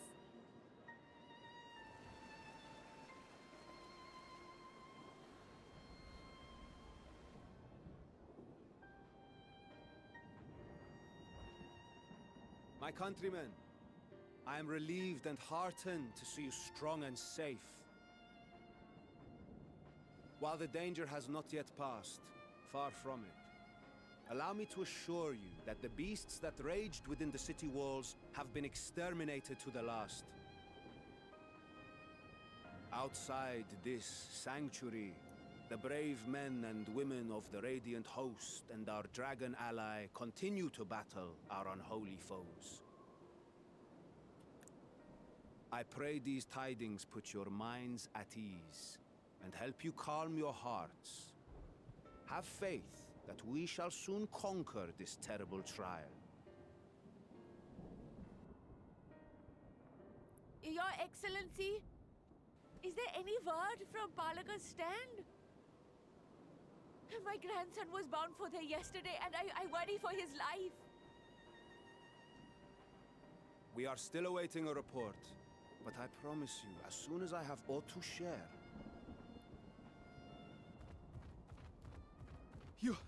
Your Excellency, I bring grave news. You are? I'm Matsya of Akyali, a humble fisherman. Matsya! Ah, I remember you from our first visit. Wait, you're... But no, that can wait. When the skies turned red, I set off for Palaka's stand fearing for the safety of a friend. But as I drew near the village, I saw dreadful beasts all about. Oh no. No! Gods have mercy! Your Excellency! Save my grandson, I beg of you! We will spare no effort to save all we can, but you must remain calm. Calm? You tell me to be calm? You saw those beasts? They tore our bravest warriors limb from limb! What if we are too late, huh? They catch him, stick their fangs into him? The fangs! Oh, the screams! Get away from her, now!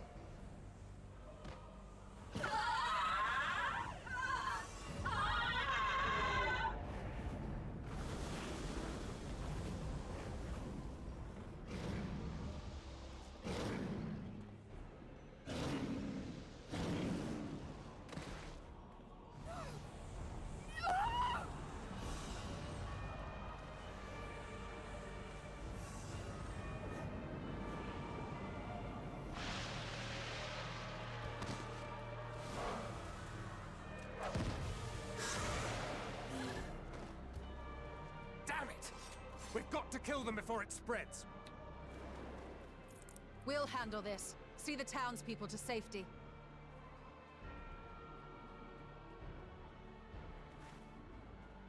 Run as fast as you can!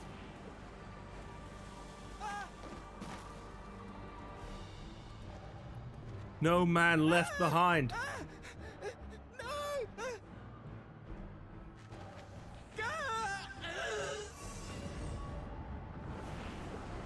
Fear is what kills.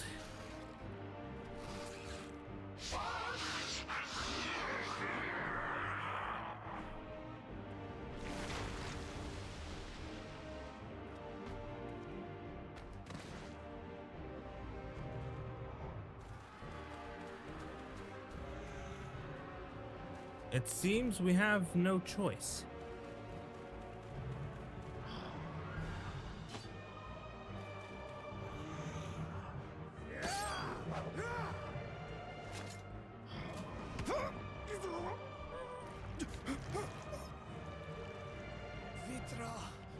Our people, you must save them.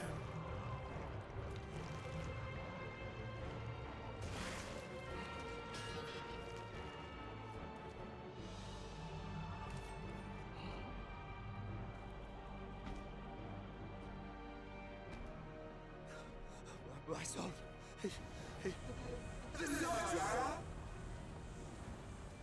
Enough! You must run. For their sake and your own.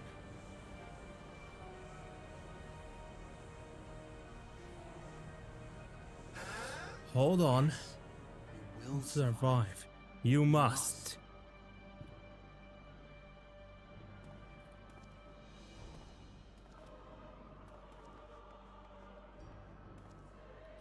The satrap. Oh no, he's got.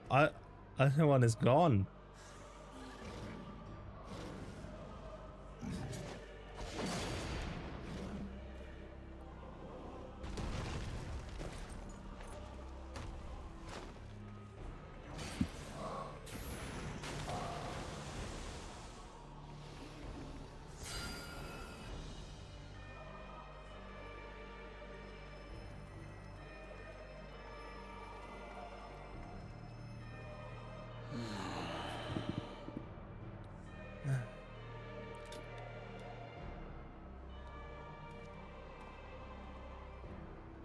Oh, Graha is doing something again.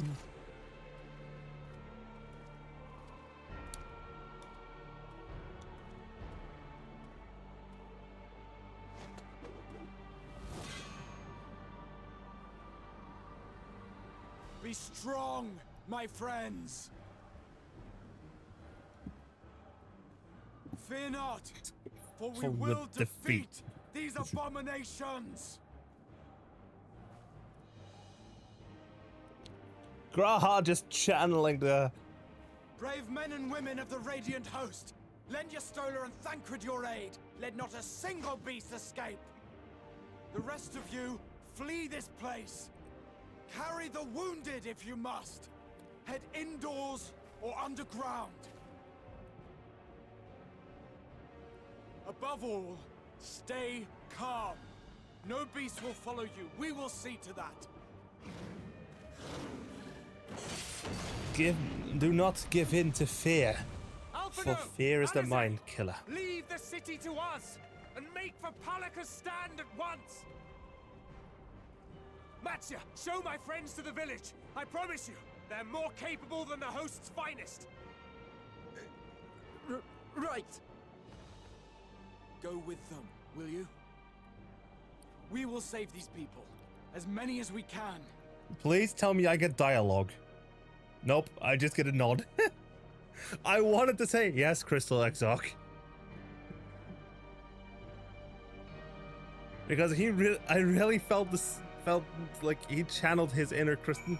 He channeled the vibes of the Crystal Exarch there again. Matsya, we meet again. You do remember me, yes? You saved my skin twice over in Yedlimat. And now I find myself turning to you for help once more. But it's not tarrying here no longer. Damn it all! Staying calm isn't exactly my forte. We must save Palaka's stand, whatever it takes. Matsya, it pains me to put you in harm's way, but I would ask your aid as well. Yes. Oh wait, we're getting into this area now. Keep your eyes peeled.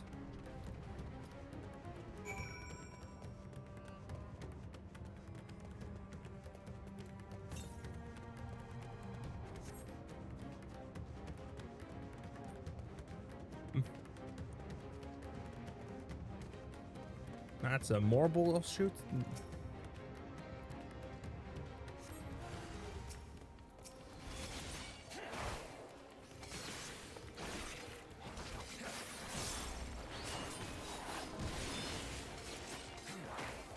Look at that burst.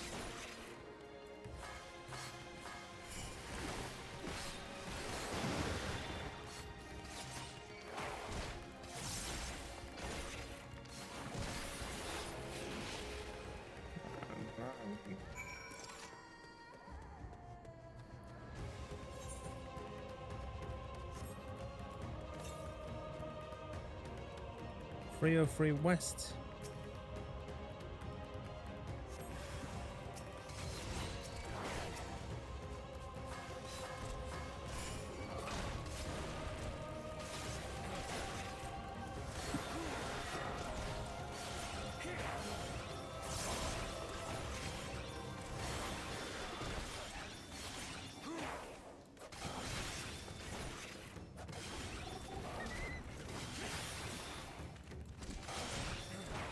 Come on.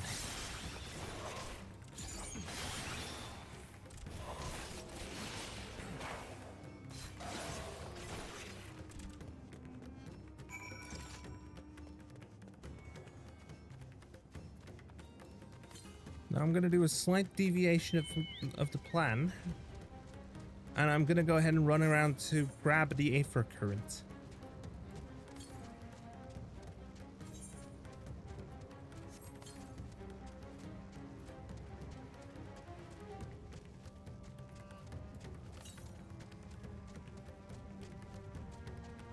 There it is, middle of the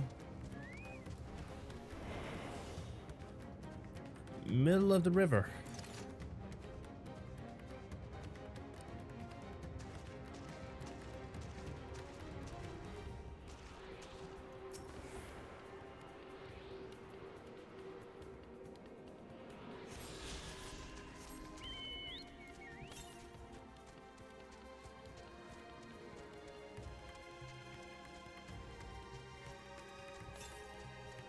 Southeast 390.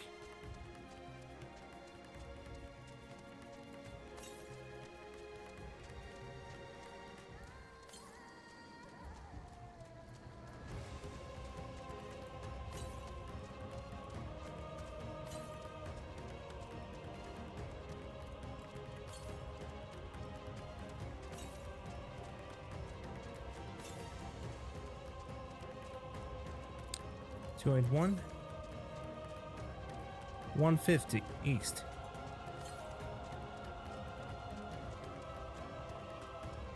$108 east. There it is.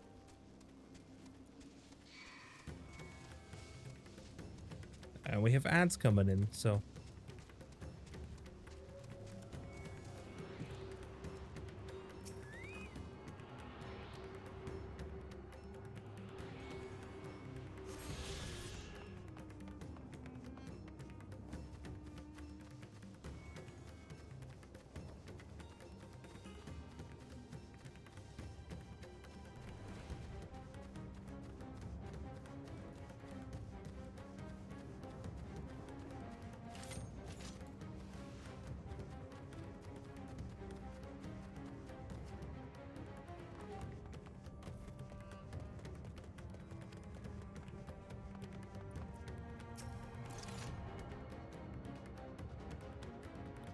This is horrible.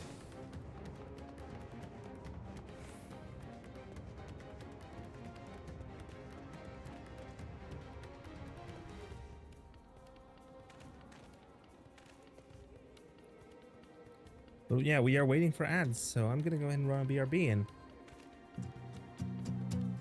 Here at Gamers Outreach, we believe kids deserve a chance to be themselves. Video games inspire joy. They represent an opportunity for us to connect with each other through activity and story. Kids receiving medical treatment often have only a few outlets. Thankfully, gamers are here to make a difference. I'm Sarah, and my kids are, I have 3 kids who are all Seattle Children's patients. My son Luca is medically complex, you know, just to see him kind of brighten up a little bit when that cart rolled in. Spanning from our first push into hospitals with our go-kart, our quest now encompasses our newest program, SavePoint, which will help impact even more lives. SavePoint offers toys and prizes to kids via high-tech vending machines in hospitals, rewarding patients as they reach treatment milestones and fostering a sense of accomplishment. Most of us gaming specialists are lifelong gamers. My first impression of seeing these go-karts is just the huge potential this has to bring gaming to families in the hospital that didn't think that gaming was gonna be possible. With massive support from the gaming community, we have delivered hundreds of go-karts to healthcare facilities around the world, enabling more than 5 million gaming experiences annually for kids receiving care. Not only in the US and Canada, but go-karts have been deployed worldwide. Bigger than Seattle Children's, almost every therapeutic gaming program in the country's backbone is the Gamers Outreach cart. Many patients say it helps them feel like they're at home. Like I said, it's a cool piece of tech that you can customize in a situation where a lot of what is happening to them is not up to them. We have shared the gift of play with over 400 hospital partners, and we're just getting started. One day, we want to look back and ask ourselves, remember when hospitals didn't have video games? We need your help to get there.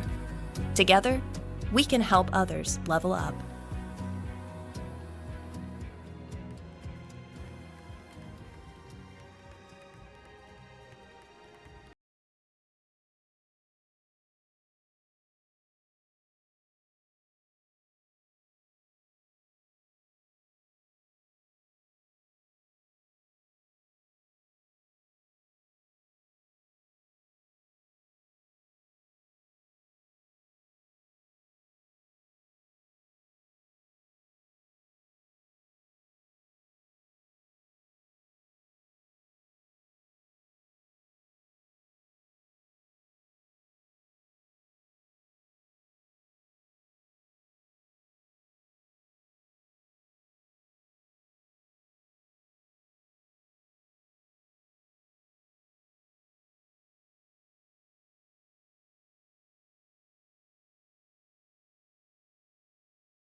So seeing Master Chief walk through the halls with the Gamers Outreach team today was kind of an outer body experience. I mean, I don't know who was more excited, the staff we walked by or the patients that we linked up with.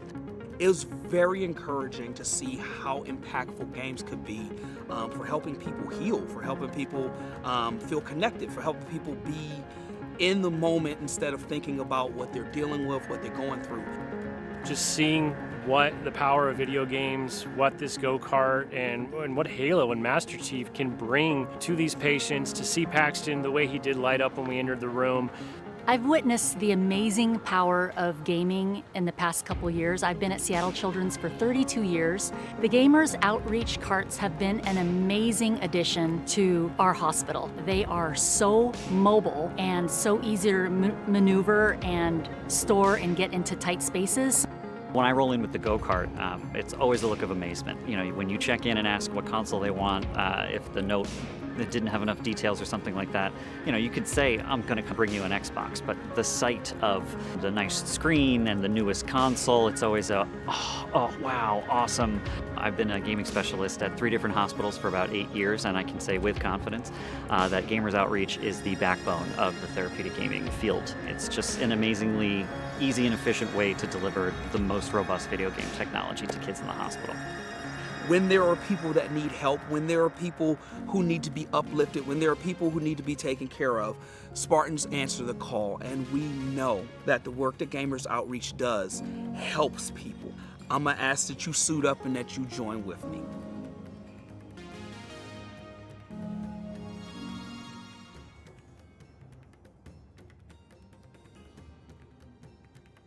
Here at Gamers Outreach, we believe kids deserve a chance to be themselves. Video games inspire joy. They represent an opportunity for us to connect with each other through activity and story. Kids receiving medical treatment often have only a few outlets. With massive support from the gaming community, we have delivered hundreds of go-karts to healthcare facilities.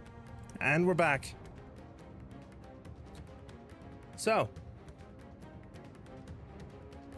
let's talk to Alize.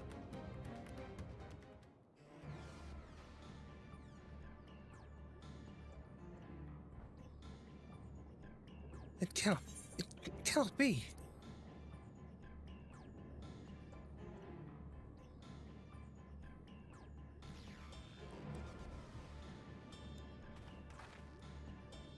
We must heal those we can, and quickly.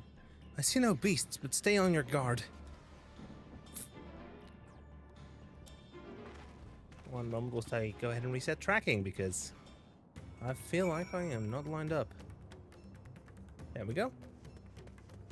Save the villagers of Palaka's stand.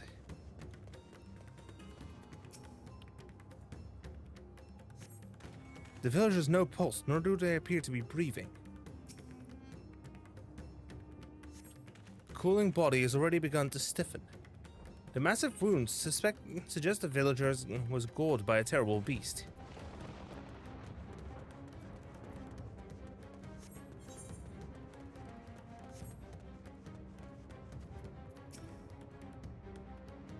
I see breathing.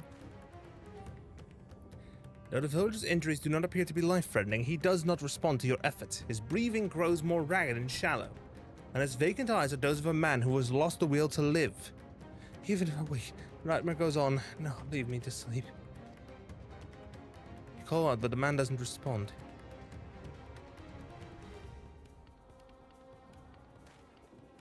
Yep, that guy just died.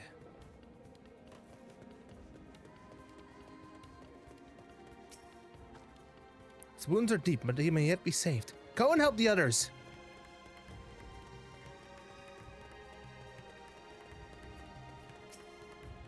There, you'll be fine. The pain will soon pass.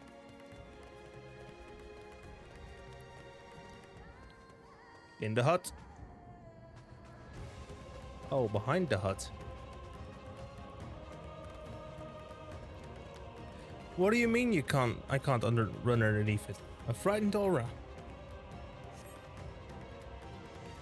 Have you ever come to help us? Too late. Remember my friends.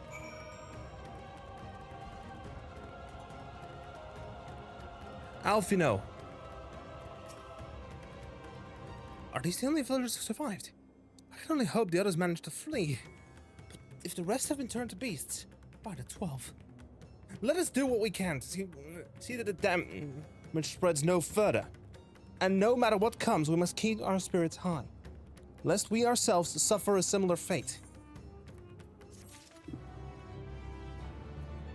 Aethernet destination now accessible. The Gate of First Sight in Favner.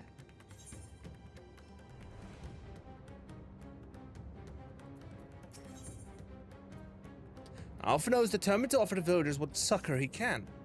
I can tend to the rest. Pray look after Mattia. No doubt what we have seen weighs even heavier on his heart than ours.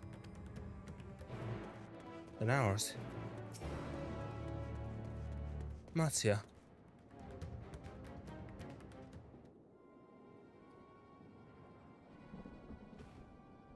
Knazy. This is Yeruvet. The elder here, he is hurt, but praise be to the sisters, he still lives.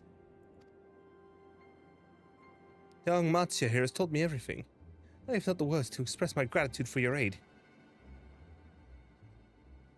When the heavens began to burn, we were afraid, but did our best to carry on as we always have done.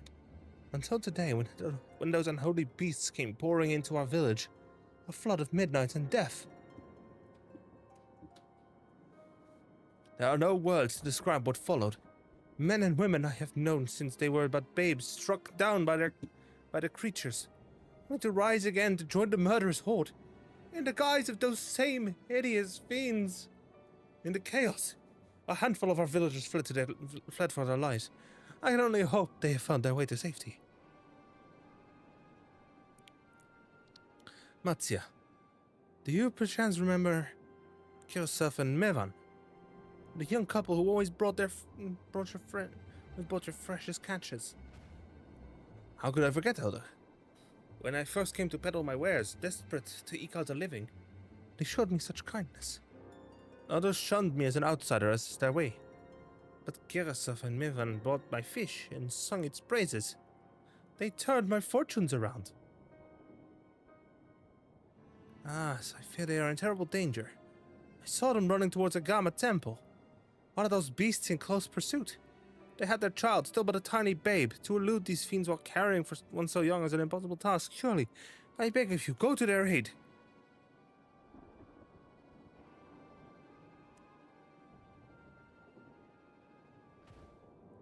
I want to help them, yet I am but a fisherman. I cannot face beasts on my own.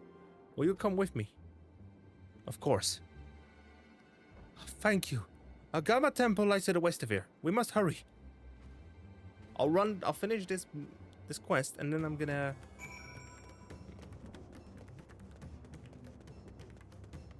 go ahead and do this quest. I feel like going for another hour, actually. But I will calm down a little on the way, in my way of speaking.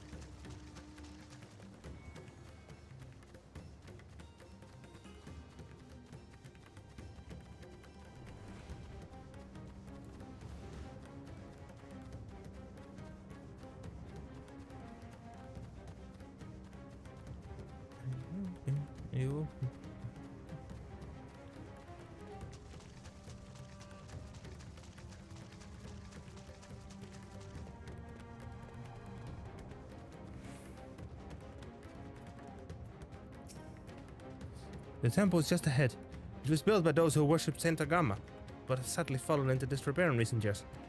If my friends made it this far, no doubt they're hiding somewhere amidst the ruins. Please stay. I'll take a look.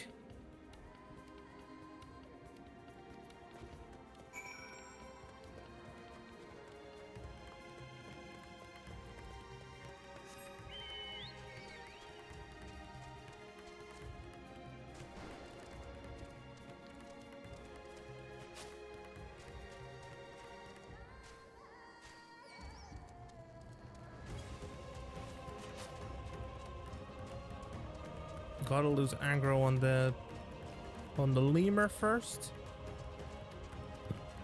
The langur. Never mind. He wants to die.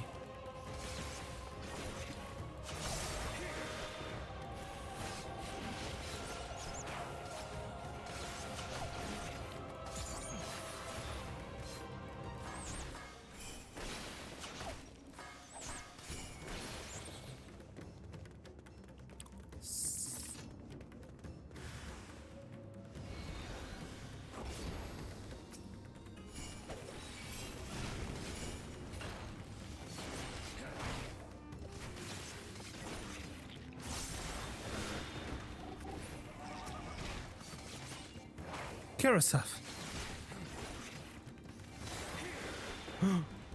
Wait, don't tell me.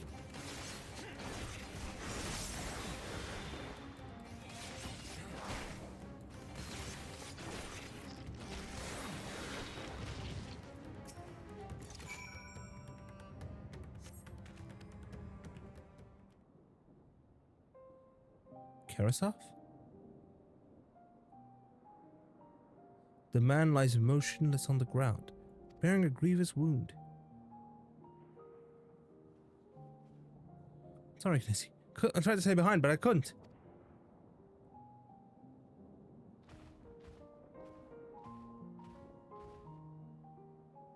No, cannot be.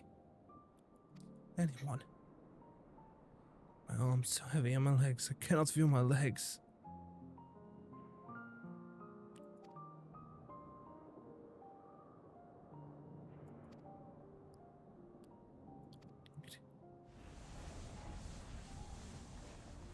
Yarosaf, you must stay strong! More time. Thought I had. I don't want to die.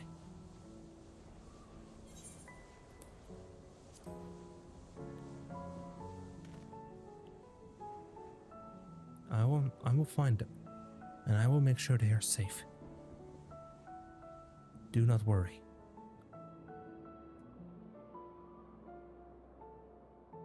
Thank you. Please, find them.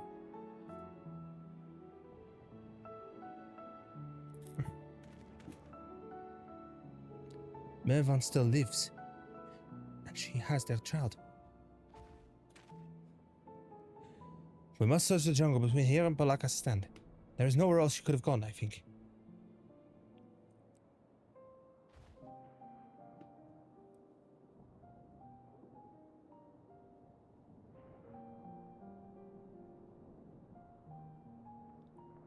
Forgive me, Kirasov.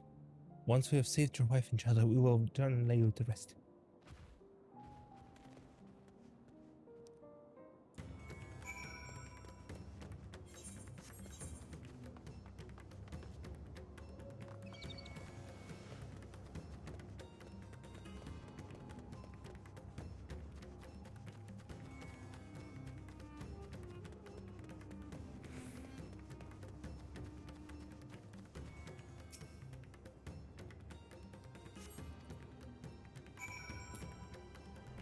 You see no tracks or other signs of recent travel. Mervan and the child must be elsewhere.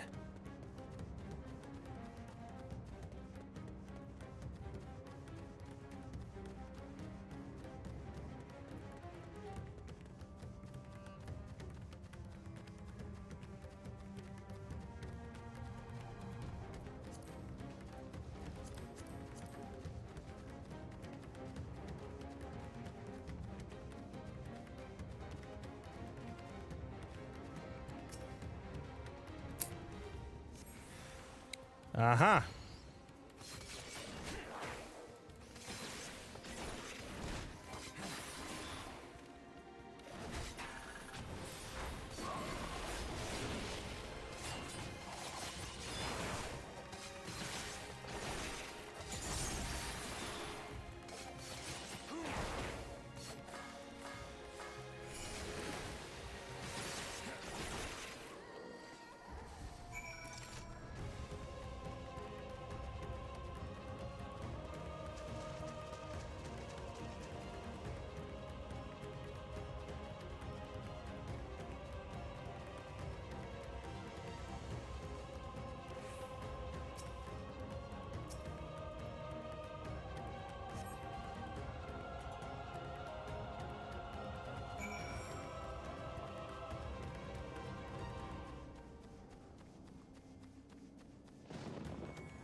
Matya?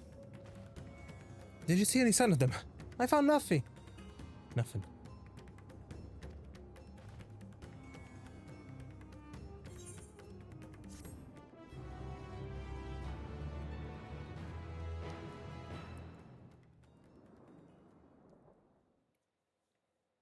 Meanwhile, in the skies above Favnet.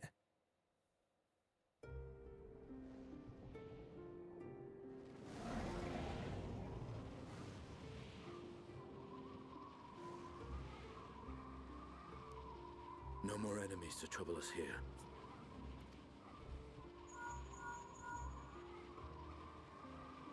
It's me. How fare you below? Stop searching your ear. Understood. I will inform Vritra. Chaos and panic sweep Razat Han, and many more have succumbed to the transformations. Amidst the fray, Ahawan fell, protecting a grief-stricken father.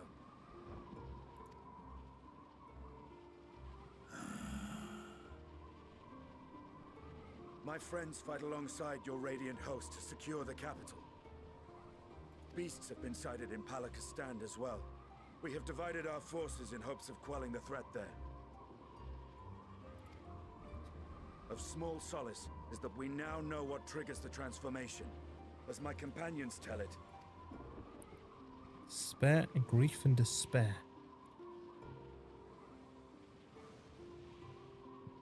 So it is the very fear and despair in their hearts which inflicts this abhorrent punishment upon them. A nightmare from which my children will never awake. O capricious and cruel fate, they are undeserving of such condemnation.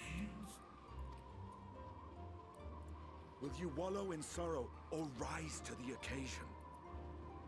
Razat Han is leaderless. Before he passed, Ahawan sought to reveal the truth to his people. Honor his wishes. To what end? To breed a new conflict between dragon and man. These claws could reduce thee to shreds with a touch. These jaws crush thy bones to dust.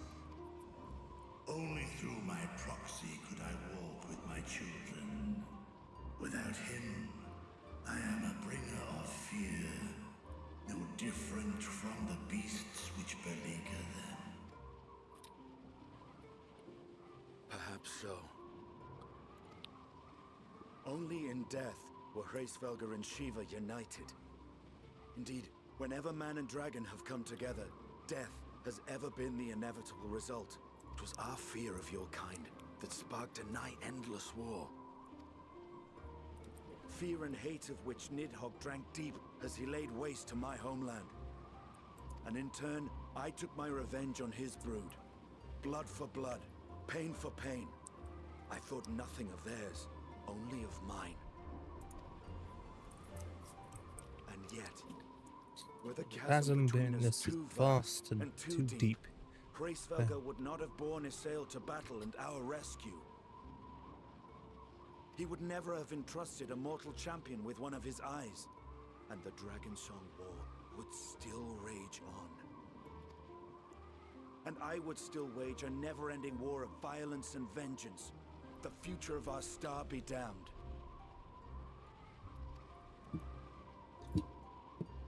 I cannot speak for Ahawan's greater goals. Yet I know that he served you, served your people, long and true. In this time of unprecedented crisis, he turned to you. You could do worse than to place your trust in him. It will not be easy, but the future of Razat Han hangs in the balance.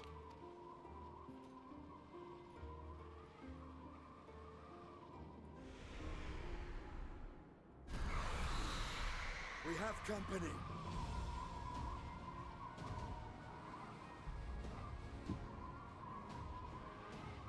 I am ready. The hour has come, Vritra. It's all or nothing!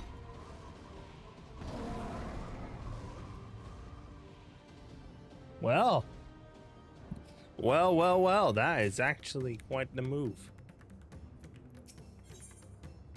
When all hope seems lost, Matcha cannot help but fear the worst.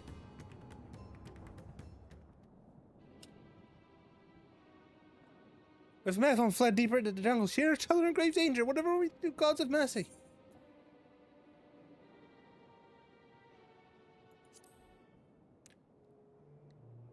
You cannot let fear consume you. Fear consume me? What are you talking about? That's what does it. I do understand, I think. Seen to the wounded. How did the two of you fare? Did you find your friends?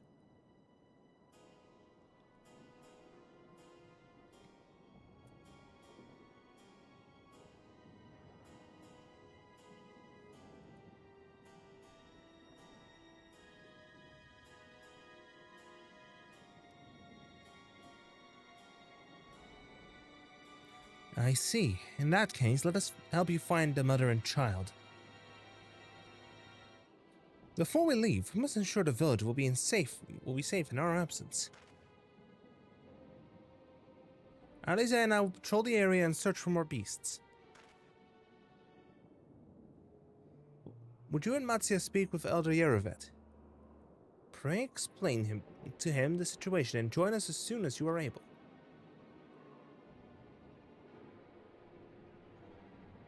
We will save Mevan and her child.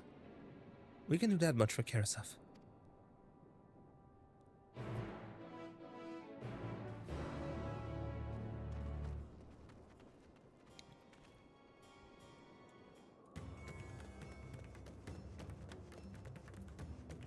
Yerovet, I am heartened to see you both safe, but what of the family?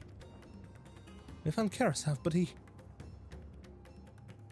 Say no more. I understand. We have lost another of our dear friends. Karasov may be gone, but there's still hope for Mevan and their child. Please find them, I beg of you. And if in search you come across anyone else who escaped the slaughter, pray tell them what has happened. I will do my best to keep the villagers safe and their spirits high. Come, let us rejoin your friends at once.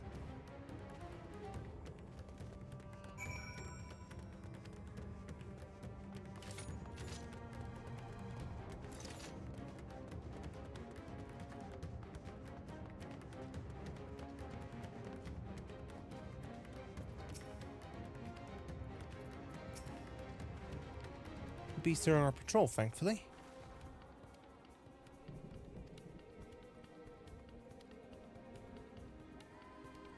If we follow Xiroda south, we will arrive at Perusa, a temple. It is a sacred place where people go to commune with divinities. It's possible that Mevan sought shelter there, and perhaps other villages as well.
Thank you. I thought I was done for.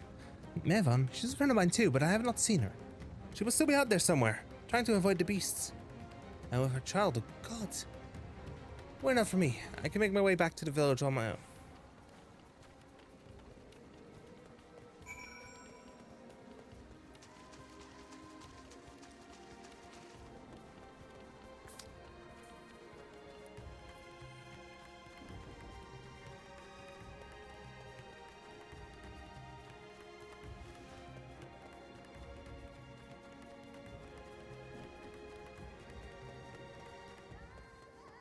Mart's here. Anyways, Barusa, something terrible has happened. The beasts have come and many have already been killed. Alvino and Alize have gone to do what they can. There are so many more than I could count. You must be ready.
Stay strong. We'll keep you safe, I promise.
There's Alpha now?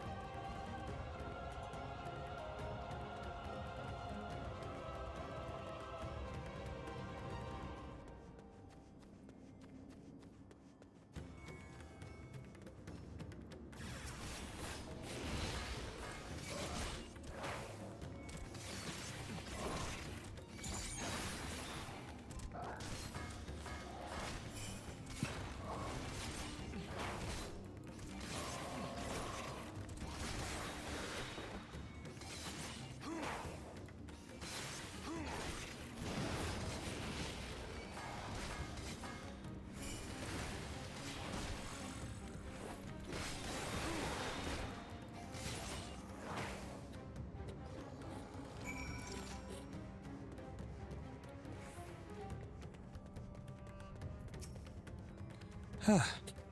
Huh.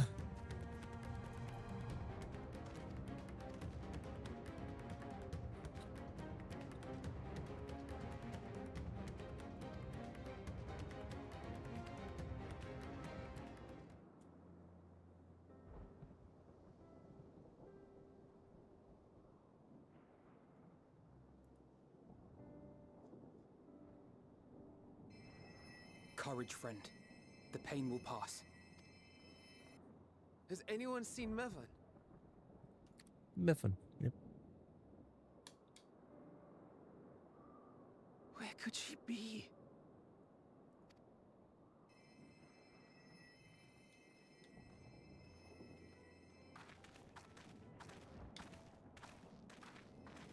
We've dealt with all the blasphemies and made certain no villagers are still in hiding. Good work. We've otherwise tended to the wounded as best we can. What will become of us? You will rebuild. That's what. Help is on the way, surely. We may have to abandon our homes now, but we will return someday. But where can we go? Is anywhere even safe?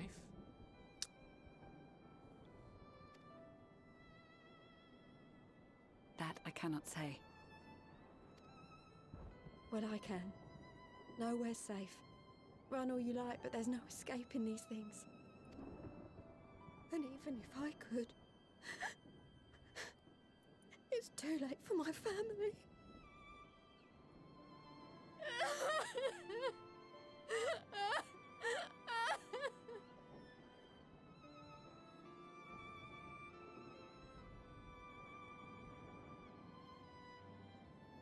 This isn't good.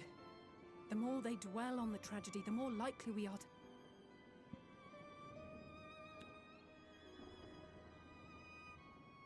My friends, this is a place of worship. Should your heart quake with sadness, cast your mind to the heavens and remember. Remember the teachings of the old gods. Did they not implore us to stand fast when waves of sorrow break against our shores?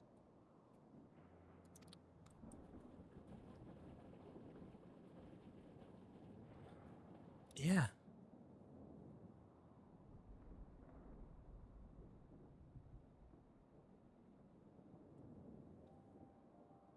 Know this, my children. There is more ugliness than beauty in this world. To live is to suffer. To drink of calamity and drown in anguish. To toil and be tested, always and ever. 'Tis a perilous path you walk. Death lurks in the dark, and is the sole promise that awaits at journey's end. You will tremble with terror. You will weep tears of anger and despair.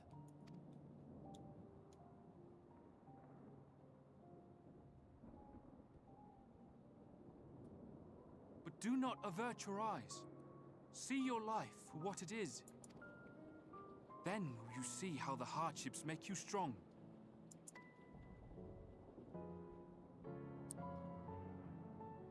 Every doubt reforged as scales for your armor. Every agony to temper your blade.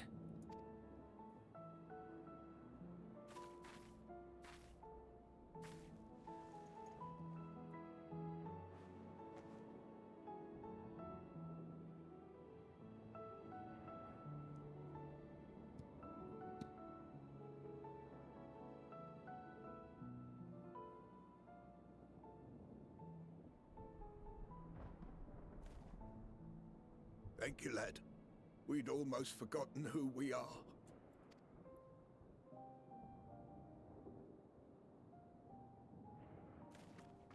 My undying gratitude to you as well, my friends.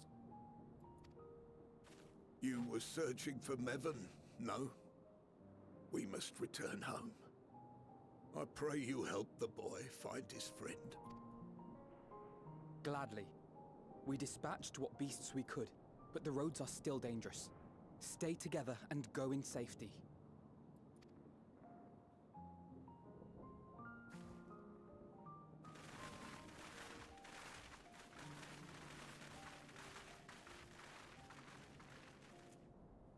That was very impressive, what you did back there. Those words seem to resonate with your people. They should. They were the first spoken unto our ancestors by the divinity of legend.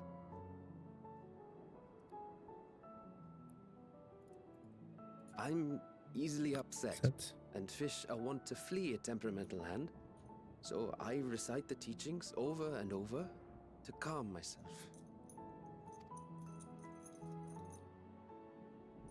They're lovely and inspiring to hear, though I imagine they were born of great misfortune.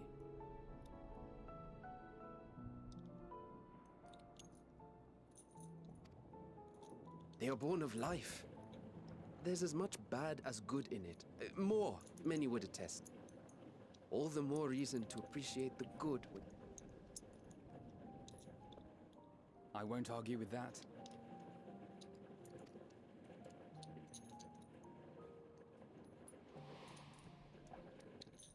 In darkness, Seek joy. Surrender not to sadness. and see beyond despair. Walk free. and bear the light for others to follow.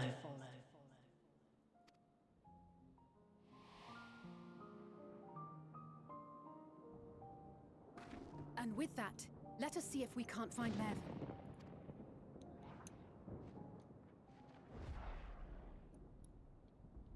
Did you see? That beast was chasing someone. After it.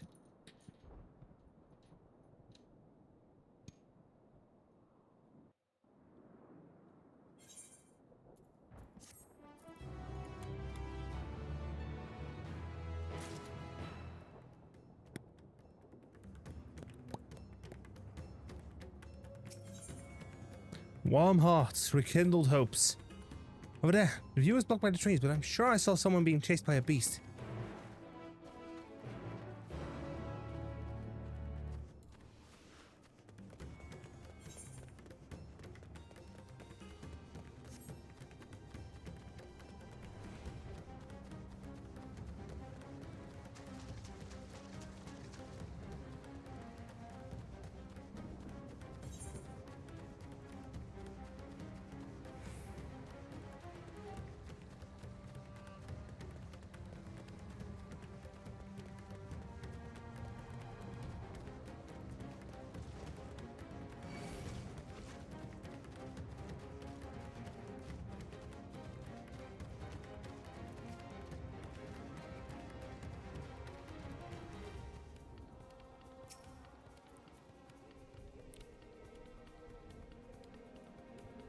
The font of Maya.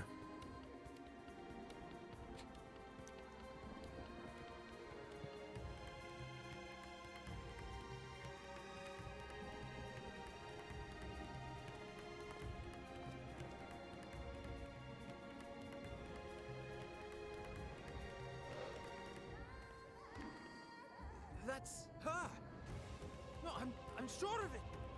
Mevan! Don't, please!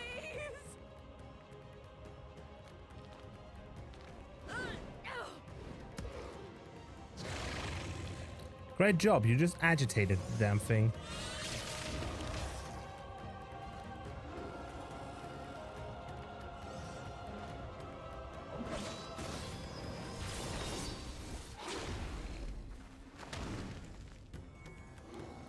Ah! No!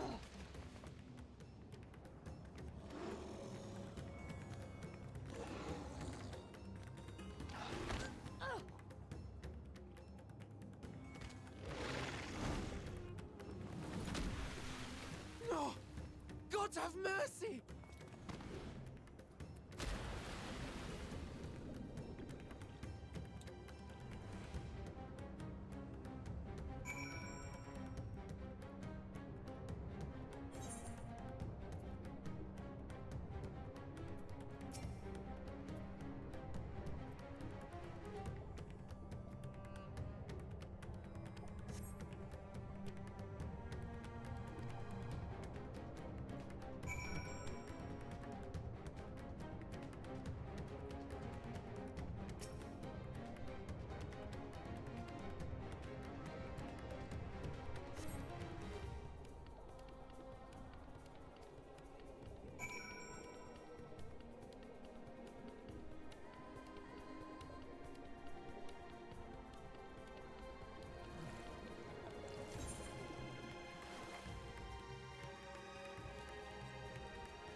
So, where are they? Find Mevan and the child? Mevan is dead, but the child may yet live. Damn it all. Here you go. XII have mercy on them.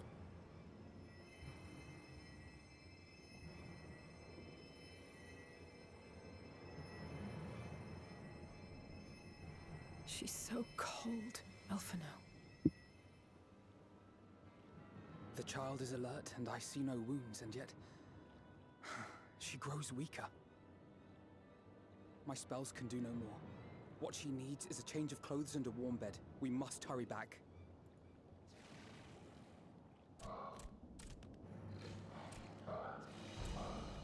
Not now! Matsia, take the child. And run.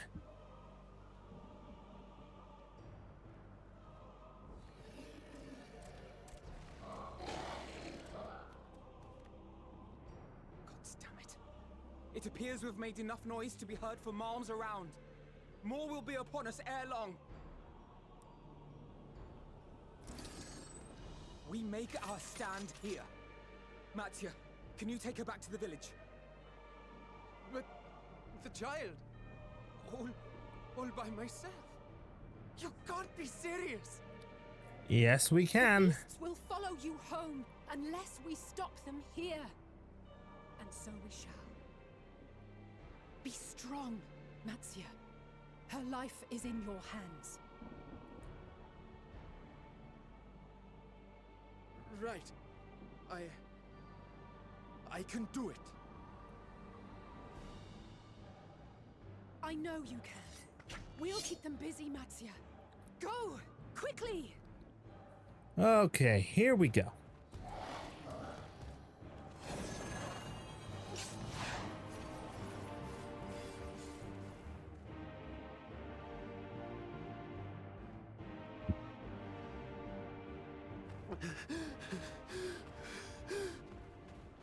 Steady. You know the way.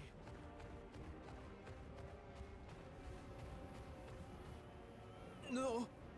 No. Not you too.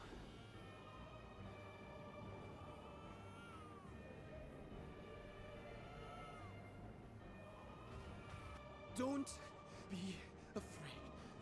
Don't be afraid. To live is to suffer, to drink of calamity. It is a perilous path. Death lurks in the dark.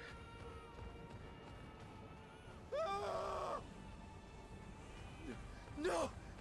I'm not afraid! I'm not afraid!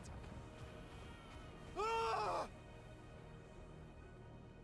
Do not avert your eyes. See your life for what it is.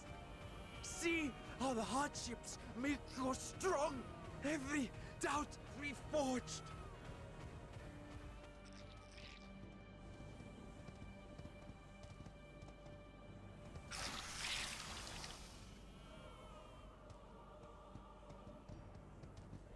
But you know, agony. Agony. Is you strong.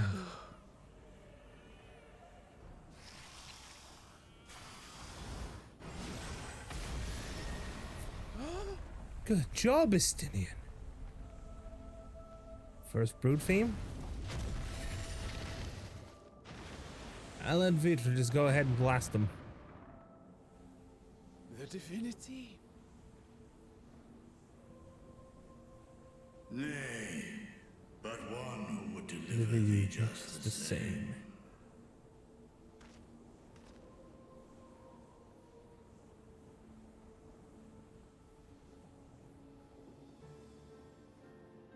Please. You must save the child. She is all that remains of Mevan and Grasef. Please. Ah, that's how you pronounce it.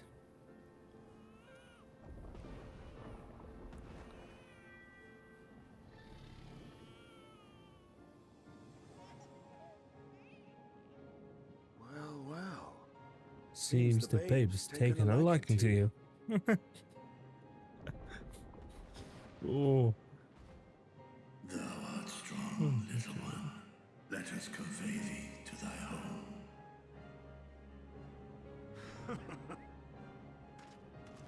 I spied our friends as we flew in.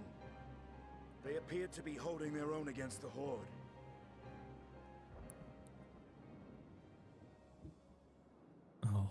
I'll move my controls.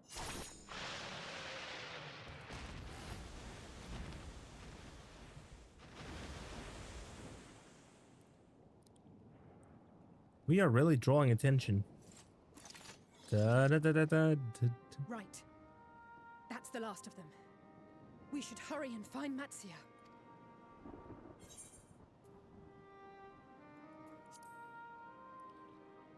He had help from on high. What, like divine aid? More like Fine draconic. battle it must have been. Shame I missed it. Estinian. Estinian. He's used your dragoon. Who came to Mattia's aid?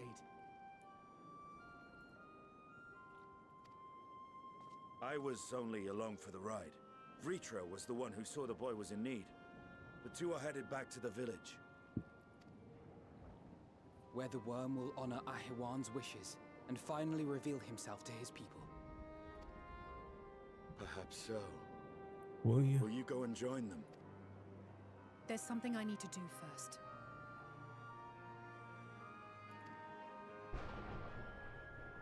Mervyn gave her life so that her child might live. She deserves to be laid to rest beside her husband. Yes, of course. I could do no worse than do that.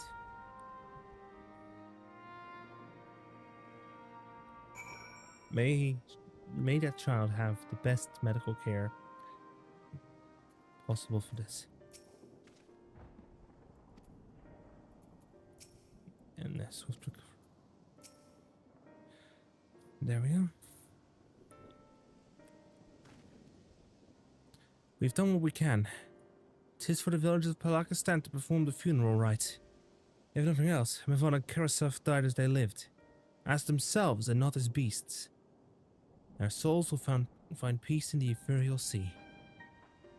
To think the day would come when even that smallest of solaces would be discomforting.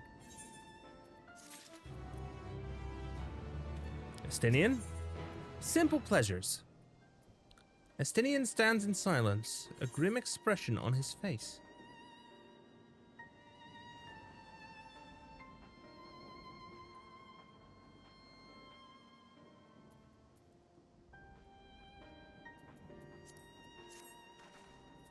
You are ready then. In that case, let's head to Palaka's stand. No doubt Vitra is awaiting us.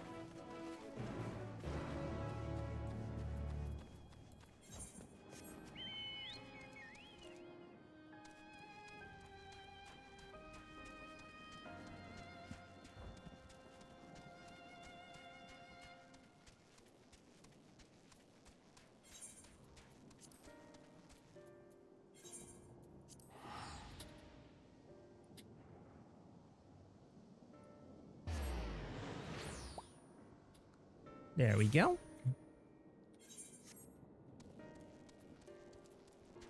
Vitra. I always forget that Vitra's hitbox is huge.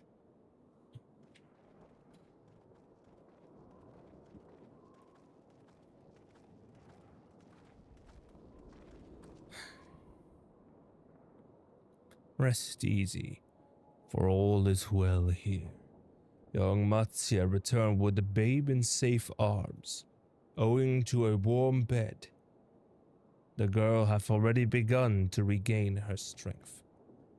Less joyously received was the word of the mother and father's fate, as well as that of their transformed neighbors. How many children of Favner must we lose to this calamity? Mothers and fathers, brothers and sisters, sons and daughters. Every death another void that can never be filled. We who survived them must carry the weight of their memory, as we strive to regain a semblance of what we have lost. Karasaf and Mevon's babe is a child of Favner as well. I thank you for returning her to us safe.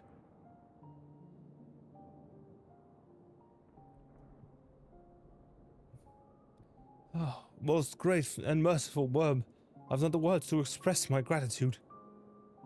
They say that it were not for you, brave Mattia and the child would have been lost to us forever. Long had I heard the rumors that a mighty dragon had forged a pact of friendship with the satrap, but never would have expected such a kind and gentle soul.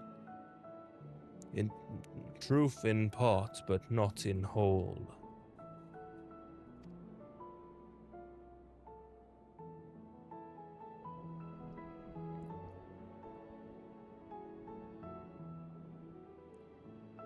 I am Vitra, and for years uncounted have this isle served as mine abode. An isle I have ruled over a satrap, and Awan is my loyal servant. Am I to be believed? You were the true satrap all along. Well, Nidana, what are you doing here?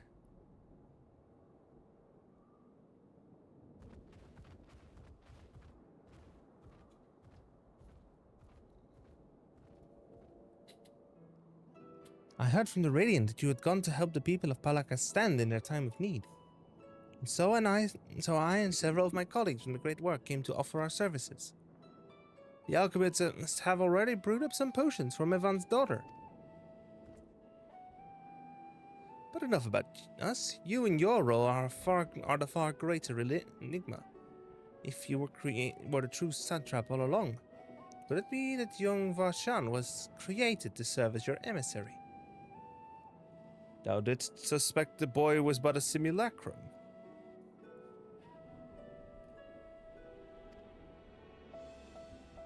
A rumor has circulated for many years that around the High Crucible that our most skilled alchemists were once commissioned by the satrap's family in secret to fashion a mammoth indistinguishable from a living boy. Looking at Varshan with that knowledge, I simply put two and two together. I was not alone in drawing this conclusion. But like me, they no doubt recognized that the satrap was using the simulacrum to work more closely with his people, and decided not to press the issue. I'd always assumed one of Iowan's associates was manipulating it from afar, though the truth is indeed far more surprising. It's an honor to meet you in the flesh, Master Vitra. Pray allow me to express my gratitude. If you had not believed and given unto us your scales, I do not know where we would be. Thank you, from the bottom of my heart. 'Twas thou and thy fellow alchemists that fashioned the means to unmake the towers. You were the saviors of not only of Radzadhan, but the star. You are far too kind, Master Vitra, but the star yet wants for salvation. Once more, my colleagues and I will commit the knowledge and resources at our disposal to the mission of aiding the people in this their darkest hour. Would seem this place is in good hands. I would return to see how Radzadhan fares. What will you do, Scions? I worry for the survivors we met at Prusa. Shall we pay them a visit before making our way back? In that case, might I ask a favor? Nothing too burdensome, I promise. This way.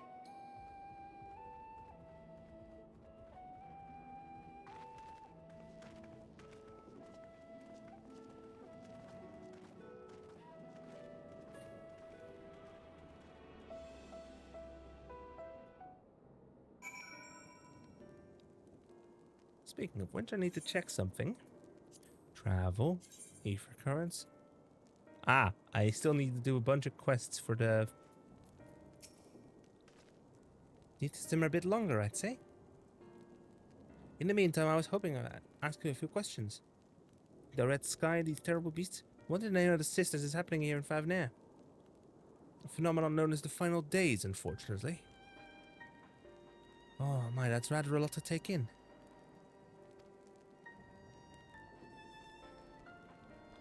It would seem the situation is more grave than we suspected. Thank you, friend. My colleagues and I will use your knowledge to see if it can further our own research. And with that, here we are. A pot of piping hot chai, brewed from my own secret recipe of spices and tea leaves, together with hearty helpings of rich milk and purest sugar. I've made enough for everyone in the village. Might I trouble you to deliver a few cups? The drink has medicinal properties, then? Not in the least, the ingredients are quite ordinary. It's so very tasty, though, and has a way of lifting the spirits.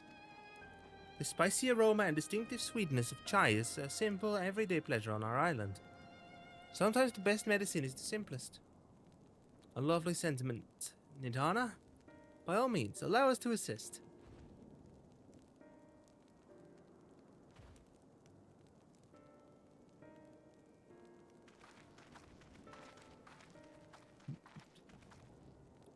While you lot distribute hot beverages, I'll do a sweep for errant beasts to slay. A far less arduous task, no doubt. When you've finished, look for me at the wakeful Tirana.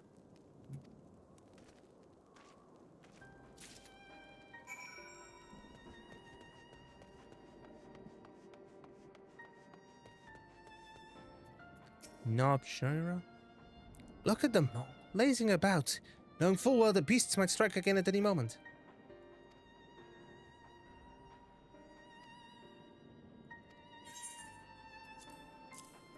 Have a cup of chai. A cup of chai? Can't you see I have more important things to worry about? No, you're right. It's precisely these times there we must strive to remain calm and steady. I do believe I'll visit the Elder and see what needs to be done. If there is any way I can aid the village of my friends, I will do it.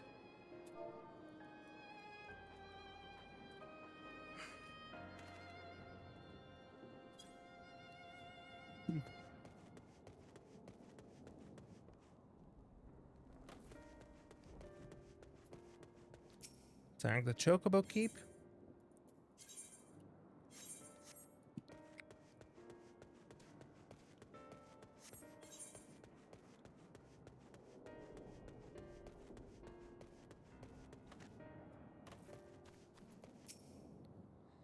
Wait, I know you.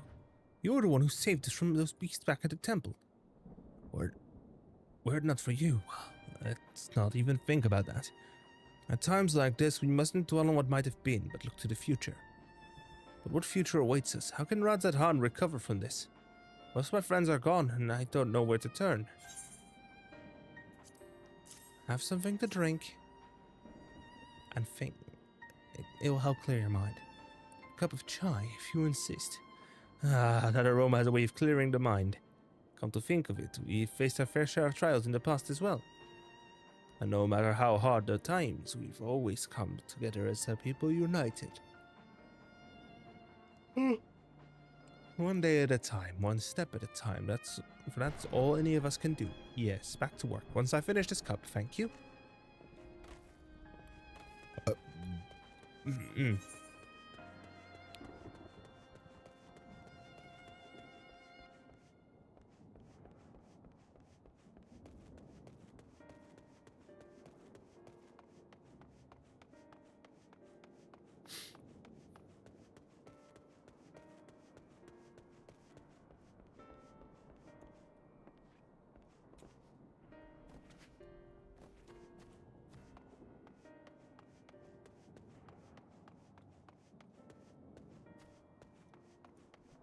Street.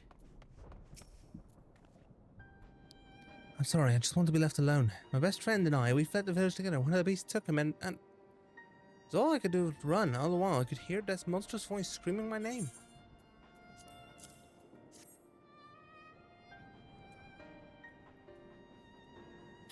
Is this for me? We used to drink chai together often. Shared stories over steaming cups after a hard day's work. Thank you, friend. The pain may never pass, but I must press on all the same. For his memory. For we who must remember.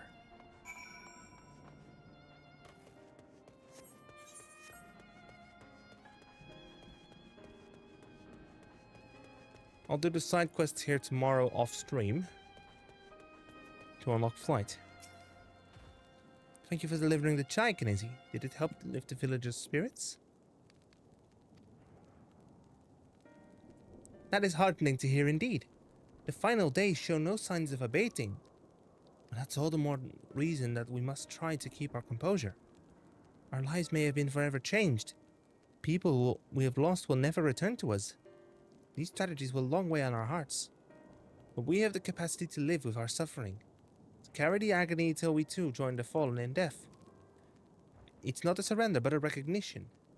For it is only in acceptance that we find the strength to move forward.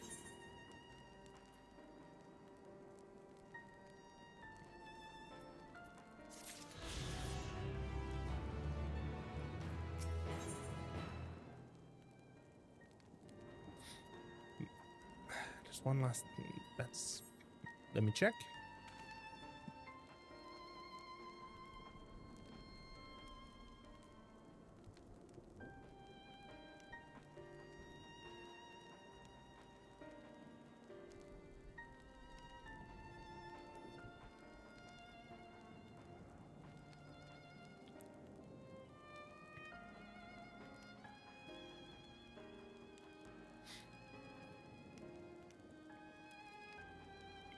I'm gonna run the ads now.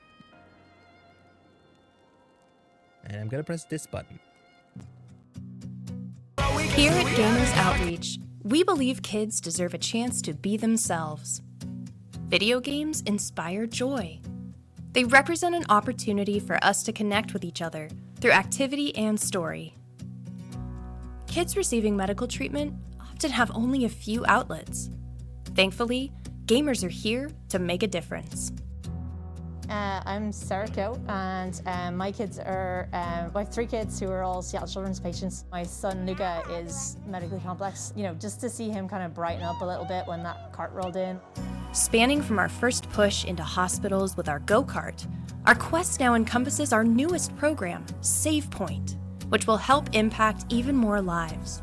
SavePoint offers toys and prizes to kids via high-tech vending machines in hospitals, rewarding patients as they reach treatment milestones and fostering a sense of accomplishment. Most of us gaming specialists are lifelong gamers. My first impression of seeing these go-karts is just the huge potential this has to bring gaming to families in the hospital that didn't think that gaming was gonna be possible. With massive support from the gaming community, we have delivered hundreds of go-karts to healthcare facilities around the world, enabling more than 5 million gaming experiences annually for kids receiving care. Not only in the US and Canada, but go-karts have been deployed worldwide. Bigger than Seattle Children's, almost every therapeutic gaming program in the country's backbone is the Gamers Outreach cart. Many patients say it helps them feel like they're at home. Like I said, it's a cool piece of tech that you can customize in a situation where a lot of what is happening to them is not up to them. We have shared the gift of play with over 400 hospital partners, and we're just getting started. One day, we want to look back and ask ourselves, remember when hospitals didn't have video games? We need your help to get there. Together, we can help others level up.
And that's it for today then.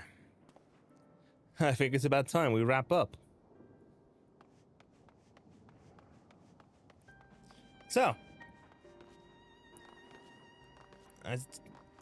I'll let the campaign continue, and I will honor the goal if it's met before it actually closes. For that purpose, I will leave the link up on my site for you to go to the campaign page, and I'll leave the tag on there as well on the chat in the panels. But this is it for my coverage of VTuber SummerSlam 2026. So, let's find someone to raid out to real quick, who is going to be continuing through the night.